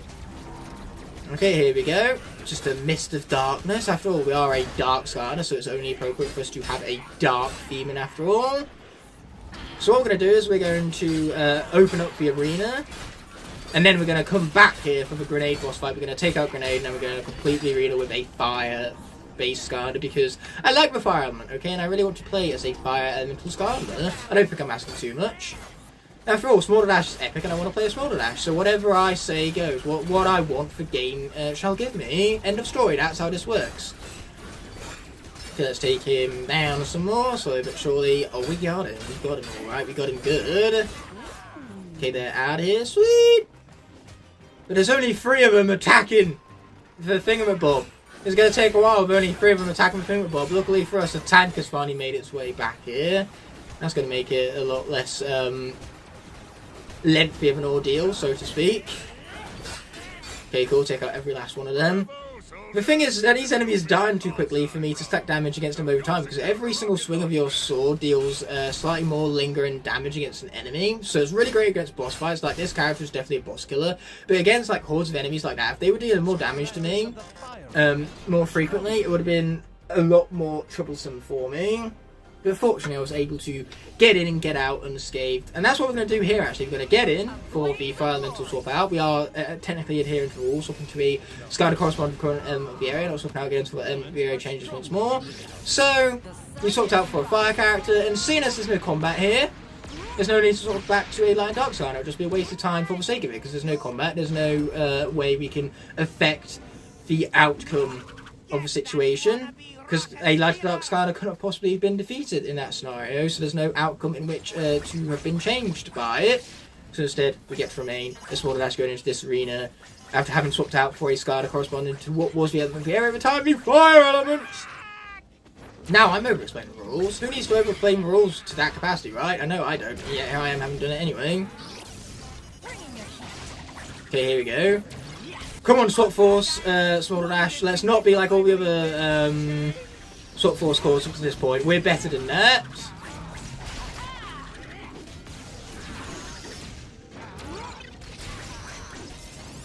And up we go. Boom, baby! See what I mean? Okay, this is what the other Swap Force calls should have looked like.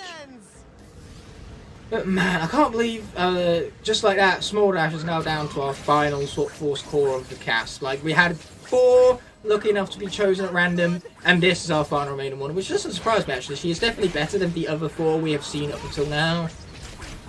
But it is still sad that she seems to be the final one remaining. It is very sad for me indeed. I am upset by this. Very upset. Now, die, die, die. Thank you. As you shall receive. Voice crack and all. Now, how does fire damage a fire Skylander? It makes literally no sense. Ooh, but I'm about to level up in this chaos over here, so that's great. Heal me! Oh, that didn't level me up. Bad video game, very naughty. There we go, but that's gonna level me up. Sweet, we're back up to full health just like that. And up we go, finish him off. Okay, against one enemy that is a little tad bit over the top, I will be the first to admit. But that's just Small Dash and Kana right there. She is over the top, and is brilliant. Boom, let's take him out. Maybe I just need to do them some more. Oh, Small Dash, why are you this way? Like, seriously, who hurt you? I mean, the answer is her own people, to be honest. Who hurt her? Her own people. She was shunned from her own community. And yet she went on ahead and saved their asses anyway. If I was her, I would have just left for cause. And I would have just told him, you can screw off and deal with your own problems. But no, she's a lot stronger than that. Really shows true character when you save the people who shunned you. And you do it out of the goodness of your own heart. Smaller Dash is good, that's who she is. Her backstory proves it.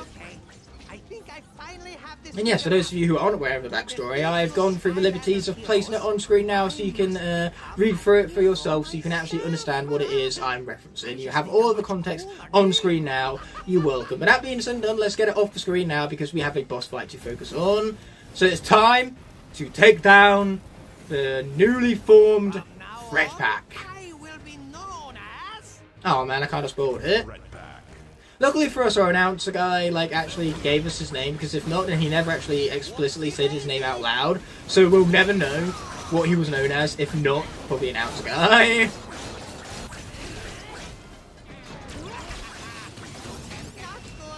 Okay, boom, let's take him down some more. Sweet! Anyway, why is this guy a water starter? I think that's a good question of mine. Why are you water? Tell me, Fretback, tell me now! Let's take him down some more. We're getting there slowly but surely. Let's power ourselves up a bit, make this a little easier on ourselves.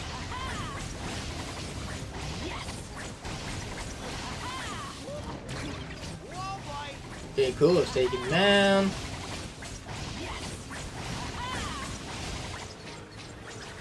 Man, he's really taking his time to die, isn't he? Small Dash is not really the best against this boss, it seems. I had a better shot against him blindfolded, apparently.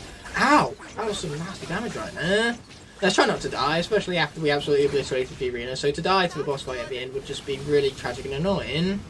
Stop moving! Stay still! Stay still and let me hit you. I'm not asking for much.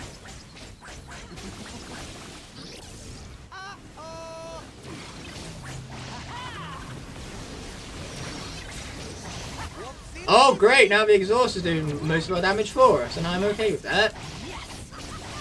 Okay, here we go, take him down some more. Okay, here we go. Slowly but surely again. Okay, here we go. Man, this is Wolfgang all over again. The commentary is not particularly exciting. And I was about to say, at least the gameplay is going alright. And then I took a shit ton of damage. So far, the exhaust has dealt more damage than I did. But in the end, we took him down with only 45 health remaining. That is what I call clutch of a century right there. But I didn't want to trust Nightmare in this arena because obviously there are the Tron Thunders. And if the Tron Thunders can take down Crypt King, it can take down just about anyone, okay? They are a threat and a danger. Much more so than literally anything else in the entirety of this game. Wolfgang, not a problem. The Tron Thunder, on the other hand, you should fear it if you know what's good for you.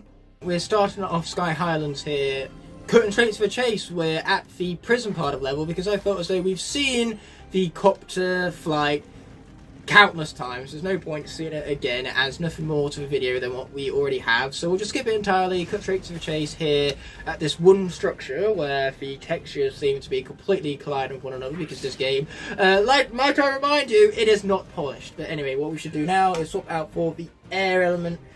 And in this case, let's go for a little bit of Free Ranger again. I've got faith in him. I've got faith in him after how well he did in the Time Town level.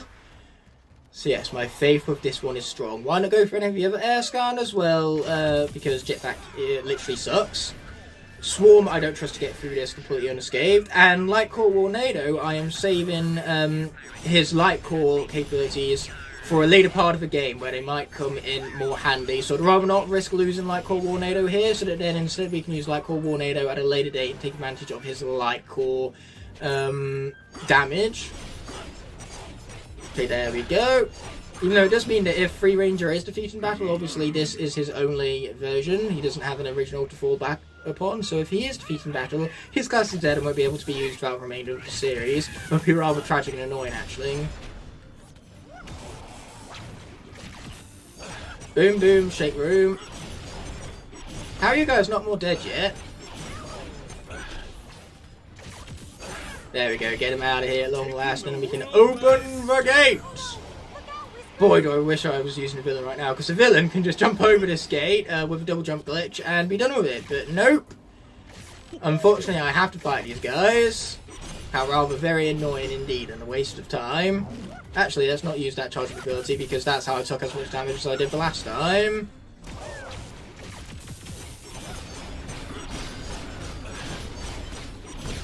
It's really annoying that I can't spin these guys off the edge because of that stupid gate that's in the way. Stupid gate. Doesn't know what's good for it. Oh boy, there's another bad juju. I repeat, there's another one.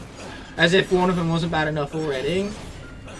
Luckily for me, this like wave of air also knocks back enemies, so that's very convenient. It's also very convenient how my lightning is conducted amongst enemies. This character has a lot of convenient things going for it right now, which is really saving my bacon. Even though I'm a chicken, so I don't have bacon. Okay, here we go.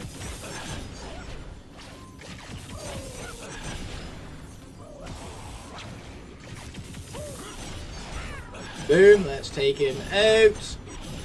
There we go, that's what we're talking about, baby. Oh boy, it's the great Humongous! Most charismatic presence in the entirety of the Skylanders franchise. Like, seriously, look at this guy, he's just oozing charisma. I wish my charisma was on the same chart as his, but no, you can't even compare him, because his graph would be way up here, and mine would be below the frame down there. Seriously, man, Dykewood Crow, or should I say Humongous, for both of them, unbelievably charismatic. Like, seriously, he could teach a charisma school, he could. Solo-handedly he could. He's that charismatic there, mind you. Oh no, he didn't! Well, luckily this is what I have Wolfgang for. So yeah, third and final round. I say final round, emphasis on the final, because this guy is going down. We're in fact going to use Hoopsicle with 4 attack points just to rub it in. Anyway, let's press the button for the skip button, because for once, I can get the unnecessary deep stew out of here. So it's for lower defences. That's my plan. I'm going to do that, Tessa. I'm going to do that, and then I'm going to cut it out of the final edit. So I will see you after the talk section is said and done with. Okay, we're finally done with that section right now, so it is time for us to get the heck out of here. Yeah, luckily for us, we get to spin right round, baby. Right round, like a record player. Right round, round, round. Anyway, since water's about to pop up here, we can finally take advantage of the swapper rules that were first incorporated in the very debut of the trap team portion of the CarryOn Locke. The rules which state that when an element pops up, if I was previously playing as a swapper, then another swapper can come in and I have to swap them. So one of these halves have to remain, and since the free top half has taken damage already, or maybe it hasn't and I've completely forgot what its health was at already, regardless, we're going to use the wash top half combined with the ranger bottom half and see how it goes. Good bit of wash ranger, because we've got to keep one of the halves intact for this section, and we're back up to full health thanks to that. Okay, here we go, let's take him out, try not to get hit. Yeah, luckily for us, Washbuckle also has a ranged attack. Unfortunately, the Bubble mechanic in and of itself doesn't work against large enemies such as the Cuckoo Cloaker. That was an accident. I pressed the touchpad right there when not intending to. But anyway, ship! And ship again for good measure. Take my ship to the face. I do like ship. Ship is fun. Much fun.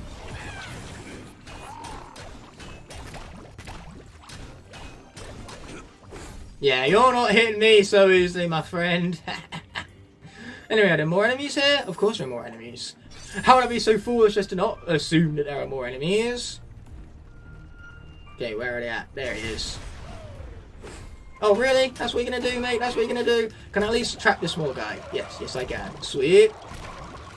That's less to have to deal with. If I keep him trapped in my bubbles.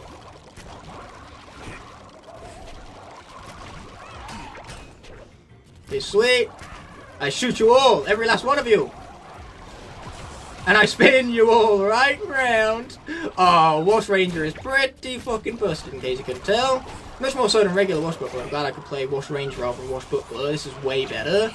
Did I just waste that food? Was I at full health? I just assumed I've taken a hit already, you know, because that's kind of what I do. And I do it frequently. In fact, I take damage and I take a lot of damage and I take even more damage when I sneeze. But somehow, when I sneeze, I didn't take any damage. It's a miracle.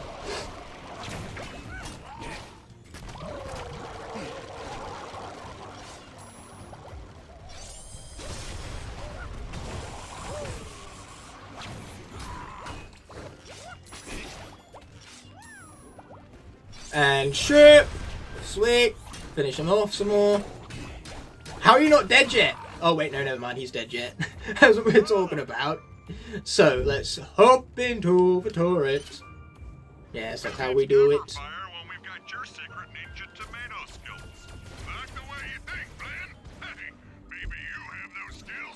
Maybe he does, man. Maybe he does. Yes, I can see that, Tessa, and I helped you. So, what can I say except you're welcome? Nah. Oh yes, I got my awesome water ability all charged up. Very convenient because that means I can take him out, utilising said water ability. And here I am realising that I could have cut this turret section out of the video, but now I'm commentating over it, so that's not exactly going to happen, is it? Oh, I suppose you guys are going to have to deal with it, much like how I'm dealing with it. I would apologise. Oh wait, no. I won't. I could, but I won't. Yeah, Buzz, I like that idea, but it's, you know, something easier said than done, apparently. Okay, there we are.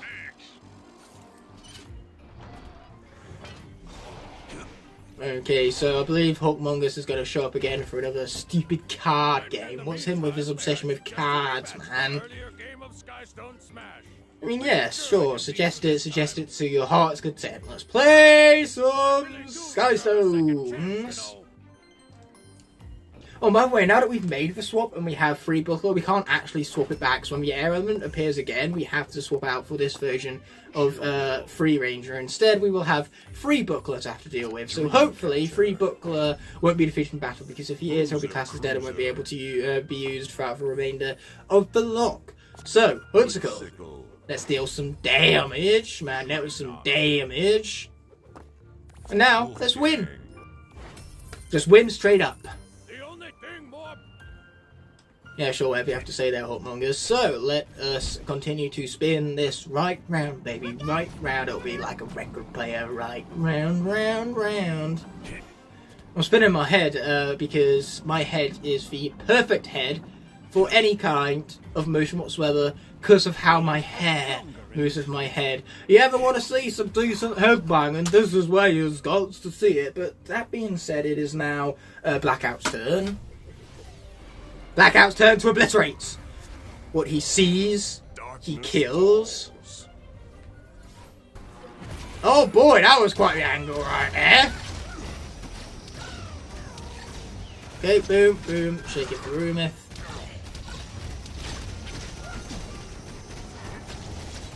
Okay, there we go. Take you out some more. Boom, boom. Shake the room. Boom, boom. I said shake the room.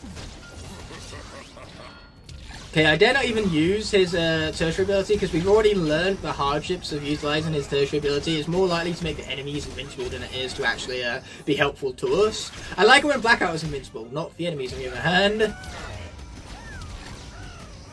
Okay, watch out. There we go.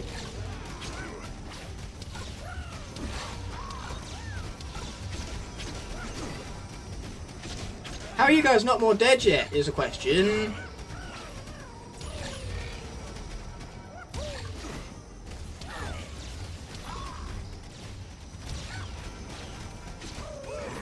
Okay, cool. He's finally been taken out.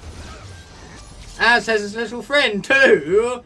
Okay, so what we're going to do is, like we did for the first time, we're just going to skip over this turret section, so I will see you when it's said and done with. Obviously, another scenario comes up where we have to swap tops and bottoms again. So pretty much, this is the combination that is locked in from this point forward until it changes over again due to what elements of the area pop up when and where. So if this character is defeated, is this specific combination that is classed as dead and cannot be used again throughout the remainder of the log. So we don't lose both Free Ranger and Washbuckler, we simply lose Free Buckler. But let's hope that scenario doesn't arise here, so that then Free Buckler can continue to be played throughout the CarryOn Locke. And it means that whenever air or water pops up, I can choose this combination, no matter whether it is air or water. And it was interesting how I've conjured up these Swap Force rules, but it was one that I wanted to put into fruition, this rule. It was one that I was hoping that could start with Swap Force, given that that is the game's namesake. But that obviously never came into fruition then, because in Swap Force we didn't have more than one swapper to work with. Okay, I wonder how this is going to work without tornadoes. Instead I have tentacle slapping. Obviously that works way better. Oh, I do have projectiles with Washbuckler's got Marth as well, let's not forget. I'm not taking advantage of them yet, but I do have them. But I do have this dash, which is also very useful in of itself. Yes, I can electrify the bad jujus with that attack. That is good to know. Don't! Tentacle slap, that was way too close. Do I have a... no, I don't have a lightning charge up strike, because that's now we have a pathway. Instead, I thought it was a good idea to pick the pathway with the charged legs. Not a good plan.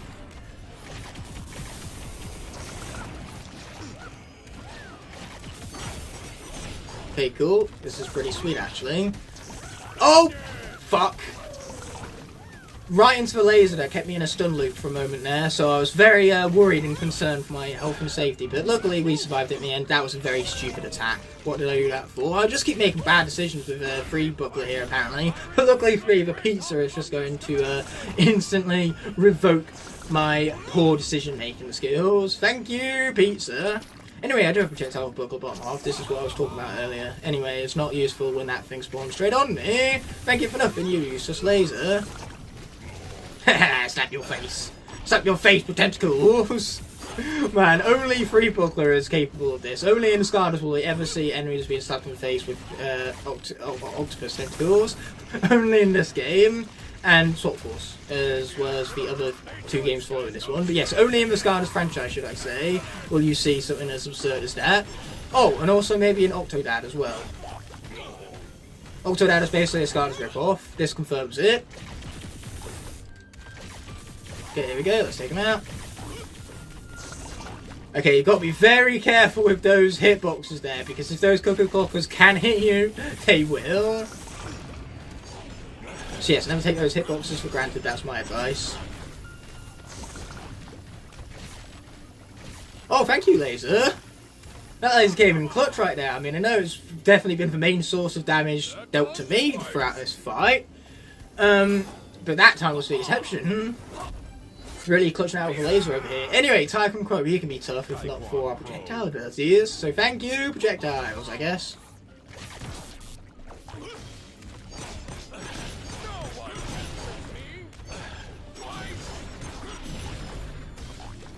You just got to make sure he doesn't strike with his sword or his laser and you'll be fine. Okay, there we go. Slow, taking down slow but surely.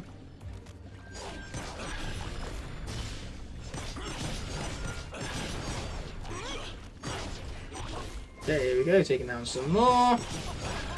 Down to half health, so just got to maintain my concentration, we'll be fine. Just got to make sure we don't get stuck in a stunnage loop by the laser that comes out of his sword right now.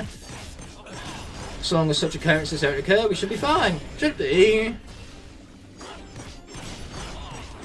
Emphasis on should, I suppose. Ha! Nice try. I strike first and I strike hard with no mercy, to quote Cobra Kai. So now he's dead. We can finish this level with completely deathless right there. So that's 2 in a row. Now that's what I'm talking about. And first things first, we got to actually complete the level before concluding the episode. But we did earn a Skystone along the way. That's pretty cool. I do like me some good Skystones here and there. So let's skip over these unnecessary deep stews. So the level can finally, at long last, come to an end. No lives lost, that's what we're talking about. Most important objective of the entirety of the triple stars on here. And for once, we actually found a story scroll, just to make a nice change. But that being said and done, this episode is coming to an end. I'll see you next week for another episode. And until then, we have an outro to see us through. Yo guys, I've got a spark which I'm going to use to ignite the fire for an episode of Skylanders CarryOn here on the channel. So what we're going to do here is, since Earth is stronger, as per the norm with the rules when it pertains to swappers, because I have an Earth swapper, it means that these two halves need to swap with one another, and I need to pick which combination will be tackled in this section. Now I have more faith in Free Rouser getting out unscathed, purely because Free is a much better top half, and then Rouser can bury underground and avoid damage altogether. So yes, this combination definitely gives me an ounce of hope, just a small ounce of it though. You know, you can't get too hopeful because this is likely going to be the Slaughterhouse episode. This is the double episode pairing that I've been dreading since beginning Trap Team, because in this episode we have to tackle both the Golden Desert, as you can see before you, as well as the Golden Queen, and as we all know, Golden Queen is arguably, especially in night mode, the hardest boss of the entire franchise. Oh, but luckily for me, I can just stay back here and keep this guy in an instant stun loop. This is why Free is a much better top half. When in doubt, just go for a stun loop. Boom, baby, and he's out of here. Didn't stand a chance. In fact, it's exactly as Free Rouser just stated. We took the world by storm, we did. Anyway, what we have now is Chompy Worms as a fun little factoid for you all. Well, the first fact is that factoid, I'm pretty certain isn't a word, but wait! It is now because I said so. Anyway, the actual interesting fact is that destroying enough cacti in this level will result in you earning either a trophy or achievement. So yeah, that's pretty cool. Though granted, you wind up like destroying enough of the cacti by accident to earn the trophy anyway, since to shoot the Chompy Worm you often need to get rid of the hazards in your way. What does it look like I'm doing, Callie? Yeah, she's very useful. Her advice, keep firing, very useful indeed. What's she going to do next? Tell me to push the square button? Like I need that one, it's very explicitly stated on the screen right now. In fact, you don't even need to press the square button. I was pressing the X button the entire time and it worked still just fine. You just got to push the button, man. And the whole idea of a video game is that it's designed around pushing buttons. You'll be very hard pressed to get even past loading the main menu of a game without knowing how to push a button. The great buttons at that. Such as the R2 trigger right now, which, you know, if this was Imaginators, I would have Sky-G right now, which would be great, but the Sky-G is banned. That's one thing to mention before we even get into the Imaginators section, that Sky-G is banned. Not that Senseis are even guaranteed, you know, given a random name picker, it might give me something like, you know, 8 SSA cores, even though we don't really have that many SSA cores to go, because random name picker loves choosing them over everyone else, apparently. Okay. So this guy doesn't get stunned by my electricity. That's inconvenient. Luckily for us, we can still keep our distance as the Grave Clubber passes out a little bit right now. Oh, I thought I missed that time to jump then. Ow. And now, apparently, I'm the one who's passing out. Are you okay there, Free Rouser? You just got caring to do your walking animation, is it? Anyway, these Grave Clubbers can really take a beating. And we have a whole boss against one of them at the end to have to worry about. So I'd prefer to get through the smaller, easier guys without defeat. Thank you very much, video game, though that does seem to be asking for a lot. Watch out for Slammer Jammer, don't ask me why I'm calling it that. Oh, I'm going to say nice try, but it wasn't. Okay, there we go. We're well up for distance of that, but you've got to be careful with Swap Force, and not even Swap Force hitboxes, Trap Team hitboxes. Both hitboxes, trust me, if they can hit you, they will hit you. If they can hit you before the animation, they will hit you before the animation. So caution is advised 24/7 in these later games. Giants just have nicer hitboxes than this, much more generous hitboxes. Even if it is easier to dodge attacks with the lack of a jump button in that game. But Jesus, where did this guy just die already? Wow, can he take a beating? Oh shit, never mind, I'm alright, just barely. Usually he doesn't do 2 punches in a row.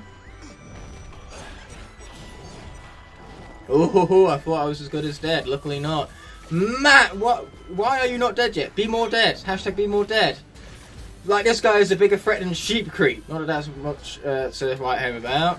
Okay, there we go. We got there eventually. If only I was level 19 so I could level up at the perfect time and obviously restore all of my health, but that seems to be asking for too much. But at least these smaller guys I can keep in a stunning loop with my tertiary attack. Mr. Bomb. Okay, cool. Trap Team being its usual janky self. Oh, that guy stuck behind a wall so he was invincible for a moment there. Oh, but my lightning can be carried over. Boom! Blow you up. That's what we're talking about. Okay, why is there so many of them? Who gave them permission to do this to me? That's what I want to know. Can I charge up my lightning shock? Or is that not something that Free Ranger has down either pathway? Because I'm pretty sure he's down the shock pathway here.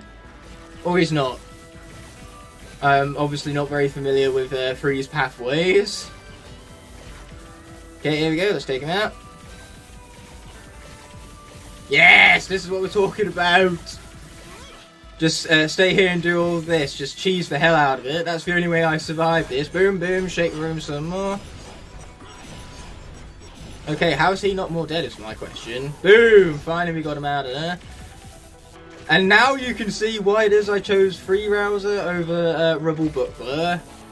Even though Rubble Buckler would have been defeating these guys in about 2 or 3 primary hits. But still, that's getting up close and personal. And getting up close and personal with these guys is how you die. You saw how much I struggled with the Great Club, getting up close and personal with him and all that.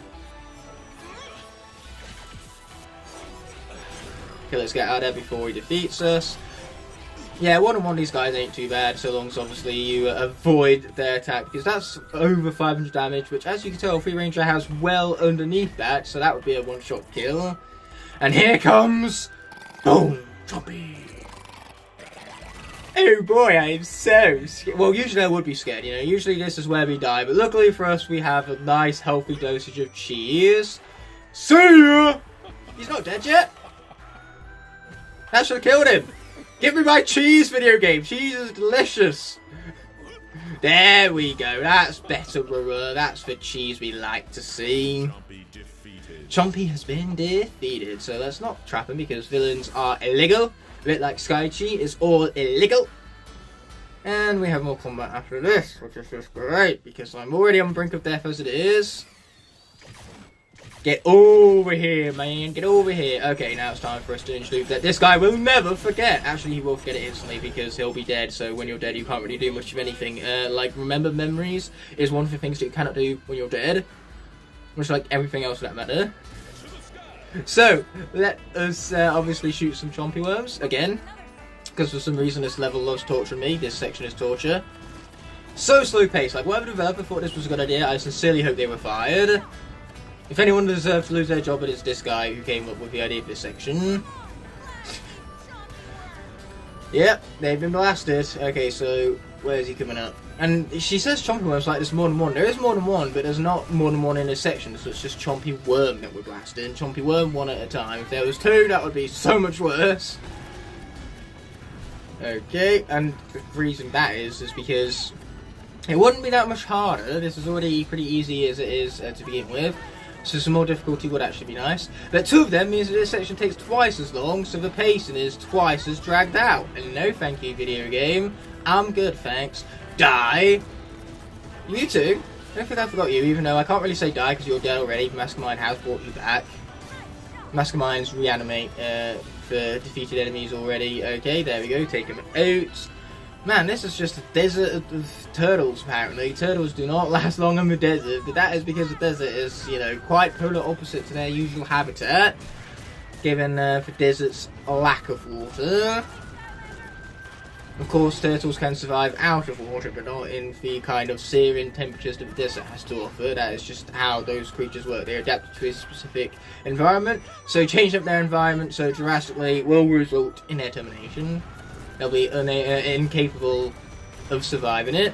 Humans are lucky because we can survive in most habitats, but not every extreme on our planet. You know, we can't survive for coldest temperatures or the hottest temperatures for very long. Yeah, there's a place called Death Valley for a reason. It gets so hot there that spending too long, you will be dead in a matter of hours. Death Valley is too damn hot for humans to live. And everything that does live there is very much well adapted to the environment. So let's get these first pushed into place. That is how adaptations work. You know, a gene evolves to match its habitat much more better, and then because the evolution is successful within the species, then whenever those genes get passed on, they become the superior genes, and those are the ones that survive the animals with the superior genes, and then the inferior genes, so but surely all get killed off until nothing but the superior evolved species remains. Science! Anyway, villains are stronger here, so it's time for a little bit of nightmare. If there was a cutscene here, this would be a perfect situation for Blackout, because Blackout could be indestructible. But there's no cutscene, so I don't get the glorious indestructibility. It's just asking too much. So instead, I'm going to rely on Dark Fog. Ooh. Okay, I need you to die some more and not hit me. That'd be great. Doing both those things. I don't ask so much. Yeah, let's get out of the way of lightning. Sweet, they're dead, and I'm getting healing that I don't even need, but we take it. Okay, watch out.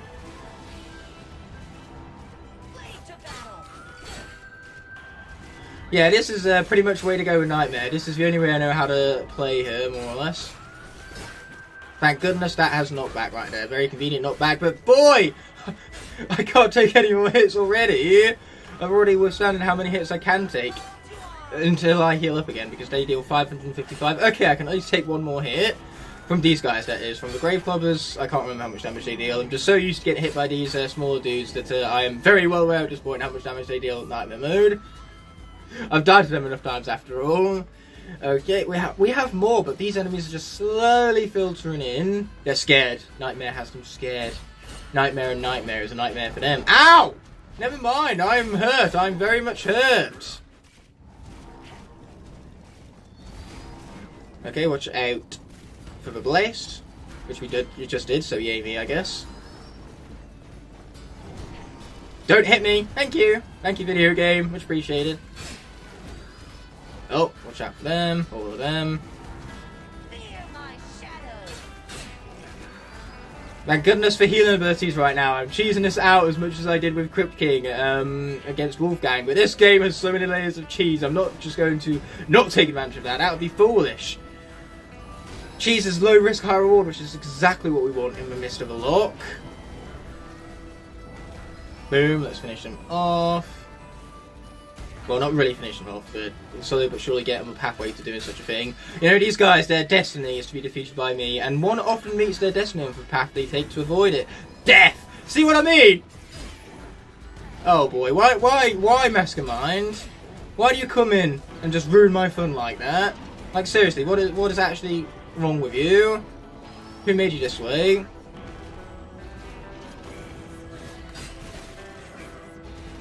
You leave my shadow clothes alone. I need them for the sake of healing. Okay, cool. He's dead. Oh, bad Mastermind. Bad. Oh, I have so many shadow clothes though. This is insanely stupid, overpowered. Now let's take out Mastermind before he heals up, or he revives anyone else, I should say. And that's a lot of gold. We do need to kill more enemies, apparently. A lot more. Let's take out that guy up there, he's annoying me now. Okay, sweet. Luckily for us, villains don't last too much longer, or they last for the rest of the level, I can't actually remember. I think they might last for the rest of the level, actually, so we're stuck with Nightmare for the rest of the level.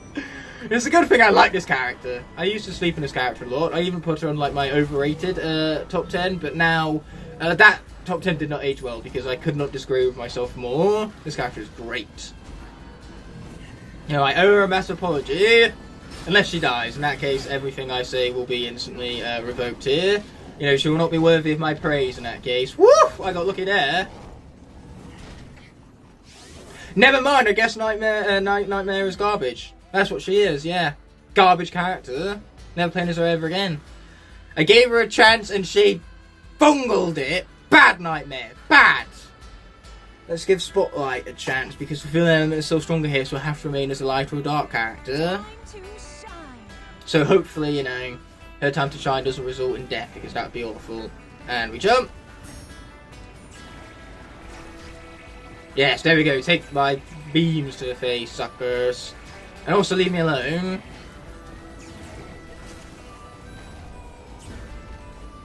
Boom!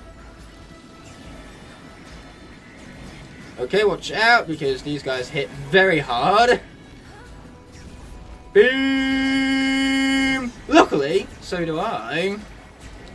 Oh, watch out for you. Yeah, I'm a little bit more maneuverable with Spotlight, so she does have that benefit going for her. Beam! Yes, beam for the win. Where was that pretzel when Nightmare was in desperate need of it? Where was it then? Anyway, let's complete the puzzle without further ado. This is a moment where I really could have been doing with some hindsight, because in hindsight I would have bought some lock puzzle cheats and just bypassed this in its entirety, save myself a little bit of time. But I did not do that, did I? No, that's thinking too far ahead, man. That requires too many brain cells to come up with such genius strategy. Anyway, we get a little bit of treasure for your girl over here. That's what I'm talking about. Oh, if only I had an Earth Trap Master, so I'd have an excuse to swap out to them and unlock the Earth Gate. No, if only I had Wallop. Wallop is an instant cheat in this game. Anyway, let us swap that round again. And again. Man, I'm down to one Dark character. This isn't good. Dark has one life left. But luckily for us, because villains encapsulate all of the life in Dark, I technically have 3 lives for any villain element that pops up. But it's not going to be good in later games when Dark actually becomes an element of its own in areas for us to have to deal with. That is fine, that's 25 damage. Hopefully 25 damage won't be the difference between victory and defeat over here. Anyway, let's take out some guys. Boom. And then the rest of the guys, we don't even need to fight them. We can just get out of here. Way superior plan. It means I'm taking very low risk and high rewarded for it too, because Spotlight here is not going to get hit and therefore is not going to lose any of her health. More health the merrier after all, and we need it for the arena that's coming up, that's for sure. Like you thought the little grave clobbers were tough? We ain't seen nothing yet.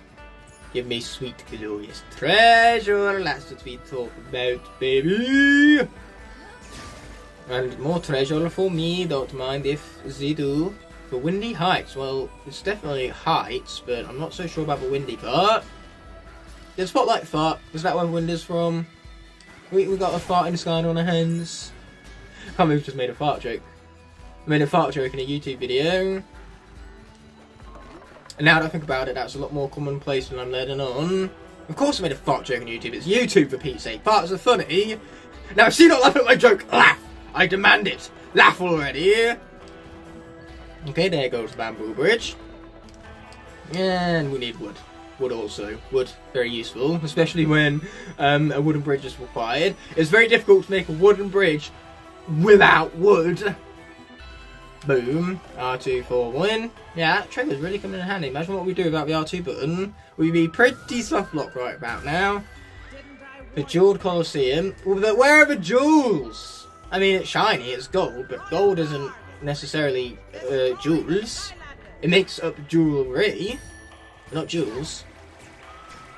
Unless it does and I'm just speaking absolute nonsense, which is, you know, more than likely a possibility. This is me we're talking about. Speaking nonsense is effectively my YouTube career. Oh, but I do love how powerful this tertiary attack is combined with my beam. That part is great. Love to see it.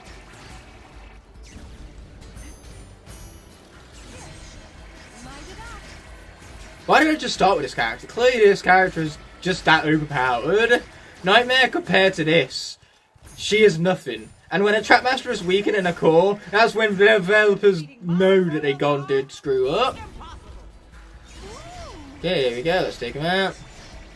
Granted, I didn't play as Nightmare for best. As you can tell, her moveset had a lot of potential. If someone was better at video game than me, then no doubt they would have survived that. But there are also a lot of people who were much worse at video game than me, who would have lost a lot more characters by now.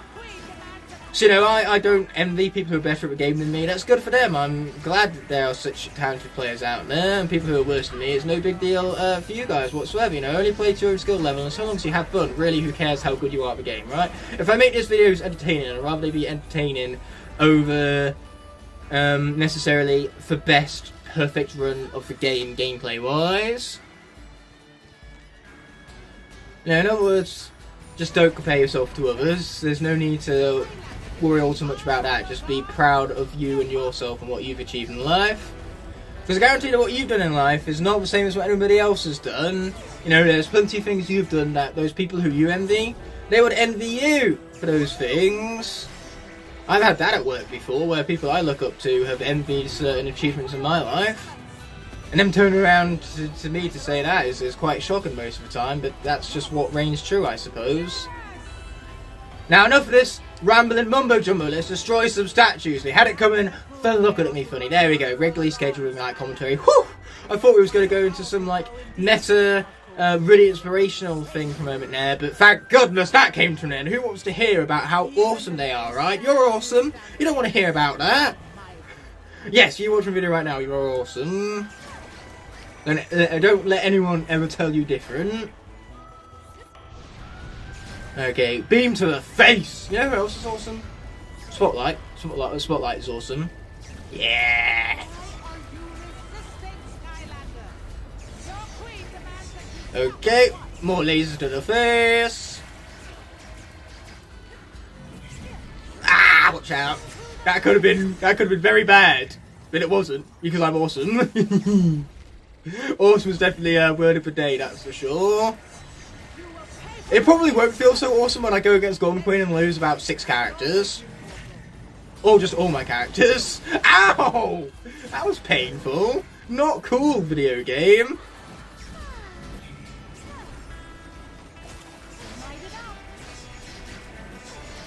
Okay, cool, that's one of them down. I don't even know what to get stunned by at this point, but I'm okay with that. Okay, give me, thank you. Boom. Oh boy, but here comes the whole grave clobber bit. Look, Skylander. I'm sure in some circles your bravery and heroism is really... She's got that right there, bro, but I can't believe we're down to 2 Trapmasters now. At least for 2 Trapmasters we have of the best 2 of the entire cast. I don't care what you say about Waller. He's overpowered, but he's also a one-trick pony. currently undead seem capable I say that like most of the Trapmasters aren't a one-trick pony. special back to unlock. No! Not in life! Anything but that! Okay, I am scared. I am very much scared. And as if that isn't the stuff of nightmares, I am going to bury you? Seriously? Okay, let's take him out.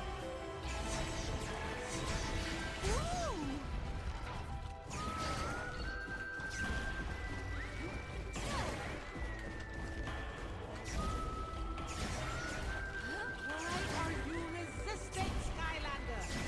Your queen demands that you stop at once. Hashtag not my queen. Ah! I think that scream was totally justified.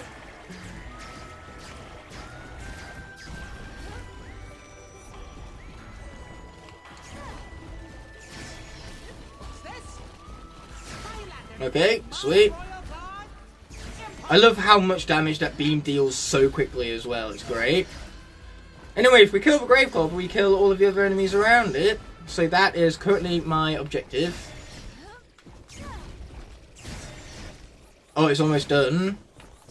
You will pay for your insult. Never mind, it is done. Let's try. And the bone dudes are done alongside it. I could always use more. Spotlight is just too fucking good, man. I'm actually glad I reserved her for later in the fight, because if she died early in that fight, then we would have lost the potential to absolutely, like, breeze through all of these enemies.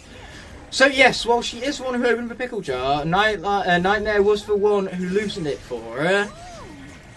You know, sometimes that's just as important in a lot, that sort of strategy. I'm basically justifying my poor gameplay with Nightmare. I love the fact how I went from saying that I guess it wasn't half bad, you know, very middle of the road, could have been better, could have been worse. I love the fact that I go from that to saying that, just to taking a 360-degree loop and saying it was poor gameplay. It wasn't poor gameplay at all, actually. I think it was perfectly fine, mediocre gameplay. They're not the best on YouTube, not the worst on YouTube. We all know that the worst is reserved for Crash of Skylands. Everybody knows that. That's just for SkyTuber lore for you. If you're going to become a SkyTuber, you got to know the SkyTuber lore. So we have saved Golden Callie. Only one loss in this level, so far so good. But this is nothing compared to Lair of the Golden Queen, which I will see you there right after the cut. And so here we are at Lair of the Golden Queen. Now I will admit that I have played through this level on this profile already, but due to complications right there for recording, stopped midway through, and so now I had already beaten level by the time I realised, and I've decided that the best thing to do is just to replay through the level in its entirety. So there I was, basically past the undead section of the level, basically just speaking to myself because there wasn't anything recording on for gameplay or the face cam front. It's weird how I had a double whammy for once. Usually it's either or, but you know how technical limitations go. So without further ado, let's push these into place, and I am actually now back re-recording this several weeks after that initial playthrough I did. And so that would explain stuff such as the haircut and the change in attire entirely.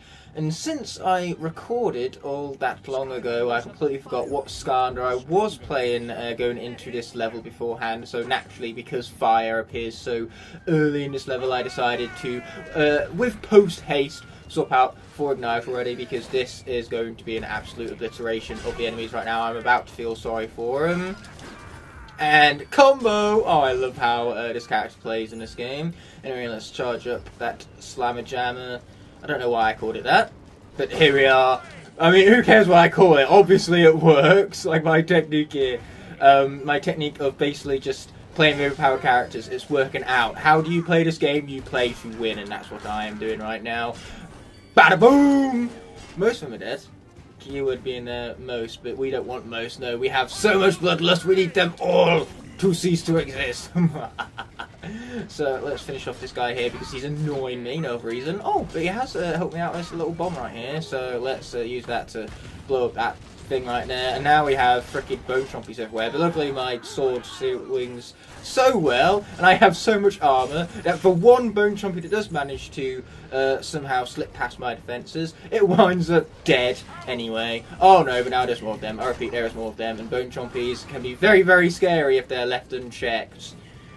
Okay, boom! How's that guy still not dead yet? Wow, he is just really hanging in there. Let's charge up again, because this guy really cannot withstand much more punishment. Boom! What did I tell you? Actually, I was wrong. He's still got health left somehow. And I have no idea how my swing didn't hit that bone chompy. I was just praising Igniter's hitboxes for how wide his sword actually swings. But there we go. Bad Juju is taken out. Igniter is obviously victorious. Not a shadow of doubt in anyone's minds about that right there. I say it is really odd coming back to this. I said weeks earlier, it was about 3 months when I recorded chapter 16, and now I'm here recording chapter 17 months later, where no end of stuff has happened, including that of me having moved out. But I'm recording this back in my usual place because, frankly, this is a more practical environment to record in. My new flat that I've moved out to, well, let's just say that when it comes to space and just the overall production value, it's not nearly got what this room here has, because if I was to try and film there, first of all, the walls have no soundproofing whatsoever, unfortunately, so all 5 of my flatmates are below me, and, you know, to either side of me, because that's kind of how apartment buildings work, and it's a 5 apartment, or 6 room apartment building, I should say, so I have the 6th apartment, and there's 5 other people living in the building alongside me, but all 5 people would hear me if I was to so much as whisper into the camera. Okay, I think the walls somehow amplify the sound in that building. It's so awfully constructed, but it's not as bad as my local cinema actually. Because my local Odeon, let's just say it's a very old building, not originally intended to even be a cinema, so the seats are very old, very uncomfortable and practically falling apart, and the walls are paper thin, so what you'll wind up doing is you'll watch a film and then you'll hear the two films next to it. It is even more painful when I go to watch an artsy film that's in black and white with very minimal audio, no audio whatsoever. I'm there enjoying the moment and all of a sudden I hear the Spider-Man soundtrack blast in the room next to us. That's an example of what happened a couple of Christmases ago, because obviously Spider-Man No Way Home released around Christmas of 2022 that was, so the film is turning 2 years old almost, and man, that just proves how time flies. Or was it 2021? Good grief, it might have been 2021! Anyway, we're going to swap out from one guy with a sword to another guy with a sword. It's time for me to get my revenge on the Eyeball Dragon. This is for every single time the Eyeball Dragon screwed me over in a lock, okay? Because Elite Chop Chop is really a force to be reckoned with. I mean, seriously, look at that sword right there, and how much damage it deals is absurd. So that's my local Odeon for you, and that begs the question, will I have a local Cineworld and a local Odeon? So why do I bother with the Odeon when the Cineworld is infinitely better? In the time since I last filmed this series, the Cineworld, closest to me, has shut down.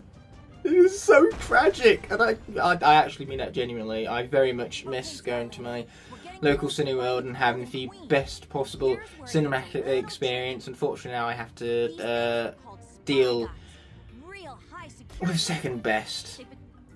That being the Odeon, my local Odeon. Most Odeons are great, not my local one though. Because it's not of the best infrastructure. It was originally like a bowling alley, then it was a theatre, then it went back to bowling alley again. So point is, the building has been basically just about anything you can imagine it could be. So it being a cinema is very much a second thought, and because of that, the seating isn't great, and the soundproof is next to none. Not as bad as my apartment though, because that's why I choose to shoot here over my apartment. And the other thing about my apartment is that it's one of those studios where you have the bathroom and then the bedroom and the kitchen are all one big room. So if I was to attempt to record anything there, then the view and the background would basically be, rather than a wardrobe, it would be my kitchen. So you would see just food and condiments everywhere. It's not the best production-wise. It's not exactly like this is the perfect YouTuber studio either, but I definitely prefer this production-wise. It's more spacious also. I can actually stretch out my legs. But anyway, Chop Chop here. We've not even really been paying too much attention to the gameplay, because when you're playing as an elite character, you kind of just turn your brain off and win regardless. Like, I actually feel sorry for these enemies right now with how much obliteration they're going through. I have almost 3,000 health, so let's just say that when it comes to enemies attacking me, they have to do a lot of those to stand any sort of chance of depleting my health. And the sad part is that Elite Chop Chop is going to go into the Golden Queen fight, so that is likely where we're going to lose him. Even being in an Elite, Chop Chop stands very little chance of soloing Golden Queen on Nightmare mode. Let's try not to get stuck by the eyeballs. Even with 3,000 health, if I'm not cautious, I can still get stuck, and then that damage stacks up really, really quickly. So whilst it might not be enough to defeat me, I still want to make sure I go into Golden Queen with as much health as possible. But at least now, like, absolutely obliterating the Eyeball Dragon has garnered the opportunity for my revenge against it, and every single time it has screwed me over, because boy did that feel satisfying! Okay, bad juju, we're going to skip over her cutscene, skip over the unnecessary deep stew, as we do, and hey, it doesn't rhyme, make me poet without even knowing it. No, the bone chompies! Anything but the bone chompies. Actually no, bring on more bone chompies. Every bone chompy I kill heals me up. That's just the awesomeness of Chop Chop there for you. Any sort of blade-based attack gives you an orb that heals for 7 HP. Boom, baby, and there goes Bad Juju. Even boss fights, when you defeat them as Chop Chop, they give you an orb for 7 health also, which is quite interesting. So we even have a piece of pizza there to help heal us up. I love the fact that Chop Chop's health was rather quite depleted there. He had lost over 900 health, which usually is enough to defeat a character. Not in the case of an elite, however. And say, a lot of his health was depleted with still 1,800 remaining, 1,800 remaining, and that's most of his health depleted. That's just how insane elites are. But I don't really need to explain all of that because the gameplay here is kind of, you know, speaking for itself. Boom! Finish him off. And it also helps that I am very adept at this really awesome secret gaming technique which is called not getting hit. Yes, very effective attack indeed. And it's a very useful technique, one that allows you to not get dead.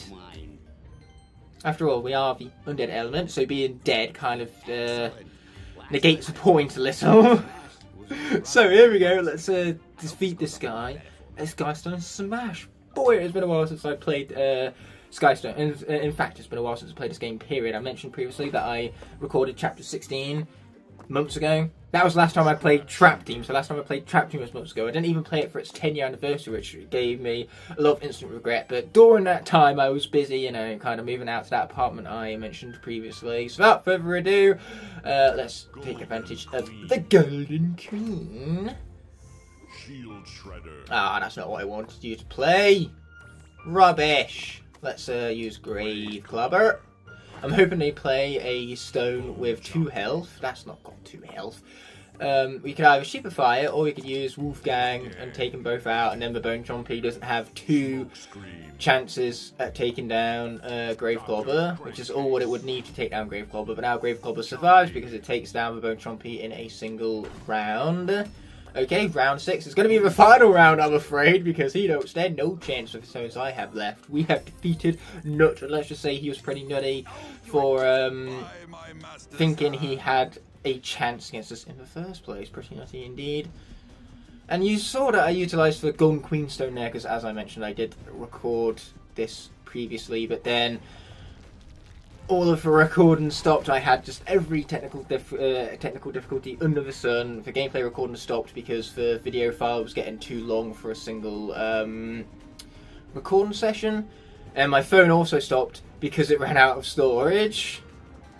So yeah, those are technical difficulties for you, which led to me having to re-record this, and I left for re-recording for several months later. But this session that I'm doing now, I'm starting with the re-recording of Chapter 17, and then I'm going to record straight after this the 2 Adventure Pack levels, and obviously the final level, the Ultimate Weapon, which is going to be a particularly special episode indeed, because of how I'm going to be scheduling this series. Obviously, a lot of the things that I said in regards to scheduling is very outdated, because I initially recorded this in September, and now these episodes are coming out in December. It's quite a big time span there. As you can see from my personal life, a lot of stuff happens in such a time span, or a lot of stuff can happen, so to speak. Oh no, not a turret, anything but a turret, but say Chop Chop's chances of single-handedly taking this down is pretty low, especially given how many things were trying to cover right there. Did you see the sheer abundance of things that Golden Queen throws at you? How are you expected to dodge all of that? And I should really stop playing so brainlessly. Like, I can play through regular enemies brainlessly as an elite, but not boss fights, especially not ones as tough as Golden Queen, which I would argue is the toughest nightmare boss in this game. I think Chaos is easier in Nightmare mode than what Golden Queen is. For the other difficulties, that statement definitely does not hold up. But for Nightmare mode, they just really upped Golden Queen's insanity. Unless you're playing with a villain, of course, because villains in this game are totally busted. They really wanted you to utilise the gimmick. Okay, let's take her out some more. Die, die, die! I mean, that's not really what death looks like. Not cool, Golden Queen. Not cool at all. Let's kill her some more. Yes, I've seen that. I've seen that very much. Gold, its main use at the moment, though, is killing me off. Oh, no, not another one. Who gave you permission for another one? I didn't give you permission for another one. Oh, but thank you for killing it for me. Unfortunately, it's only 75 healing for the pizza. And now, once again, our health bar at 1,162. For most Skylanders, that's their entire health bar. For Chop Chop, it's less than half. At least his elite version is. His regular version doesn't. I don't think he even has that much health at level 20. Okay, let's be careful here.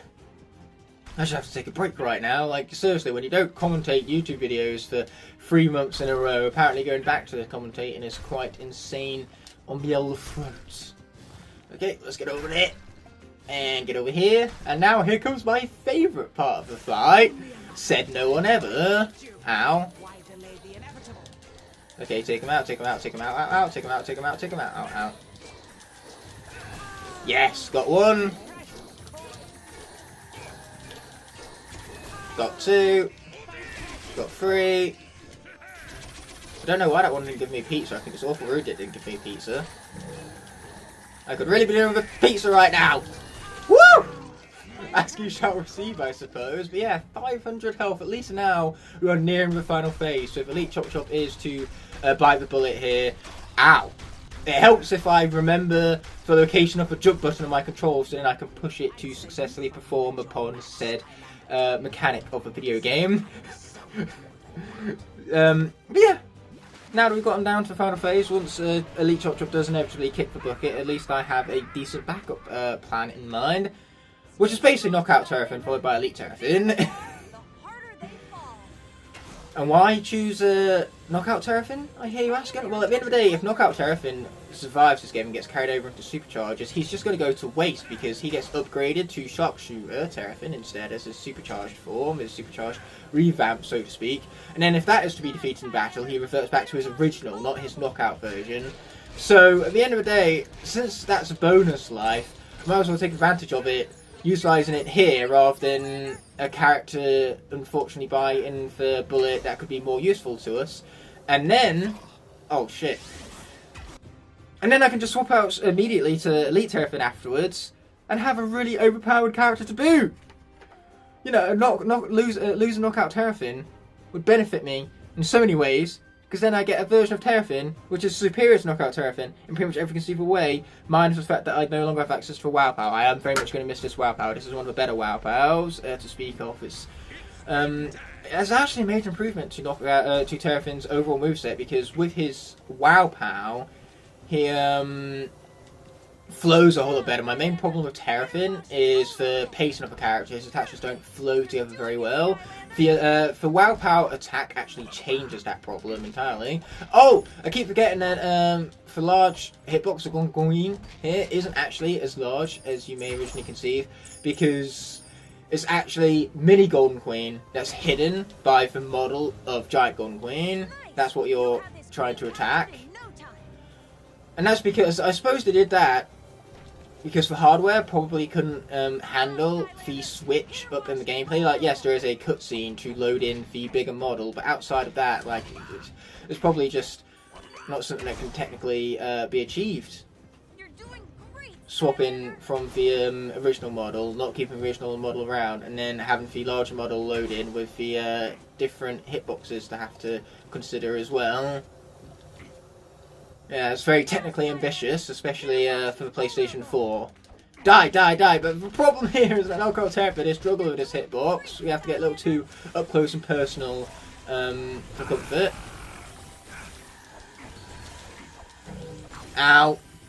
Okay, I know I said I was going to swap out for Elite Terrafin straight after Knockout Terrafin was defeated, because obviously Knockout Terrafin is defeated, we revert to the original, and in the case of Trap Team, the original is replaced by the Elite versions, because the Elite versions are basically the same as the originals, but incredibly busted, so why would I not make the swap out? So now, Knockout Terrafin being defeated, we revert to his original form. Elite Chop Chop was his original form. He doesn't have a mini to go back upon, so Chop Chop is defeated. He is classed as dead for the remainder of the CarryOn series in its entirety. However, Terrafin now has his Elite and his Mini, his Terabyte version, that is to be specific. And Bash still has 3 versions remaining. He has a Series 2, Series 1, and the Mini. Bash is just chilling in the back there. But we're not going to use Elite Terrafin. And that's because I'm scared that Elite Terrafin is still reset after what happened in the Supercharged series. Because obviously in that series, when a Series 1 character was defeated, I had to reset every single character within their sequence and that includes Elite Terrafin. So, just in case Terrafin, his Elite version that is level 1 with no upgrades, just in case I'd rather swap out for a character that is guaranteed to have all the bells and whistles, that being Elite Trick Happy over here, because this is busted, this is stupid busted. Let's get her, let's get her, let's get her! The only reason we used Knockout Terrafin in the first place was to kind of get further through this boss fight before utilising Elite Trick Happy. Because at the end of the day, I don't want to lose this character, because then I lose out on a really incredibly busted character. But the thing with Trick Happy is that he has a lot of additional lives to look forward to. So obviously there's this Elite version from the moment being. But then after him, this obviously being for replacement of the original version, there's his mini Terabyte. Not Terabyte, even that's Trigger Snappy. And then after this, in Superchargers, we get to upgrade to his supercharged form, his revamp. Trick Happy will become Supercharged, to reference, of course, that series I made. Die, die, die, you stupid wall. The stupid wall is not dying! You can't take my Elite Trick Happy to the face. I've never known a more indestructible wall in my whole life. You know, Elite Trick Happy versus wall, Elite Trick Happy doesn't stand a chance. I think the only thing that could have destroyed that wall right there was that one bench I found. That one magnificent bench of glory. Man, that was a magnificent bench. I'll have to see if I still have that photo line in Wake somewhere. Yeah, add it to the edit, because you guys haven't lived until you've seen the photo of this bench, honestly, folks. This is one of those moments where you didn't even know you needed it until you got it. So you're welcome for that photo right now. But either way, we defeated Golden Queen, and we get to move on with minimal defeats, because obviously Knockout Terrafin was defeated. Not a big deal, we revert to his original. And Knockout Terrafin was just bonus life anyway. We would have lost out on the benefits altogether if he got carried forward into Superchargers, because Sharpshooter Terrafin, if he was to be defeated, just reverts back to original. We skip for Knockout Terrafin to step along the way. So now that has been said and done, this episode right here is coming to an end. So I want to thank you all very much for watching. And without further ado, let's roll that outro. Yo guys, I've got a spark which I'm going to use to ignite the fire for a brand new episode of the Skylanders CarryOn Locke here on my channel. You might notice I'm particularly more excitable than usual, because these two episodes are being released back to back on Christmas Eve. You don't get any more spectacular than that, because we are on the eve of Christmas, one of the greatest celebrations of our planet. Obviously not everyone celebrates Christmas to be that based upon religious reasons or personal reasons, and for those of you who aren't celebrating Christmas, I still hope that you have an incredible day. I for one am particularly joyous this time of year. It brings out the best of me when it comes to my attitude and my outlook on everything, as well as for most of me when it comes to how scratchy and itchy my beard gets. That's just the joys of a face cam. Nothing goes unseen, you know. I could start biting my nails, a terrible habit I have. Don't bite your nails, people. And yeah, I do it anyway, and on face cam you get to see it all. You also get to see the fact that I'm on PlayStation 4 right now, because my PlayStation 5 is at my apartment. But luckily, I can easily transfer what save data I had on my PlayStation 5 to my PlayStation 4, thanks to the gloriousness of cloud storage. Now let's skip over all this unnecessary deep stew and continue with Midnight Museum and Sunscraper Spire are going to be the two for this episode, and then the episode that's going live shortly after this one, we will have the Nightmare Express followed by the Move Mystery. So those will be the 4 Adventure Pack levels for Skylanders Trap Team spread across 2 episodes of the CarryOn Locke before, obviously, we tackle the ultimate weapon, which is going to be part of the 12 Days of Skylands. In fact, it is going to be the New Year's special. So we are going to talk about all of the bells and whistles when it comes down to that.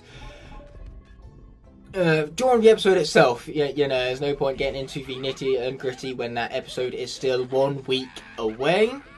Not that that's going to take particularly long, mind you, because that week is going to fly by, especially with all of the celebrations, because we obviously have Christmas Day tomorrow, which is why I'm in my Christmas attire, but I am saving the legendary Spyro Christmas jumper for 12 Days of Skylands, and since this is not part of 12 Days of Skylands, we're just in the usual appropriate Christmas attire. And by appropriate, I mean I've been wearing this since November. Yep, I am one of those people who start celebrating Christmas in November, and I am not sorry about it.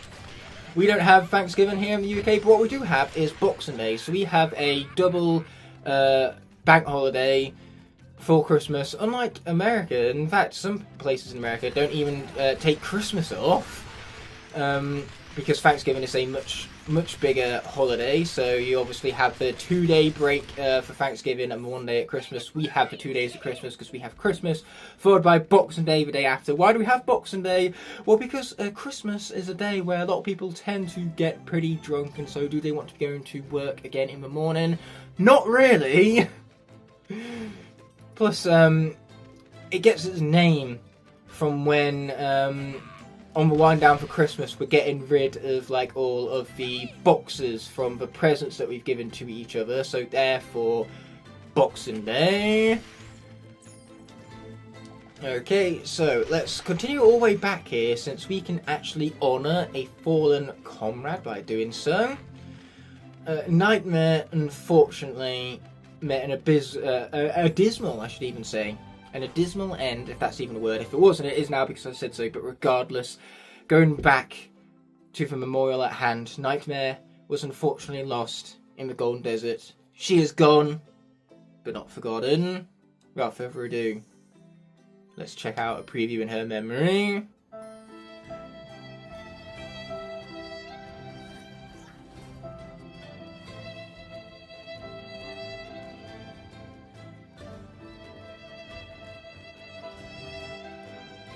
That Skylander looks awesome. I mean, granted, I would disagree with you if you were talking to me maybe 5 years ago, but the character has since really grown in me. I am a Nightmare fan. Not a fan of Nightmares, though. Those are not cool. They're a big no-no. Oh, but magic elemental zones are a big yes, because that means we get a little bit of deja vu. Well, hopefully not a sense of deja vu, because that would be really uncomforting. But the character on the other hand, you know, this is going to feel great playing as her, because she's broken! Look at this, look at this, look at this. Oh, yeah, that's what we're talking about. Take my time hole to the face. Or not, I guess. No, I guess you might not want to do that. You know, whatever you wish, whenever you please, and yada yada yada. Watch out. I was about to say, watch out for the giant laser beam on the ground, but then I completely forgot to hit the jump button all over again. This is a Golden Queen boss fight all over again, where I just kind of like forgot to hit the jump button. That might even have been a title of the episode yet. We'll have to wait and see. But we got an orange slice, and obviously orange slices bounce out all things in the universe. So all damage I had taken was instantly nullified by it. Orange slices are the bounce and force of the universe. They are just that, you know, incredibly broken to where no matter the opposing force, no matter how strong or powerful it is, they will be defeated by the might of an orange. You know, a bit like how in Horizon Zero Dawn, a Thunderjaw against a rock does not stand a chance. Like, seriously, I don't use rocks when I'm fighting Thunderjaws purely because I feel it would just feel so unfair with an overpowered mechanic such as that going against just a tiny, puny little Thunderjaw. All what it is a robotic Tyrannosaurus Rex with about 60 guns on it. Okay, all what a Thunderjaw is the equivalent of Drobot. If you ever wanted to feel like an enemy fighting against Drobot, if you ever wondered what it felt like, just fight a Thunderjaw in Horizon Zero Dawn and you will get that feeling, okay? I fight a Thunderjaw as Aloy and I just think to myself, so this is how the enemies feel when I play as Drobot. But yeah, rocks are stupidly overpowered, and the same can be said for orange slices. An orange slice could defeat Godzilla. Why did he not try that in the movies, guys? Come on! Does anyone have any orange slices? Why do you think Ant-Man instantly asked for orange slices after he got pummeled in Captain America Civil War? A great movie, by the way, and man, does that hold up. So let's get these blocks pushed out of the way. I said out of the way. Apparently Deja Vu just doesn't want to do what it is I intend to do. No, it's just fine. She has a mind of her own. She's a grown-ass adult. You know, she can make her own decisions. There we go. Let's finish pushing that. There we are. Yeah, this level, it's fine. I mean, the level design is fine. It's a shame that you have to pay for it when it's one of the weaker design levels in the game. it's just a little repetitive, and the scenery really does add to the dullness and repetitive nature of it, because the scenery everywhere you go, like, granted it is dark elemental themed. It is the equivalent of if Spyro's Adventure had light and dark elements, because Spyro's Adventure every level is elemental themed. We could do a little bit of rubble buckler here. Boom. Because when you swap a combination, that combination remains swapped. That's how those rules do be played out. I was talking about something previously. What was it that I was talking about with Deja Vu? Obviously something unimportant, because it's just immediately slipped my mind from when we swapped out for Rubble Buckler over here. Okay. Boom! Take that to the face, suckers. Oh, I left one behind, and now it's exploded in my face. How awfully rude indeed. But man, the damage output here is just not optimized on behalf of the enemy. It's like, wow, you wouldn't think this is nightmare moves. Okay, that's the light elemental gate, not what we're after, even though we could unlock it if we wish to, because we have a light Trackmaster in our possession for this series. Not for pinball minigame! Oh, anything but the pinball minigame. I hate this minigame. I hate it so much. And you know what? There's a 6-minute minigame in Mario Party Jamboree, which is dedicated to pinball, and that's Waluigi's Showdown event. Which, yes, I understand why it's pinball, because Waluigi Pinball exists, and that is a very iconic Mario Kart DS track. But come on, pinball, really? Pinball isn't fun in real life. It's not going to be fun when you replicate it in video games either. Though it does make for fun songs, because the Pinball Wizard is a great rock song, one of my absolute favourites, in fact. But now I remember what I was talking about. I was talking about how every Spyro's Adventure level had a theme to it. That being themed to one of the 8 elements in that game.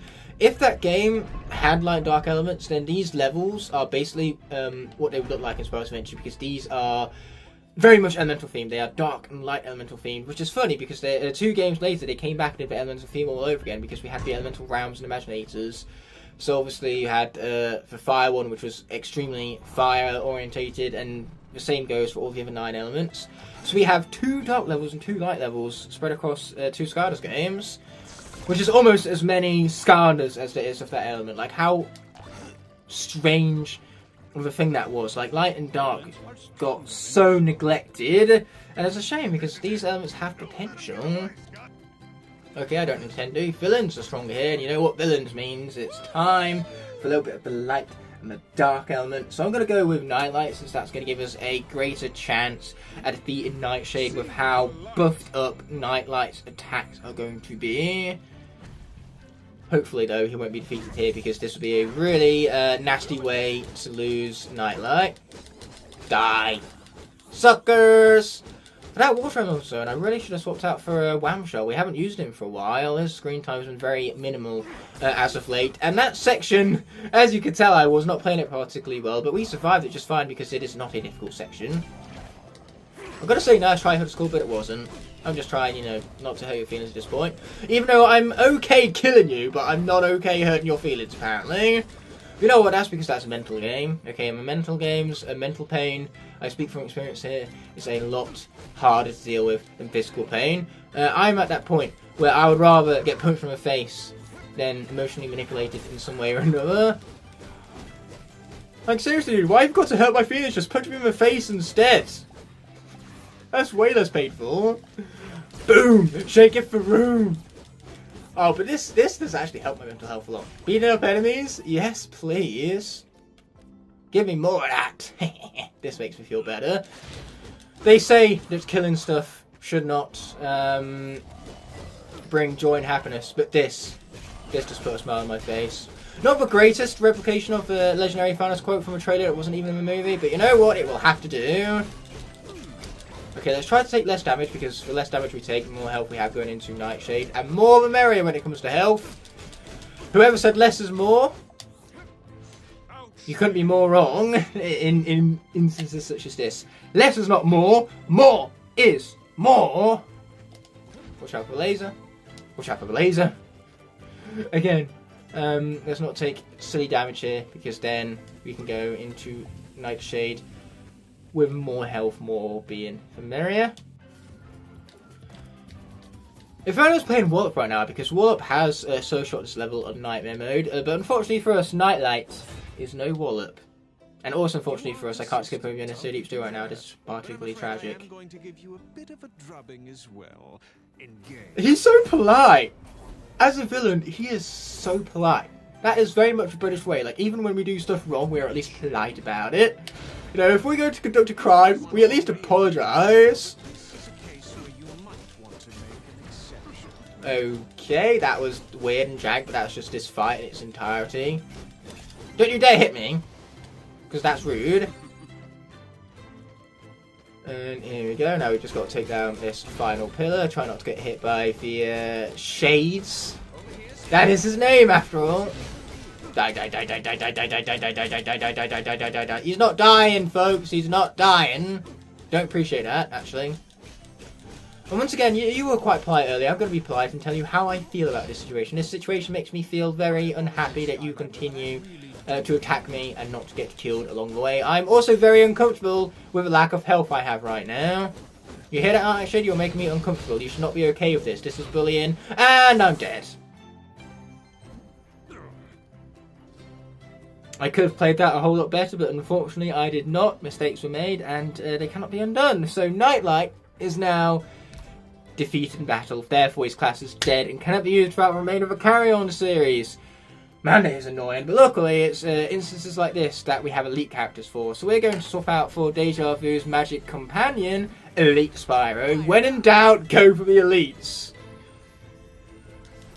Especially since we've lost one already. We lost Elite Chop Chop.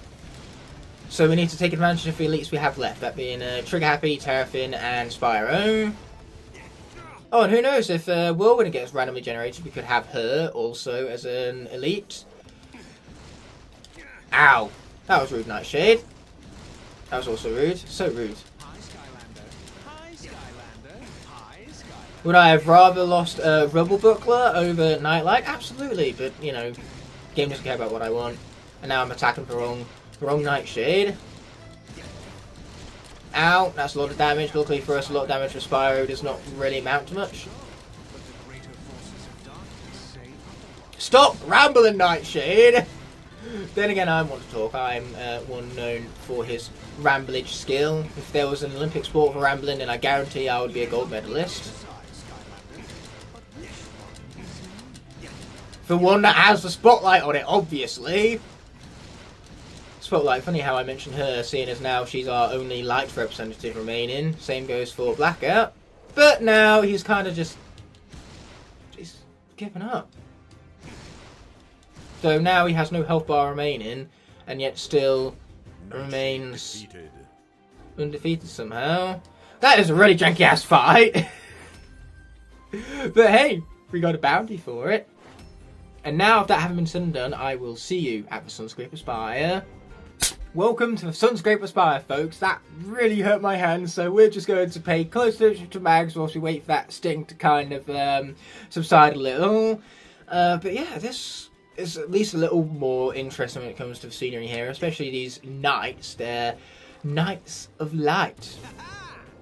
Now that Nightlight's dead, that's kind of depressing. You know, he's been defeated in battle, his class is dead and cannot be used again for the remainder of the series. But now Air is stronger here. I almost said Light once more. I've just obviously got Light on my mind. But since Air is stronger here, let's go for a little bit of Series 1 jetpack. Because unfortunately his turbo version was taken out in Sword Force, and his full blast version also got taken out in Sword Force, but his original has yet to have been defeated in battle. And even if the original was defeated in battle, it wouldn't matter much, because that's what we have the miniaturized version for, Petvac. I can't remember when Full Blast Jetpack was defeated in battle, but I believe he was. Hopefully I've got that correct anyway. I don't want to be playing with the incorrect characters moving forward. But I can't entirely remember all of the events of the series leading up to this moment, because I haven't even edited those episodes yet, and they were recorded months upon months ago. That's the only problem with having breaks in your recording schedule. Yeah, let's flip that right round, baby. Right round like a record player. Right round, round, round. Okay, let's suckle you guys up, and then... use Air to my advantage. Man, who would have known that Air packed such a punch? That's why we have such a thing as a power punch Petvac. That's what the Air does. Gives a real powerful punch. But yeah, we still have Petvac to fall back upon should the original Jetvac be defeated. And if either version of Jetvac makes it to the end of Trap Team and they get carried over into Superchargers, we then have the revamped version of Hurricane Jetvac to fall upon. So we will literally have ourselves a supercharged character in our midst.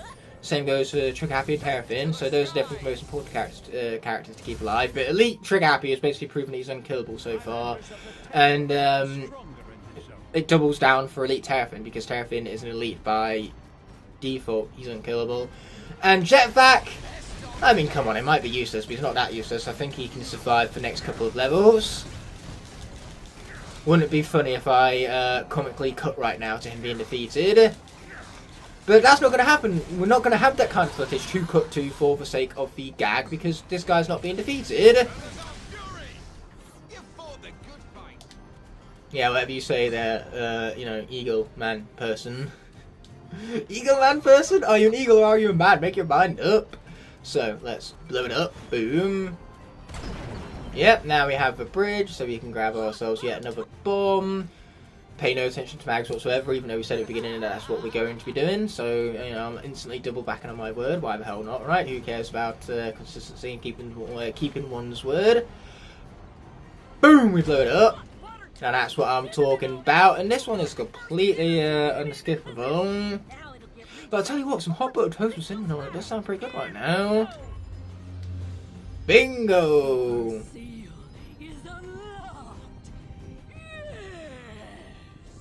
That's not strange at all. I mean, I for one have seen Stranger Things. By the time this episode goes out, well, I was going to say by the time this episode goes out, Stranger Things Season 6 will have started. But it's likely not, because this is still Christmas Eve, and Stranger Things 6 doesn't come out till next year at the earliest, 2025, that is. And I'm probably going to do, like what they've been doing with a lot of their shows recently, like Cobra Kai, to get a split their final season up. So, the latter half of Season 6 is likely not going to come out until 2026. I can't remember if that's a 10-year anniversary, though. I can't remember if Season 1 was 2015 or 2016. I mean, either way, we're approaching the fact that that show is 10 years old, which, man, does that make me feel old. But I want to say it was 2015, and Season 2 is 2016, and obviously Season 3 and Season 4 had much larger gaps in between. But what can you say? They have to have larger gaps in order to save up the budget space for Millie Bobby Brown's payroll. Okay, there we go. That chop chest, it's a trap. Avoid it at all costs. Okay, here we go again with more laser beam puzzles. But at the end of the day, lasers are light. So why would lasers not feature in the light level? I thought they is light. So let's jump over the gap. Remember where the jump button is for once, because I have been neglecting that as of late. And I've also, one thing I have been neglecting is using the word neglecting. Man, if I had a pound for every single time I said that word in these last few episodes, let's just say I wouldn't need to make these episodes anymore. I'd make plenty of money just from that alone.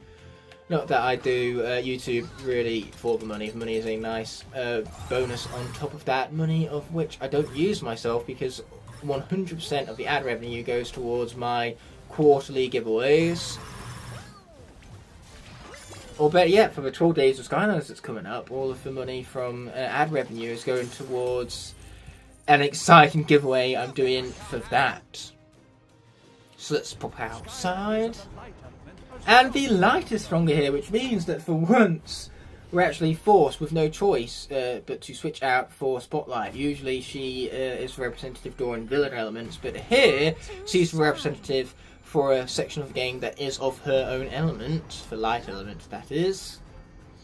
Oh boy, not a light demon fella thing with Bob, anything but that. Oh, watch out for that. Ow. So much watching out for it, and I do not like the amount of health I have remaining right now. Ow. I like this number even less. Okay, there we go, that's better, now he's dead. And I need to be very careful moving forward, because I have lost a lot of health. Mostly, in fact not even mostly, it's due entirely to my own stupidity. So how's about I be a little less stupid? Yes, I like that plan. I like it a lot. Okay, let's blow it up. Boom! I was worried for a moment there that those hitboxes wouldn't quite collide, but luckily for me, I was wrong. So now that having been said and done, let's pop on that bounce pad right there. And get launching off again! Oh man, but we're just short. That crystal denied our access. And the villains are stronger here, which means that I can either remain as Spotlight, or, because the element of the area has changed, that technically means that within the rules, I'm allowed to change for myself as well. So we're going to swap, actually, to Blackout, because Blackout's going to have full health, a benefit that Spotlight does not have at the moment. Take advantage of the rule set whilst I can, because yes, technically, while Spotlight was already representing the element, whenever the element of the area changes, I can swap to a Skylander corresponding to that current element of the area, and so the villains, seeing as that's light and dark, I can swap out for a different light or dark character if I so please. Again, because it's swapped. The area swaps, I can swap. Simple rules, as simple as that, explained simply. Ow! And now Blackout is as poor for health as Spotlight was. Oh dear, but to be fair, I'd rather lose Blackout over losing Spotlight. But where's the cutscene when you need it? Because I could initiate a very broken glitch for this character if only I had a cutscene to boot. Okay, there's enemies over there, but there won't be enemies for much longer. Take my laser beam to the face. Yeah, that's what we're talking about. Die. Die some more. Oh yes, we have an orange slice for great equalizer. Yeah, let's kill him. Let's kill him some more. Let's try to watch out for those projectiles launching straight at us. There you go. That's what we're talking about. Man, such thrilling gameplay. And you wonder why I don't like this level. Watch out for projectiles again. Woo! That was way too close cover because I believe one of those projectiles would have been enough to have finished me off. So let's go on ahead and grab that orange slice right now. Don't mind if we do. Okay, let's just let them walk into my black hole of death. That's what we like to see. This character's so powerful that it can just generate black holes as he wills it so. How dare you be invincible? Stop it!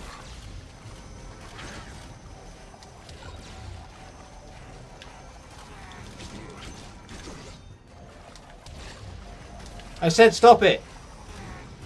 You're not doing yourself any favours. There you go, he's dead. I'm glad. I couldn't be more glad for him to be dead.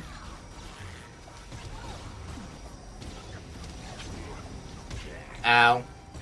But nice amount of damage though.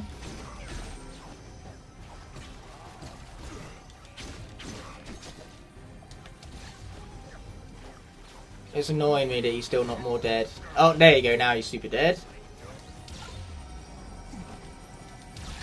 Oh, I didn't know those guys had projectiles too. Why does every single enemy in this level have to have a stinker projectile? Ow!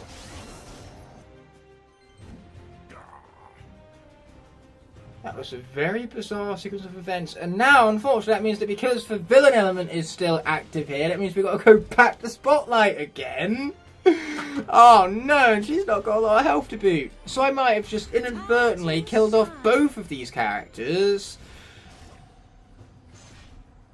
By trying to cheese the rules a little bit, I've kind of spelled out my own fate here. Isn't that just awful ironic?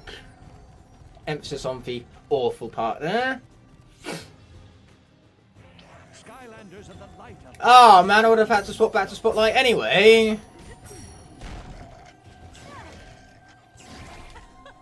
Okay, I'm going to play this very safely. And by safely, I mean cowardly. You know what? Coward's way is how you survive. Thank you guys for just kind of like standing still and spectating for us. Appreciate it. And now let's get that pushed in there. Get that pushed in there. And we can't push that one yet because it's blocked. So, very, very rude. Why is there so many of them? Who allowed this? Ow. That's a lot of damage.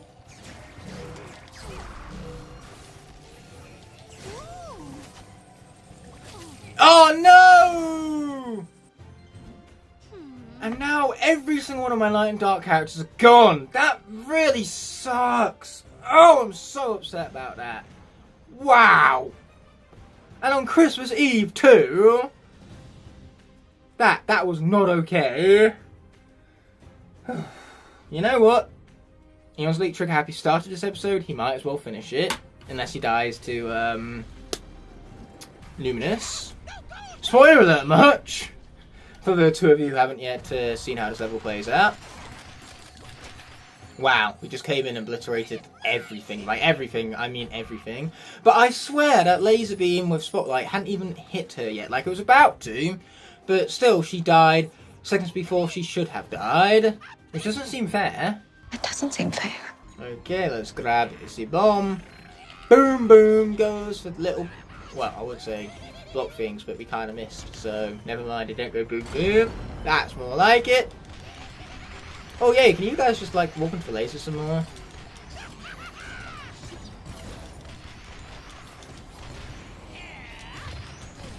Yeah, no, I can't believe you missed either. No wonder why you're frustrated with yourself. You should be.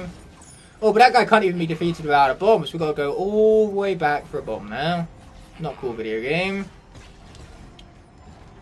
Let's not fall down that area, though. We don't want to go back to the area of which we just came from. That'd be a huge waste of time now, wouldn't it? Boom! And now we can take out that fella. Ow. Or we could alternatively get hit by the spikes, I suppose. That too could also happen. Wow. Am I accurate with the bombs? Absolutely not. I could be less accurate if I tried. Nope, that didn't work either.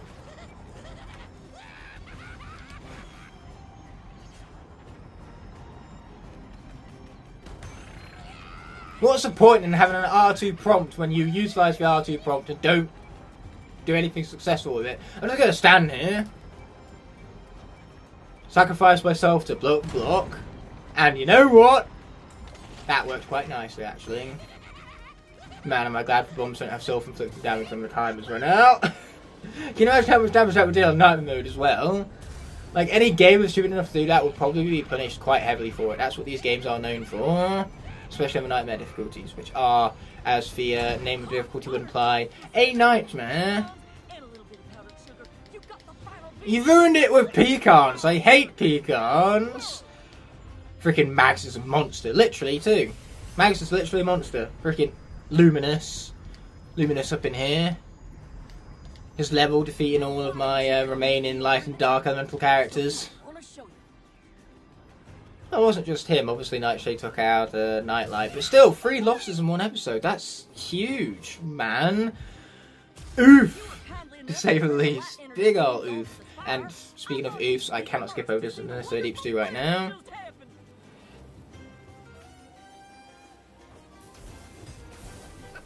You gotta love that villain theme though. The villain theme is pretty cool. Luminous's whole introduction thing is cool, period. So Sunscape Aspire has a much worse level design but with better scenery, whereas Midnight Museum is vice versa. And Sunscape Aspire is also a lot harder with difficulty levels. As you've seen already from Blackout and Spotlight's tragedies. Yeah, let's jump over the beam. And let's jump over the beam some more. Or not. You could just alternatively end the beam, I suppose. I'm okay with that. These beams travel so slow I can effectively walk around them. Okay, here we go. Watch out.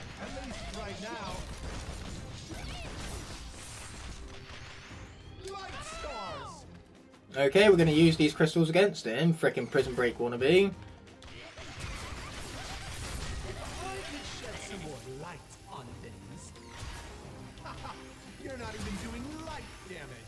Haha, he loves his light puns. And pushed me off the edge, apparently. Okay, there we go. This somehow worked out for us. Don't ask me how. Just go with it. Oh, and now I'm off the edge again. And I'm off the edge again. Joke's on him. I'm invincible whilst he does this. What the hell is this? Okay. Okay. I feel like I'm cheating right now. I mean, I kind of am. Elite characters are cheating. This is what cheating looks like. Let's take him out some more.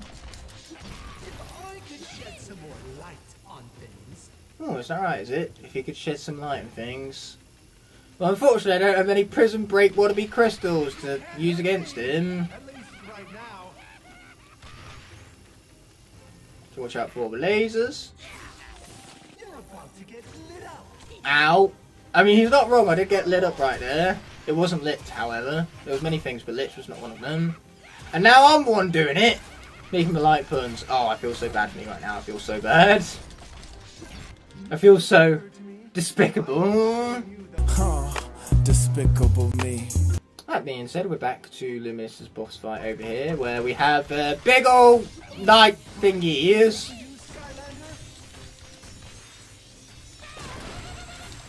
Okay, cool. Let's take him out some more.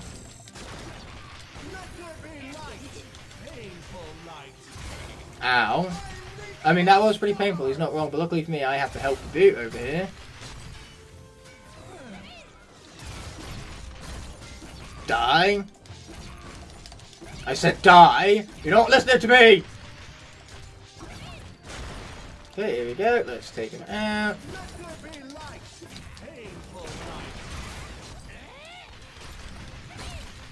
Okay, here we go. Let's finish him off some more. We're almost there. Come on, Trick Happy. Let's just hold out a little bit longer. Not that I'm worried. This is not the face of a worried man. Oh, but we are going to watch out for that laser beam, however. Taking that to the face does not sound particularly wise. Ow. Well, I couldn't see where that was spawning in from, so I'm going to blame the camera on that one. It was anyone's fault but mine. Ow. And that one I have no excuse for. But hey, we defeated him still. We could play brainlessly. I have that luxury because I played as an elite character. It's brilliant. Trigger Happy started the episode, and now he finished the episode. How's that for a full circle for you, eh? The text symbol is even a glorified circle. To add more circles to the circle. It's circleception, I'm telling you. Anyone would think I like circles. Yo guys, I've got a spark which I'm going to use to ignite the fire for a brand new episode of the Skylanders CarryOn Locke here on the channel. We're going to start things off by destroying some crates, and then what we're going to acknowledge is the fact that this is not the same session as the previous one. I did record everything in the previous session, but some idiot for both this episode and for the finale episode forgot to hit the record button on his PlayStation console, so we have a face cam with no gameplay to go alongside it, meaning that naturally, in this new session I'm doing here, I'm doing these recordings all over again, but at least for this episode we're playing two pretty awesome levels, that being the Nightmare Express and the Spectre Pack level, well worth experiencing if you haven't done so already, despite the price of the mission. And then we also have, after this, the Mineral of Mystery. Not quite as good a level as this one, but it certainly is creative with the concept it plays around with. That being said, we're going to use Sure Shot Shroom Boom here, because if his character dies, then we simply revert to the original. A Skylander is only classed as dead if their original is defeated in battle. And obviously, if that is to occur, then the Skylander being classed as dead will mean that they can't be used throughout the remainder of the entirety of the CarryOn Locke. So what we're going to do here is we are going to very wisely keep our distance, because let's not lose Shroom Boom to frickin' Lob Goblins of all things. Nice, my fungus has just got to kind of ricochet straight into him. That's one of my favourite things about Shroom Boom over here. He's a pretty sure shot. I'm not going to apologise for that pun. And I'm also not going to apologise about the fact that between sessions, give myself a bit of a shave. I'm clean shaven to where I now look, according to my parents, 10 years younger, which would kind of terrify me because that would imply that I look like a 13-year-old. So 10 years is much an exaggeration, but yes, I do look a hell of a lot younger. And I tell you what, this means that now I no longer need to worry about my beard being an irritant upon my face, because yes, the beard, it was messy, it was annoying, so I got rid of it, and I look better for it, and I feel more confident about it too. you know, for beard is something I've kind of always wanted to get rid of, and only just now have I actually found confidence to go on ahead and learn to shave. A lot of it is mainly stubbornness, you know, me being much older. You think I would have learned to shave by now, but I never did learn, and then I thought, well, if I've never learned it before, there's no point in learning it now. I'm too old for these things. You're never too old to learn anything. It's like driving, you know, you can learn to drive at any age so long as you're physically capable of doing so. So never let how old you are dictate your decisions really in life. I kind of swallowed my pride a little, and I learnt how to shave. And, you know, Shroom Boom here, we aren't shaving anything off of his health. You know, he might be getting hit right now, but the game's like, nah, we just shielded it straight up. We're awesome like that. And that guy, you know, he's just going to go on ahead, commit Sudoku, and we're going to be nowhere near him when he does. Easiest way to take out grenades is just to kind of leave them to their own business, let them blow themselves up as they commit Sudoku. So, without further ado, we have now unlocked the door with the 3 keys. You know, very convenient hint that I never would have figured out that I needed 3 keys for 3 locks if not for the hint. So, let's get these blocks pushed into place. Usually, if I had a swapper and a villain right now, I would just double jump to get up there rather than going through this whole hassle over here. But having a swapper and a villain is clearly asking for too much. I've done this puzzle completely wrong in the process also. What we need to do is push this one back. Boom, boom. Yeah, we shook up the room, and now we have access to our cannon! Oh yeah. And then what we're going to do after we blow this up is we're going to make this puzzle a little bit quicker and easier on ourselves by utilising the jumping mechanic. This game wouldn't have a decent jumping mechanic if we weren't to take advantage of it for shortcuts now, alright? We're not really too fussed about the treasure, given that Shroom Boom here is as maxed out as you can get. In fact, he's so maxed out that volley shots. So, oh, well, thanks for that, Flynn. Never would have figured that out without your input there. It's much like the hint from the key gate earlier, you know. If not for that, I never would have figured it out. We would have been soft locked here, never would have been able to advance in the CarryOn Locke, never would have made it to superchargers, just would have been stuck at that point, being too clueless to figure it out with my 1.5 brain cells. Unfortunately, for the key gate, requires 2 of those. And that's half a brain cell too many I have. You'd think with only 1.5 brain cells wouldn't be able to figure out that math, but nope, you think wrong. That was pretty brainless of me. That seems to be the theme of the day. Okay, go on, let's do some fungus stuff, shall we? Unfortunately, I no longer have my life elemental buff because the game said no. Ooh, but I am hitting Tron Fun from back here, that's pretty nice. If we defeat him, then he'll defeat everything else around us. That means Short Shroom Boom gets to live. How nice would that be? Especially since this is actually a really tough boss fight. In case you can't tell from how much damage I've taken already. Yeah, things like Chaos and Golden Queen, no, we shouldn't fear either of those. It is fucking Tron Thunder that we should fear. Okay, here we go. I've lost more Skylanders to this boss fight than what I have to... that's exaggerating. I've not lost more Skylanders to this boss fight than what I have to Golden Queen. But that's mainly because I don't largely play the Vintage packs as much. So any strategies I have for this fight, well, they're non-existent because I don't play this level enough to come up with said strategies. All I know is hit him hard, and don't get hit in the process. That tends to be like a universal strategy right there. That works for pretty much any boss fights in this game. I do know he has a pretty long cooldown cycle after he finishes his shots, but that's not going to stop me from taking 400 plus damage from one of those flamethrower dudes. That was insane, but you know what? A magic elemental area is coming up, so I might as well take advantage of Elite Spyro right here. Finish off what's left of Troll and Thunder with my absurd health bar and damage output, and then I'll be all prepared for the magic element to come. Boom! Take this. I'll not say take this stuff. Now, that much damage isn't even a problem for us. Yep, there we go. Let's finish him off then. And we got him. I don't feel sorry for the enemies whatsoever. This is what they get for causing Shroom Boom to have to revert to his original. We have lost a life of the life element, and we didn't have a lot of lives for life to begin with. So that That was not okay, and the enemies paid the price for it. They deserved it, I've got to say. So as the Joker once said, you get what you fucking deserve. And that's what the enemies very much deserve. I couldn't be any more explicit than what I'm stating here. Die! This is fun. Ow. Until I got hit. Then it was less fun. Not cool, fella. Not cool at all. Healing! I could do with some healing because Spyro has a long road ahead of him, given that the magic element will pop up. And then the villain element will pop up, and since we have no life dock representatives, there's no longer anyone to represent the villain element, so therefore we have to remain as Elite Spyro from this point in the level onwards.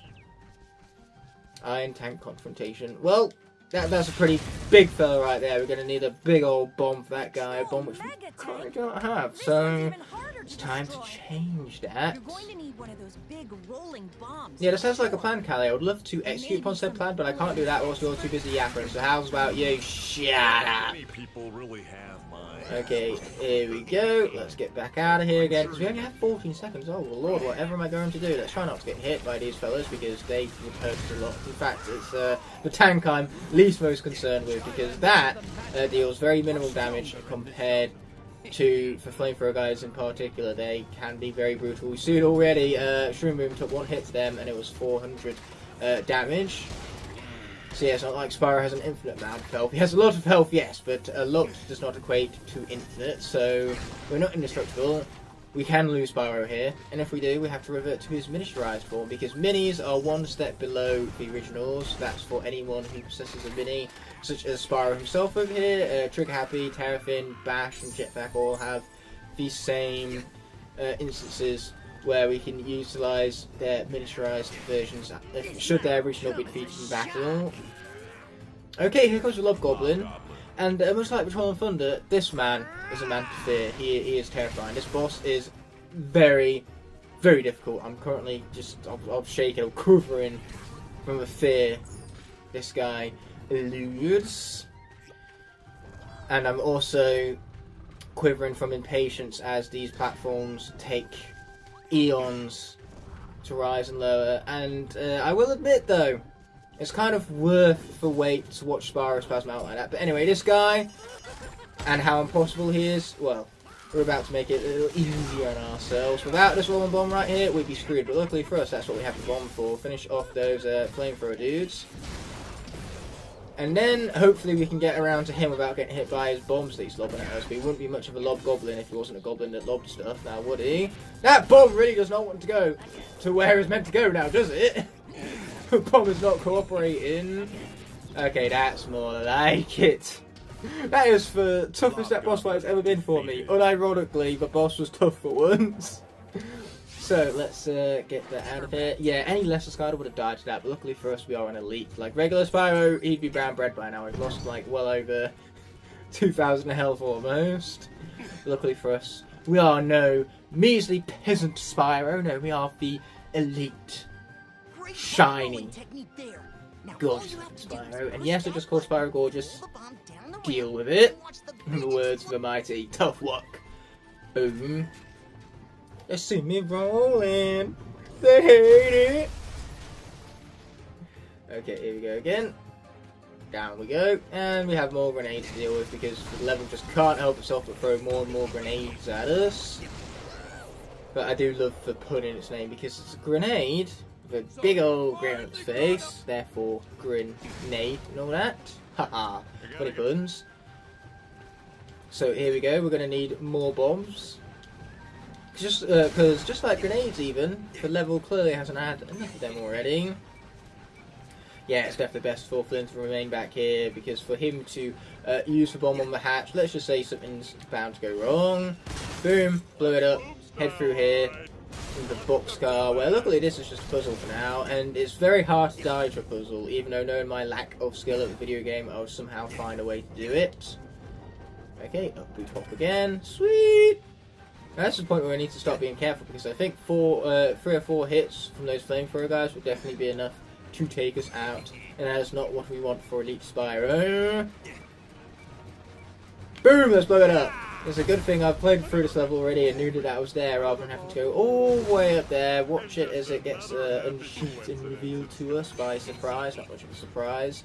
But yeah, then we have to come all the way back just to blow it up. Nah, I'd rather just take the bomb with me and hasten the process a little bit, be a little more effective. Oh no, Spyro, what are you doing with jumps, man? Ah, so much about efficiency right there. Apparently I just can't platform. Okay, so when I don't want to fly, I fly all the time, but then when I purposely double jump to fly, the game's like, nah, would rather not. It's like right there, I double jumped, and the game isn't giving me any sort of flight whatsoever, even though double jumping is exactly what's supposed to initiate flight, and that is what has screwed me up for previous loop around. But there we go, we can finally advance and defeat some enemies where villains are stronger here, so we have no representatives to swap it out for. I'm going to say nice try, Goblins, but it wasn't. Yes, let's grab the pretzel and the pizza whilst we're at it too. Sweet! Now, 1600 health. Let's hope that's going to be enough to defeat the miniaturized arena at the end here. But there are some tough enemies here in the Nightmare Express on Nightmare difficulty. It's like Nightmareception over here. Okay, yep, those flamethrower dudes are what I was worried about. With good reason. Ooh, but they did leave me an orange slice, so in the end it was all worth it. Okay, let's try not to get poked. Being poked, not a good thing. Destroy the ship before they can spawn. Destroy the ship before they can spawn. Oh, never mind, they spawned anyway. They don't care about what I was trying to do right there. Destroy the ship before they can spawn. Destroy the ship before they can spawn. If I keep saying it, maybe it'll happen. Yes, finish him off. And then where's this little friend? Oh, I thought one of them spawned, but apparently they spawned just to instantly commit Sudoku, which I'm absolutely A-okay with. So I cough away. That's what happens when you commentate for 14 minutes straight. Boom! Take it down. Bye-bye, grenades. Not so much a grin on their face now, is it? That's not a now. Don't take a shot every single time I say the word now. That's not going to end well. Or, just don't take a shot every single time I say some sort of gibberish altogether, because pretty much 100%, well, correction, 110% of the things I say is utter gibberish. Let's get him out of here. That's what we're talking about. Okay, come on. Oh, not another one of these guys. Anything but these guys. They terrify me. Okay, I fear no man, but that thing, it scares me. Yeah, but luckily we took out Chill Bill. He just wasn't chill enough. But that being said, Nightmare Express is over and done with minimal casualties. Unfortunately, we still did lose Sure Shot Shring Boom, but that means he merely reverts to his original form. And with that being said, I will see you at the Mirror of Mystery. And here we are at the Mirror of Mystery, where out of context, the level makes no sort of sense whatsoever, much like my commentary right now, and the lack of sense it's making, but Chaos is here, and he's not immediately trying to attack us or insult us. He's actually being calm and collected and peaceful. Funniest thing yet is that these trolls are friendly. In what universe are trolls friendly? This one, I suppose, is the universe where trolls are friendly. Anyway, what we can do here is for each one of these 6 planting positions, we can plant ourselves a flower for 20 treasure. But is it worth going through the entire ordeal to get every single plant? No. Not in the slightest. We're going to plant the 1 for the sake of setting the example, and then move on. But those plants are here specifically in case you come to this guy have no treasure whatsoever, and you get soft lock because you got to pay him in order to take this here cooking pot away from him, because it turns out these mech pieces are extremely versatile. They're good for cooking, for baths, and also for blowing stuff up. Okay, just like that, we are back. Fortunately for once, my TV decided that it's going to give me the warning for it powering off at a convenient situation rather than a boss fight. Imagine being halfway through Chaos and Auto mode and then having to deal with that prompt on screen. How annoying that would be. Regardless, I've entered completely the wrong room, because what we're actually looking for is this part right here, where the biggest threat of the game looms. We're talking, of course, about Chompy, which, oh no, oh, I guess I've softlocked myself out from a Chompy boss fight. Oh dear. And you can't even reset the puzzle if you go out of room and back in again. You have to restart the entire level. Fortunately, it's not very far into the level, so restarting isn't that tedious at all because you can get back there in about 20 seconds straight. But saying Chompy, oh, it's such a shame that we've locked him off and now we can't fight him. He doesn't have potential to kill Spyro anymore. Too bad. I say that like Chompy is a threat for Elite Spyro. Usually he is a threat, but not to an Elite such as Spyro. The Elites are just on a whole different level altogether. Enemies can't hope to even be in that same vein, let alone superior to it. Boom! Take my zappy zap to the face with my special mech that's not got green legs and actually matching. Though I prefer the ones with green legs, they're way cooler designs. Why can't I have one of them reserving the special mech for me? There's a nice thought. There's not the thought that counts, it's the execution of it, and you executed it poorly because now you've made me stick out like a sore thumb. Having mech pieces that match, that's boring. That's like people who wear matching socks. You don't wear matching socks. That's just dull. I'm in this Christmas shirt because that's the opposite of being dull. Peace-loving, tree-hugging, cabbage-kissing trolls are actually trying to fight back.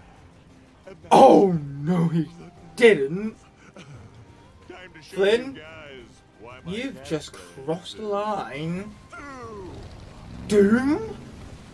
Yeah, that's what I'm gonna bring for you for such insulting catchphrases. Wow.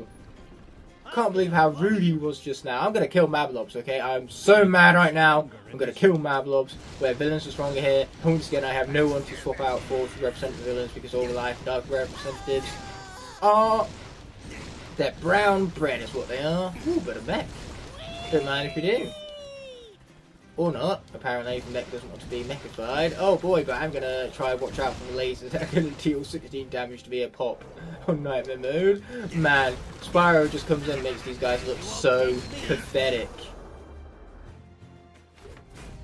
I'm not even going to make a joke about that being the hardest boss fight in the game, because clearly, based on how easily I just obliterated him right there, he is anything but the hardest boss in this game. He is not difficult. But let's take out all of his friends. There you go, take that, suckers! We even healed up for it. Because, you know, we deserve to be rewarded for basically cheating, like elites. They are cheating, but they are also programmed into this game, and so if it's programmed into the game, why not take advantage of it as intended? Elites are really good as a baby mode type thing, because you can hand a 2-year-old a controller for an elite, and you don't need to worry about them constantly killing it off your Skylanders and needing to swap out for Skylanders every 30 seconds. You know, you can just give them elite, give them a controller, and let them go ham and have fun. I feel like that, in essence, is what the elites were designed for. But regardless, the magic element is stronger here, so why not remain as Elite Spyro? Because we have a different magical representative we can use in his place. And Deja Vu is more fun to play as, just as brutal, whilst not being an elite form. If this character did have an elite form, it would be stupid, incredibly so. But also, she comes with this level. It wouldn't be right to not play as her in her own darn level. So yeah, time to finally take advantage of our other representative of the magic element. And yes, whenever an element of the area switches, I can switch out to a Skylander as long as they're corresponding to the element. It doesn't matter if I was of that element already. So because I've swapped out for a Skylander in a zone where the element of the area switched, and I've chosen a representative corresponding to the current element of the area, I have remained within the rules and procedures of the series. I'm also falling off because I felt like it, no reason. That definitely wasn't a lack of directional skill. Nothing of the sorts. Wow, I didn't even need my overpowered Deja Vu attacks in the end.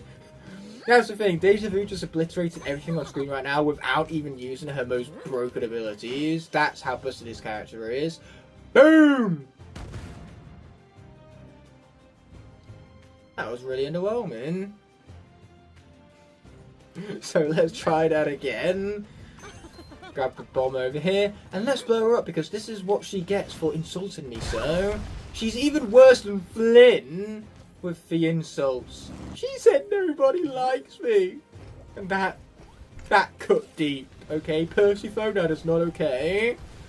And if there's anyone who deserves to have their name purposefully mispronounced, it is evil Persephone. Okay, she is not worth the time nor the effort to say her name correctly, okay? Because she is, by all accounts of the definition, the scum of the earth, even though we're not on Earth right now. I don't quite think floating islands in the sky can function on our planet, not with, you know, how science works. That's the thing, because science is common sense, if ever you're in a science exam, just think about how you would fundamentally break the universe, and then for your answer with the exact opposite of that. So how do you break the universe? How do you make sure that nothing works? Once you've got your answer to that, just write the opposite, and you'll get the answer correct every time.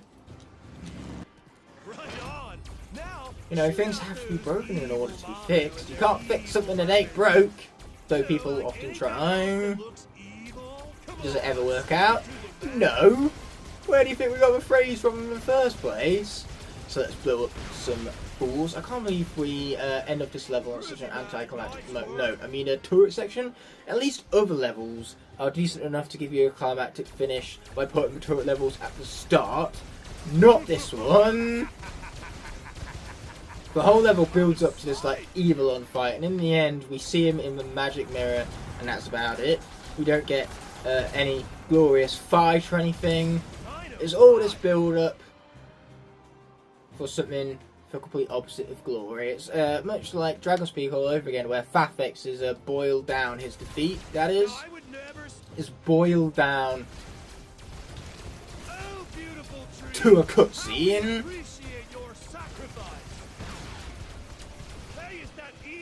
Yeah, my disappointment, it is immeasurable, and now my day is ruined.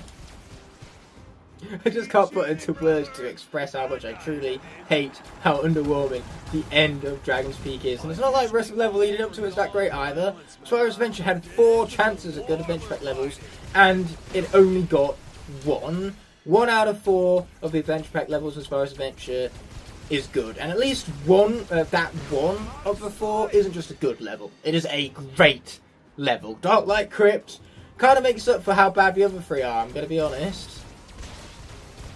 Now, well, I am so glad we did not die to a turret section, because that would have been a really awful way to have lost Deja Vu, because if we die to turret section, we are defeated and class as dead. Cannot use that character for the remainder of the series. To lose Deja Vu in that vein is the last thing you want, because she is one of the few cores and Imaginators that is still worth a damn. She will obliterate most boss fights because her healing factor is absurdly overpowered. But enough of all of that. It is time, without further ado, to roll that outro. Yo guys, I've got a spark which I'm going to use to ignite the fire for the finale of the Skylanders Trap Team portion of the CarryOn Locke here in the channel. We're kicking things off with Deja Vu, as she, of course, concluded the previous episode, the penultimate episode for Skylanders Trap Team here on the CarryOn Locke. So naturally we're going to get a sense of Deja Vu in seeing her at the end of the episode, at the start of the episode even, after we saw her already at the end of the previous episode. So yeah, seeing her again certainly has given me a sense of Deja Vu. Without further ado, a little bit of a rhyme there, making me put without even knowing it, but we've hit the super bounce pad, and in the top left hand corner of the screen we can see the tech element stronger here. So let's just immediately whip her off the portal right now and replace her with the only tech Skylander I have remaining at the moment, Trigger Happy. But fortunately for us, he's so incredibly busted that the chances of losing Trigger Happy, our last tech character, they are slim to none, those chances. So without further ado, let's shoot down some enemies. Now, another thing I need to explain about is what makes this episode so special. So the Skylanders Trap Team finale of the CarryOn Locke is being premiered on the 31st of December 2024. However, for the edit of this video, we're going to time things so that then, when I defeat Chaos at the end of this level, the moment this health is reduced to 0 is when we're going to usher in the new year. So this episode is incredibly ambitious in the fact that not only is it going to be the last Skylanders video of 2024, but it's also simultaneously going to be the first Skylanders video of 2025. At least for anyone living in the UK, that is, because we're basing this on the UK New Year's. So that basically means that because we're anywhere between 5 to 8 hours ahead of US, where my main target demographic is here on YouTube, it basically means that when we bring in for New Year for 2025 with the defeat of Chaos, you guys are still going to be that far behind. So it's still you're still going to have hours remaining in 2024, even though for us in the UK it will have turned 2025 already. In fact, Australia is even further ahead of us, so Australia have been in 2025 now for several hours already. But yes, it is interesting the way how time works in that vein, but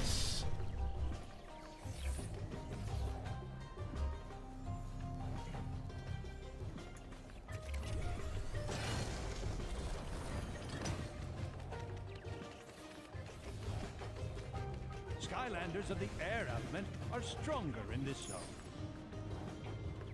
with that being said, I went on ahead and skipped to the end of that puzzle, where now the air element is stronger here. I can't speak. Speaking is hard, okay? So, let's swap out for a little bit of Swarm, because if there's anyone who can handle themselves in a giant level such as this one, it is a giant in and of himself, and the best giant at that, even if they heavily nerfed him in this game, because when he goes to fire his projectiles, he actively fires away from the enemy. Okay, I get that they no longer want to have him so he faces his enemy at all times. That was a bit busted and made him way more maneuverable and overpowered compared to other giants. So to balance him out, he no longer turns to face enemies. But to make it so when you angle yourself to specifically face enemies with your projectile attacks, and then he turns away from them, that's a different story altogether. Because at least, you know, if he just stays still and aims where you originally intended to aim, then at least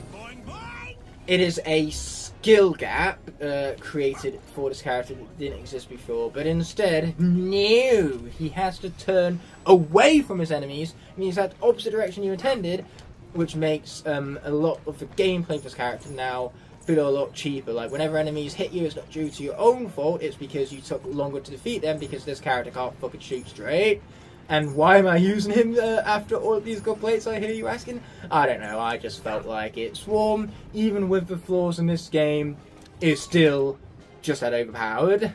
Like how in the previous episode we don't even use Deja Vu's most overpowered attacks, and she still turns out to be overpowered. That is Swarm also incarnate for you right there. Now let's grab some of this treasure right here, because Swarm is not yet my town treasure, unlike most of my other Skylanders it seems. And there's actually a really interesting trophy coming up that you can earn for gathering at least 9 coins in the section where you fall down the ultimate weapon.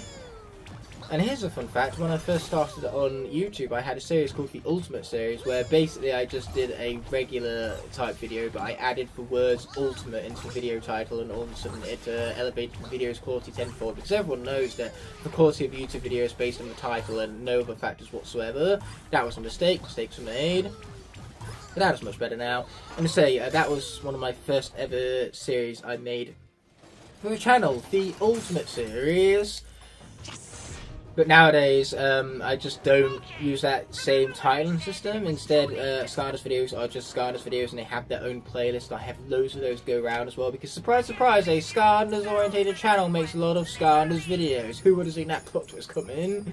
Once again, a plot twist to rival the twists in M. Night Shyamalan's films. I think I might have just made the director a little bit jealous with my cinematic prowess and storytelling capabilities. That being said, because we collected 9 coins going down that section right there, we would have, if I hadn't already, earned a trophy called Do a Barrel Roll, which is of course a Star Fox reference. Interesting to have a Star Fox reference in a Skylanders game. But yeah, let's take down the projectile dude first, because he is definitely our biggest threat right now. I mean, so are those guys. Those guys deal a lot of damage. Now, for grenades, we can just squash them by... Oh, thank goodness for armor, I guess. Yeah, we can just squash them by walking straight into them, being a giant and all that, and then being chompy-style enemies. But where's the fun in that? Ooh, this is fun. This is very fun. I like this. Don't even need to worry about getting hit. For one time Storm does get hit, he has so much armor to just walk it off like a champ. Though I will admit the animation afterwards is very weird when you jump back out of this projectile again. But the fact that I can just stand up here and spam this projectile is one of the things that makes Swarm as busted as he is. I mean, there's even some food there should I get hit and need to regenerate a small chunk of my health.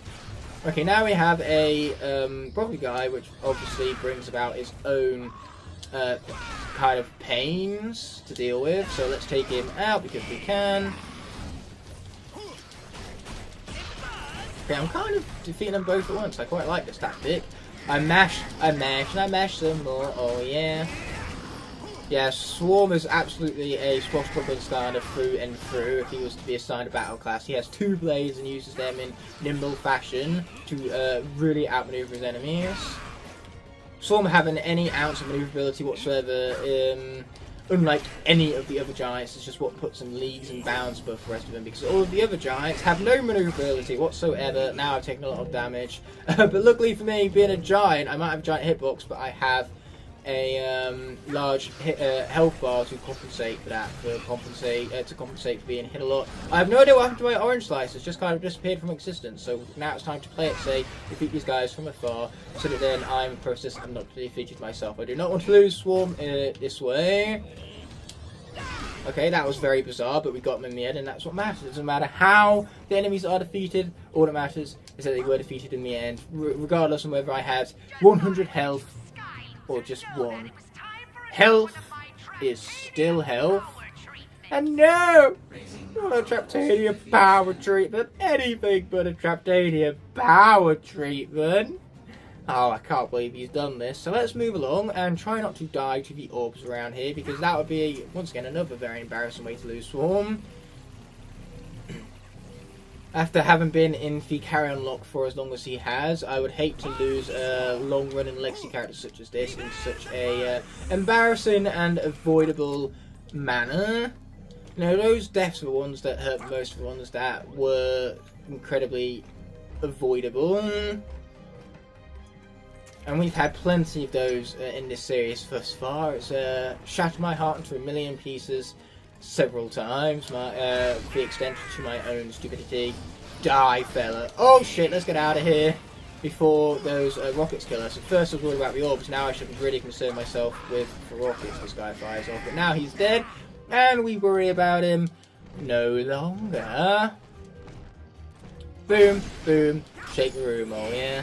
That's the thing, another great thing about Swarm, his attack cycle syncs up quite perfectly with a phrase such as that. But this being said, fire is stronger now, which means that what I need, frankly, is projectiles, because melee-oriented characters stand much less of a chance against Smokescreen, and our only remaining fire Skylander of decent projectiles is Hot Dog. So it's time for him to take centre stage, and we'll see how he does. Not even being at level 20 yet, but he's close, he's on the brink, meaning that maybe a mid-game level up could be the difference between victory and defeat over here. Okay, let's get away from the barrels, because they have a nasty tendency to explode. We're just going to try and defeat this guy from afar, or at least his little minions. Yes, that's better. Take my attacks to the face, suckers! Unfortunately, aren't hitting the smoke from back here. Well, we are. It's little chunks of damage, but every little helps. We're doing this much like Swarm. We're playing it like a coward, but the coward's way out is how you wind up not getting your characters killed. Okay, cool. We set up some traps for these guys. Those doggy bags were quite brutal, actually. I'm quite proud of the way how I played that there. Okay, got to be careful of them guys, because they can almost take up my entire health bar in one fell swoop. We've seen already the 500 damage that they can exert. Why is the water element symbol on oil barrels? Was that just an asset from a previous game that they carried over? Ow. This is what I get for looking at the camera. I've made a huge mistake. So what I'm going to do for Small Dash right here is I'm going to bend the rules a little bit. This is part of the 12 days of Skylanders celebration after all, and it wouldn't be a very jolly celebration without Christmas chase variants. So it would be a huge shame to not take advantage of my Snow Dash figurine. She will have a Light Core Blast, so that's going to give us a major advantage as well. But if this version of Small Dash dies, we're still going to count it as it would be an original death. But that's not going to happen anyway, because Small Dash is way too overpowered to be defeated. Though I did already mention the troubles you can run into attempting Smokescreen with melee-oriented characters. So hopefully what I've just been alluding to will not come into fruition, and hopefully I won't struggle so much. It's going to be a nightmare to get through this section, but that doesn't mean that we're guaranteed to have any more losses. Boom! Especially when that Light Core was going to take down that fella right there. Oh, the sun is turning out very useful right now also. Okay, cool. He's out of here. Unfortunately, I couldn't get close to Smokescreen in that moment because his fire was sort of in the way. Oh, dear, that was a lot of damage. That's not very good. Small Dash is also not quite fully leveled up yet, which is a huge ass shame. Watch out for the grenade. Oh, yes, I got my Eclipse Form back. That's great. Okay, watch out for when he does his slump abilities. Get him! Get him! Okay, I need him to die some more. Let's Small Dash ourselves out of there because we can, and it's funny to incorporate her name into her own attacks. That's what I love about her soldiering ability. Let's take him out. Okay, cool. Got to be very careful with Hoodsicles. They are very... Then again, pretty much everything here is a threat, so describing them as more of a threat than anything else would be unfair. You know, pretty much if it walks and it attacks, it is a threat, and it should be killed immediately. So that seems to be asking too much. And now there's two of them! Who gave them permission to have two? Oh, sweet, that's one less. And that was some really, really nutritious pizza right there. You ask me what I'm thankful at Thanksgiving? I'm thankful for pizza. Then again, I think a lot of people are. Pizza is kind of like a common thing to be thankful for. Okay, cool. He's dead. No more projectiles. That's stuff to deal with. As long as we're cautious. Which is really listen to my advice over here. As long as we're cautious, we should be alright. Hoodsicles always attack after the third teleportation cycle, so long as we're aware how many times they've teleported, we're going to know when they attack, like right then, for example. That's a lot of experience. Maybe for Hoodsicle will be enough to level me up, and then obviously I insta-heal from all that. So yeah, let's take advantage of our Eclipse Form now, because we can. Okay, that's not quite anywhere near where I wanted it to be. Okay, let's get out of there. Luckily for us, that's what we have our dash attack for. Thank you, Soul Gem. You see what I mean? I stopped playing carefully with Hot Dog, and that cost me his life. I'm starting to play safely and strategically with Small Dash, and it is working a lot better than my previous tactic. My previous tactic might as well have just been die, because that's all what I did. There was no strategy, in fact. The strategy there was no strategy. I failed to plan, so therefore my plan might as well have been to fail. And we bring down the sun! Oh, you thought that was powerful now, buddy? You ain't seen nothing yet. Boom! I love this character so much. And now he no longer has any minions to help him with all this foolish deeds. Boom! He stands no chance. You can jump up. Newsflash for you, buddy. I can jump up too. You're not special. But hey, while Small Dash is about to open the pickle jar right now, Hot Dog did loosen it for a little bit, you know.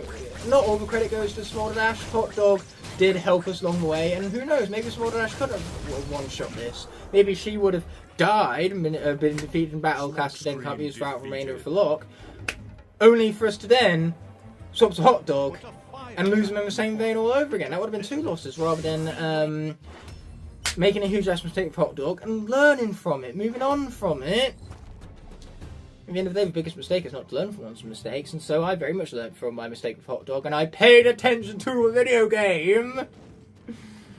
The only thing to make Nightmare more nightmarish is for lack of attention. That's what gets Skylanders killed, not the enemies for lack of attention.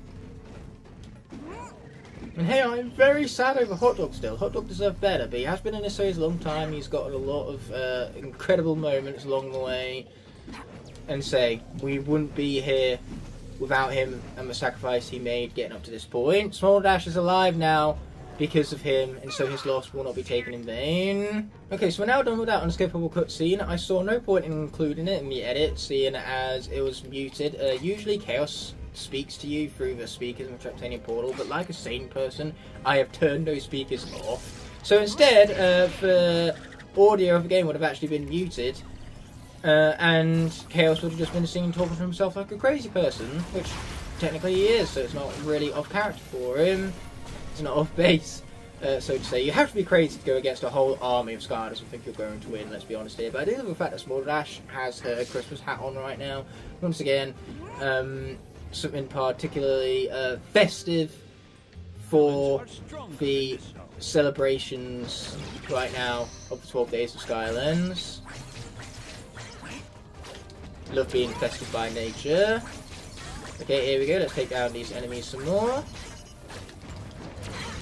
But this is really annoying because it means we're going to have to go into the Chaos boss fight as Small Dash, and I do not have much faith in Small Dash solo shot in Chaos, to be perfectly honest with all of you. Chaos is a little bit tough for a melee orientated character. Like, I managed to solo shot him as Wildfire. Not on Nightmare difficulty, I didn't. Wildfire is a better character than Small Dash in this game. Like, I prefer Small Dash overall. I think her design is better, and her gameplay flows a lot better than Wildfire. But Wildfire is just such a unit in this game. His damage output is absurd. By definition, he is objectively a more powerful character. And he's also fun too, because pretty much any character that overpowers the enemies is inherently fun. So it's a shame that we lose 2 Fire Skylanders in one episode, but unfortunately this game just really loves screwing over the Fire Skylanders, because fire rarely appears in this game, but when it does, it's always the hardest sections, it feels like. Whoa, let's just stop and hit pause on the face cam for a moment here, because going into a Chaos boss fight, we know how intense it can be, but I wasn't expecting it to get as intense as it did. So right around the 5-minute mark of the boss fight itself, I decided to quit attempting to commentate on top of the boss fight because it just demanded too much concentration from me. So because of that, I don't really have much of an exciting face cam to show you. So instead, we're going to strip away the face cam entirely. We're going to play through the boss fight, and I'm going to post commentate it instead, so that way the commentary can at least be a little more present. So without further ado, let's get into the boss fight itself. So here we are, kicking things off, of course, with Small Dash. I like how we can fire off a sun projectile, and then whilst it lingers, it deals continuous damage to Chaos right now. So that is pretty much the technique I started with, and I was hoping it would be consistent throughout, but it's actually more tough to aim correctly with the sun than what you'd expect. And when you have the shockwaves on top of that, this is the intensity I was alluding to. But hey, that sun once again dealing a couple bits of lingering damage. Chaos walked straight into it, but unfortunately because he was walking towards the projectile rather than away from it, the projectile didn't deal as much damage as it could have. But now we're going to capitalise on Chaos finishing up his shockwave movement, but unfortunately at the end there we got hit twice but shielded one of them, so that certainly is convenient. But in Eclipse mode we're dealing increased damage with the whip, very convenient that indeed. I really need to get used to or get accustomed to in this boss fight jumping over multiple shockwaves at once, because that's a far more efficient means of dodging these shockwaves, like I did just there in fact. So yeah, if I did that more often and I capitalised with projectiles, then this fight with Small Dash is certainly more than doable.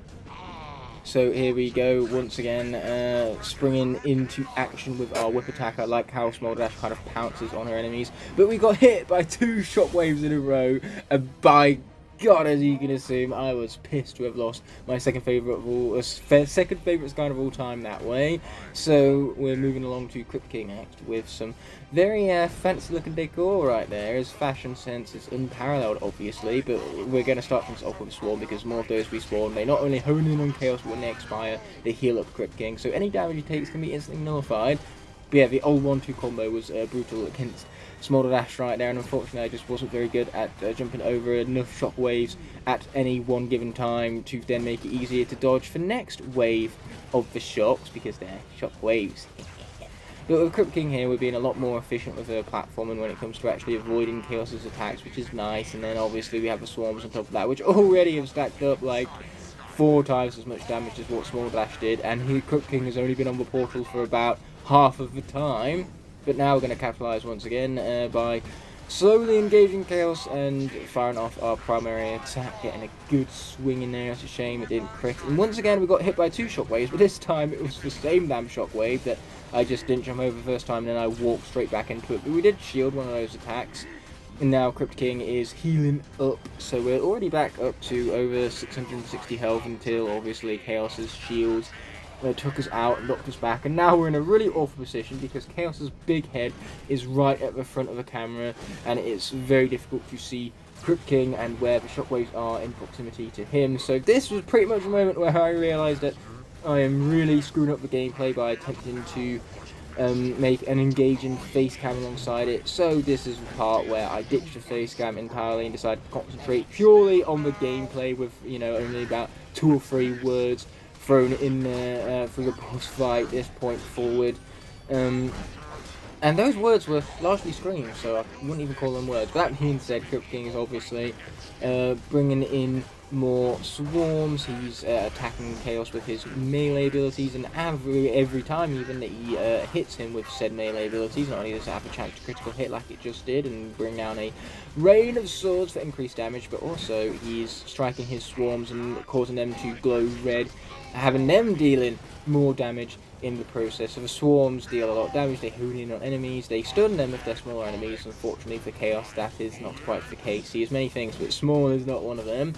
That being said, he also deals even extra damage on a critical hit. You've already dealt the extra wave of damage, so the Rain of Swords really is just insult to injury afterward.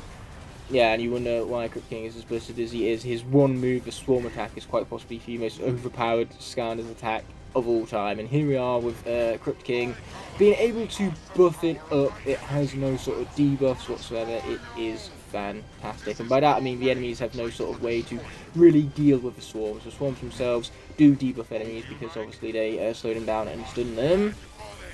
So here we are, once again spawning in as many swarms as possible. Not that we need the healing, so this is the part of the fight where we're really prioritising our dodging skills, because we want to take as little damage as possible, and then our damage output can be dealt largely by our swarms. Here we go, we're almost done with the first phase, but almost doesn't quite count now, does it?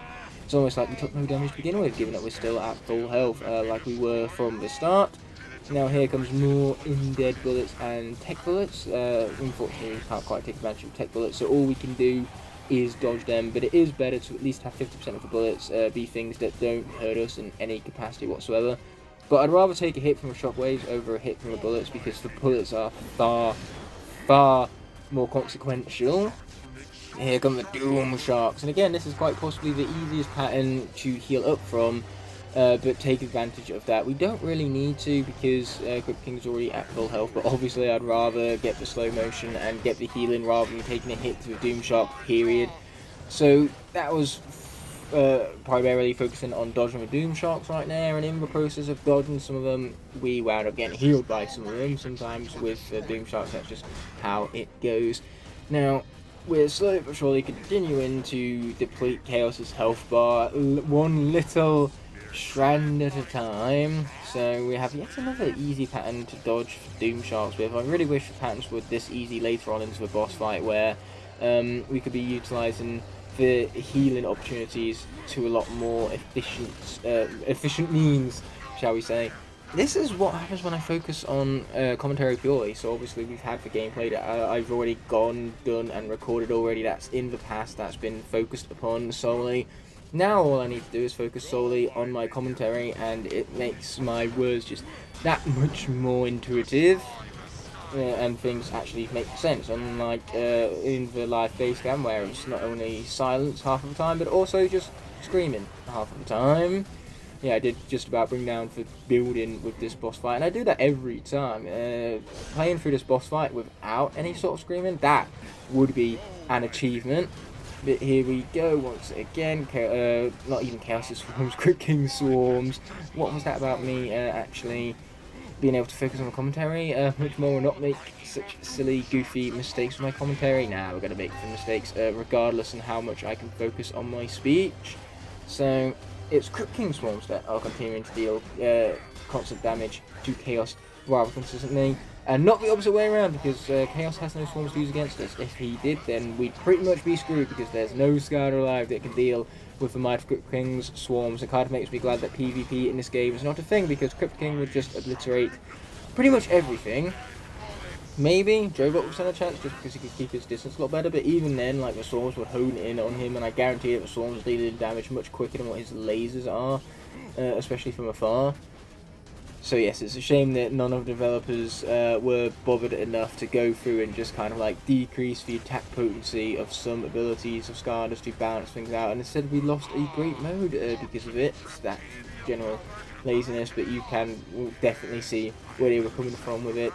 More Doom Sharks and an easy pattern of that. I don't even know, well, I do know why I was bothering with the healing there, because I wasn't quite back up to 933 there yet, and that just proves as to how easy the healing was to take advantage of. But we finally move on to the second phase. The first one always feels like the longest. Luckily these phases do go by a lot more quickly, but this is where the fight really intensifies, and I've already lost one Skylander, so let's hope that Crypt King does not suffer the same fate as Small Dash. But while Small Dash is a character I prefer overall, she's just not nearly as efficient in killing bosses in this game as Crypt King is. None of the Swap Force cores are. That's the problem we've been having with the Swap Force cores in this playthrough, because yes, this game really has agenda against the Swap Force cores. Like, no Swap Force cores can survive. It's like doctors in The Walking Dead. They can never ever live on that long. You just have to kill for doctors in a few seasons, otherwise, you know, they're not really a true doctor character if they don't die very quick, suddenly and inexplicably.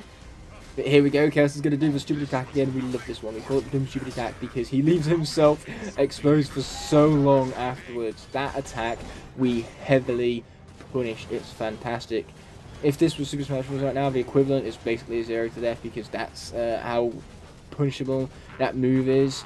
It's like doing Ganondorf's up tilt all over again, which is not a move you want to do in a Smash Bros. Match, like, ever. I don't even know why that move exists, because there's just no upsides to it, and the upsides it does have are not worth the risks and the drawbacks. So here comes Chaos attempting to break the fourth wall again. In fact, he's not really attempting to do it. That's exactly what he is doing. He's obviously acknowledging us as the player. An interesting way to conclude this game, I suppose, with all the fourth wall breaks. But Skylanders has always been about including the player. That's part of the magic of the franchise, after all. Now, Chaos almost down to half health. If he didn't heal constantly throughout this fight, then he would be down to a quarter health already. But that's where we need to get him in order for the final phase to initiate. And the question is, will Crypt King survive? Or for how long will Crypt King survive? We're about to find out. Here we go, once again, punishing the dumb stupid attack. I wish Chaos did nothing but the dumb stupid attack. That would be asking for a lot, certainly. But boy, would that mean that I would be living the dream, taking down Chaos with ease, because all he does is a dumb stupid attack. But yes, that's just asking too much. Dumb stupid attack time? No. No, of course not. But we do have Chaos bullets, which are a one-hit wonder. You get hit by them, I'm pretty sure it's 9,999 damage, so no Skylander can tank that amount of damage. No Elite, and certainly no Trapmasters such as Crypt King you see before you. Luckily for us, we avoided every single one of those. We would have took a shockwave to the face if it meant avoiding one of the Chaos bullets, but we didn't have to, because in the end we just turned out awesome, and we're continuing to be fearful of the shockwaves. They're very intimidating, coming out in packs like that. We're jumping to the left and to the right in order to give ourselves enough time to jump over them each individual wave, rather than jumping over multiple ones at a single time. But much like jumping over Chaos's attack in the ending of Swap Force, I'm just not very confident when it comes to jumping over two of those waves at once. But speaking of confidence, I'm getting all the more confident that Crypt King might just survive this, getting into the final phase, still at full health. It's like he never took damage in the first place. It's brilliant. But here we go, one of Chaos's more brutal attacks, because obviously you can get hit by the initial sword strike, and then you have to deal with the shockwaves as well afterwards, ones which deal 375 damage, as obviously exemplified by Crypt King getting hit right there. So, in case it wasn't clear enough already, you have the literal visuals to back up exactly what it is I'm saying here. Let's continue jumping over shockwaves. We're getting better at jumping over multiple ones at once, which is great. But what's not so great is Chaos is doing this attack again. It's so unpunishable. It's quite the opposite of a dumb stupid attack. I wish he did a dumb stupid attack more often. That was spelling on, that's asking for too much. Now, half health is what Chaos has remaining. That's what we have to deplete. Maybe just using Crypt King. I mean, Crypt King right here is being very efficient at opening the pickle jar. We've definitely got a couple of pickles from this, but that's only because Smolder Dash went on the head and loosened it for him before, and we wouldn't be where we are right now if not for Smolder Dash. But boy, Crypt King is almost down to half health again, and caution shall be advised, because even if I can heal up, I can't heal up that quickly, so less damage is for merrier. That's for key after all. So here we are. Let's continue jumping over shockwaves, because that is basically 80% of this fight. Here we go. Watch out for that. And it's also pretty much how I've lost 80% of my characters in this fight, just doing dumb, stupid things with the shockwaves, especially when it comes to flying characters, where I go to jump over a shockwave, accidentally hit the jump button twice. All of a sudden, they're in flight mode, and the shockwaves are too high for them to dodge. It does get pretty ridiculous sometimes for trap team jankiness. I hate the fact that they introduced the idea of double jumping to fly, but then again they did it out for characters who have flight that they didn't want to waste a tertiary attack for it. Characters like Chopper, who can now fly, not needing a tertiary attack to initiate said flight.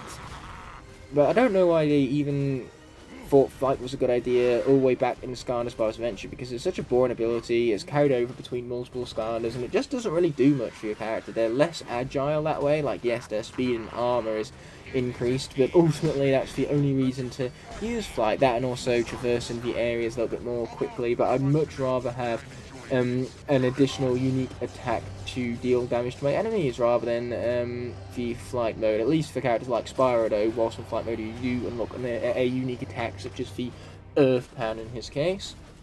So here we are, got a shit ton of healing from Doom Sharks, because here I was earlier in the fight pointing out how easy the patterns were, and yet this was a pattern we had lying in wait, quite possibly the easiest one to take advantage of and heal from efficiently. So here we go with more Chaos overpoweredness, to say the least. Yes, Chaos is busted in this game, both as a character you fight against and a character you fight as. It is convenient that Chaos is broken. It really rewards you for making it to that point in the game and defeating the final boss, as well as obviously purchasing a Chaos Trap, or taking advantage of the ultimate Chaos Trap if you're obviously from the Dark Edition side of things. We took one hit from a shockwave, but it was better that than the life pellets, and we take another hit from a shockwave. It's almost like I want Crypt King to die at this point. What dumb stupid mistakes to make back to back. And here I am thinking that if I focus solely on the gameplay I'm going to perform better, but nope, I'm only human after all, and I'm going to make dumb stupid mistakes. A bit like Chaos here, making a dumb stupid mistake with his dumb stupid attack. We'd love to see it. I call it a dumb stupid attack for good reason. You think Chaos would learn? Ha! Nope. So here we go, time for more swarms to take advantage of, where they're going to hone in on Chaos. So, oh boy, though, I'm one shockwave away from death. This is terrifying. I am scared. I am very much scared. And now we have shockwaves as well as Doom Sharks, and a shockwave and a Doom Shark, and he's gone. Crypt King is gone. And now I have to rely upon the might of Elite Trick Happy, because when in doubt, go for an Elite. But we didn't go with Elite Trick Happy before we did Crypt King, because Crypt King, even compared to Elites, is superior somehow. My apologies if you hear that drilling in the background. Obviously my dad has chosen a very good opportunity to start with some works. But you probably can't even hear it in the background. My mic is too good for that crap to pick up like noises from far away. So Trigger Happy was just standing for a moment there, right where the sword was about to strike. Luckily he did move out of the way in time. And hey, Trigger Happy is quite possibly the most satisfying character to count down to the New Year's with, because of his bullets like consistently hitting Chaos in a rhythm.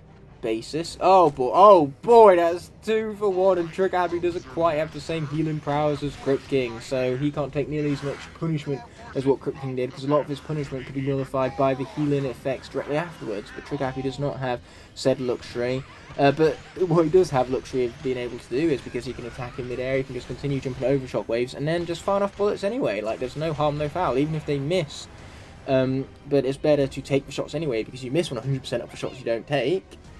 Nice way to shoehorn in a life lesson, I suppose. But here we go with Trick Happy. We have gotten through about half of what was left after Crypt King was defeated, and Trick Happy has more than half of his health remaining, so hopefully this pattern continues for Elite Trick Happy's sake. But we do have a Trick Happy after this, Trigger Snappy, so carrying him forward into Supercharger seems practically guaranteed at this point, and that's very important because that means we get to Supercharge Trick Happy. He becomes Supercharged, and therefore his Double Dare version will be unlocked. It will no longer be locked, so to say, to obviously quote the name of the series here. This is a lock, and a lot of characters are locked out, including Double Dare Trick Happy, because, you know, we can't even utilise him in this game, so what would be the point in having him in the roster? So here we go, time for more machine gun, because we're at the perfect distance, and not to mention the machine gun is quicker, and it deals more damage than just mashing buttons. Plus you can just hold the button, so that gives my fingers time to rest and recuperate after just all the mashing I'm doing already. Because look at this, I'm mashing to fire off bullets every which way, and now I'm taking damage from shockwaves, because again I kind of stood at the direct crossfire of the swordsman there. But oh yes, this is what we're talking about, a nice easy Doom Shark pattern to deal with. Get in there. We do have to be careful once more though of the shockwaves and the Doom Sharks too, because they would have, had they dealt damage to us, dealt well over 500, and as you can tell, Trick Happy has 900. 2 shots from them, and he is as good as a gunner. But having Elite Trick Happy is an advantage no matter what, because say a Double Dare Trick Happy is to be defeated in Superchargers, we have his original to fall back upon, and in this case the Elite replaces the original because it's the exact same pose and the exact same moveset as the original. The only difference being for damage output and how much health they have to begin with. So why the hell not take advantage of Elites, right? They've definitely been our saving grace throughout the entirety of this series. As well as armor, let's freaking go. Armor is our saviour right now. That hit could be the difference between surviving this fight and being defeated by it yet another time. We've lost 2 characters already, and in my opinion that's too many. So we need to keep our losses to a minimum moving forward. I don't mind if I do with them tank bullets, yo. Who knows? Every little chunk of health counts. So that, once again, could be the difference between being defeated or not. But man, was that massive chunk of damage thanks to a mighty machine gun. And it was perfect spacing too, because we was just outside of range of Chaos's like surrounding shockwave right there. He's done the super attack. He has done the super attack. Oh, we're gonna capitalize on this. Oh, this is beautiful. Wow, Trigger Happy, absolutely fucking beasting it. And anytime now, we're going to be ready to begin the countdown to the new year. So without further ado, I'm going to finish with my commentary, and I'm going to let Skylanders Academy save the rest. Eruptor, Ow! Welcome to the party. Party? What party? What, you didn't see the e-bike? You better check your social media, bro.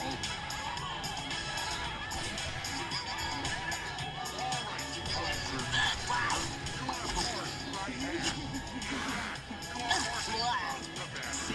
There you go. Now you're having fun. Libby! Enough of that crazy catchy thing! It's times like this I wish the Mayas were right and the world did end after 2012. Eh? Lemmy, were you saying something? Oh, no. I don't care! It's time to count down to midnight! Ready? 10, 9, 7, 12, Literally 8, 6, 5, 4, 3, 2, 1. And just like that, we have defeated Chaos and ushered in the dawn of a brand new year. So this premiere might have started back in 2024, but we're finishing it here in 2025 with the defeat of the toughest boss fight in the franchise, you could wager, that being Chaos Trap Team Nightmare Mode. And we have the credits rolling us out towards the end of the video in the top right hand corner, and we have my face cam taking center stage instead, because let's be honest here, we'd way rather watch my face rather than the credits roll for Skylanders Trap Team. So that having been said and done, I just want to take this time to thank everyone for the support you've showed me over this last year, 2024 in particular. We had a lot of high highs and low lows because videos were very lackluster in the latter half of the year. We more than made up for it in December with 19 uploads this month alone. How insane is that? In fact, throughout the entirety of the year we had 96 uploads, and with 366 days in the year it means that we had at least one upload every 4 days, and that is fairly consistent. It's just a shame we had to take those breaks in between to account for not only things taking place in my personal life, but largely to account for my change in living arrangements, as I was obviously moving out to my own studio apartment to garner my own space. But that wasn't particularly an ideal filming environment. But we've talked about that already when I returned to YouTube back in December after that fairly decently length hiatus. We only had those 2 videos in October that connected the end of August with the beginning of December for my main uploads throughout the year. I'm gonna say, you guys, regardless on the quantity of the uploads, you have consistently supported this channel, and I can't begin to thank you enough from the bottom of my heart. I deeply appreciate every last one of you. But before we roll that outro, I'm quickly going to butt in with one final announcement, and that's the fact that we are going to catch up on the episodes I've missed for the 3rd season of 12 Days of Skylanders. Of course, we jumped from day 3 to day 7, so all of those days in between we've missed are going to be uploaded from this point forward, so we can catch up in time for January 5th, when we're going to do the 11th day of Skylanders, which is going to be the live stream for Skylanders Trap Team, and I'm going to announce the giveaway winner of the Skylanders Trap Team starter pack in that live stream. So that takes place on Sunday the 5th of January, as opposed to the 4th of January when it was originally supposed to take place. But this scheduling works out a lot better for me. Perhaps it does for all of you as well. But with that being said, it is time, without further ado, for that outro. Thank you so much for watching through to the end of this video. I deeply appreciate every last one of you, since it's viewers such as yourself which make these videos possible, and I couldn't do it without all of your unwavering support. If you enjoyed what you just saw, you can click on screen now to watch either my most recent video or a video picked out specifically just for you. You can also access the entire playlist for the video you just watched. I'll be seeing you in the next video, but until that moment arises, peace!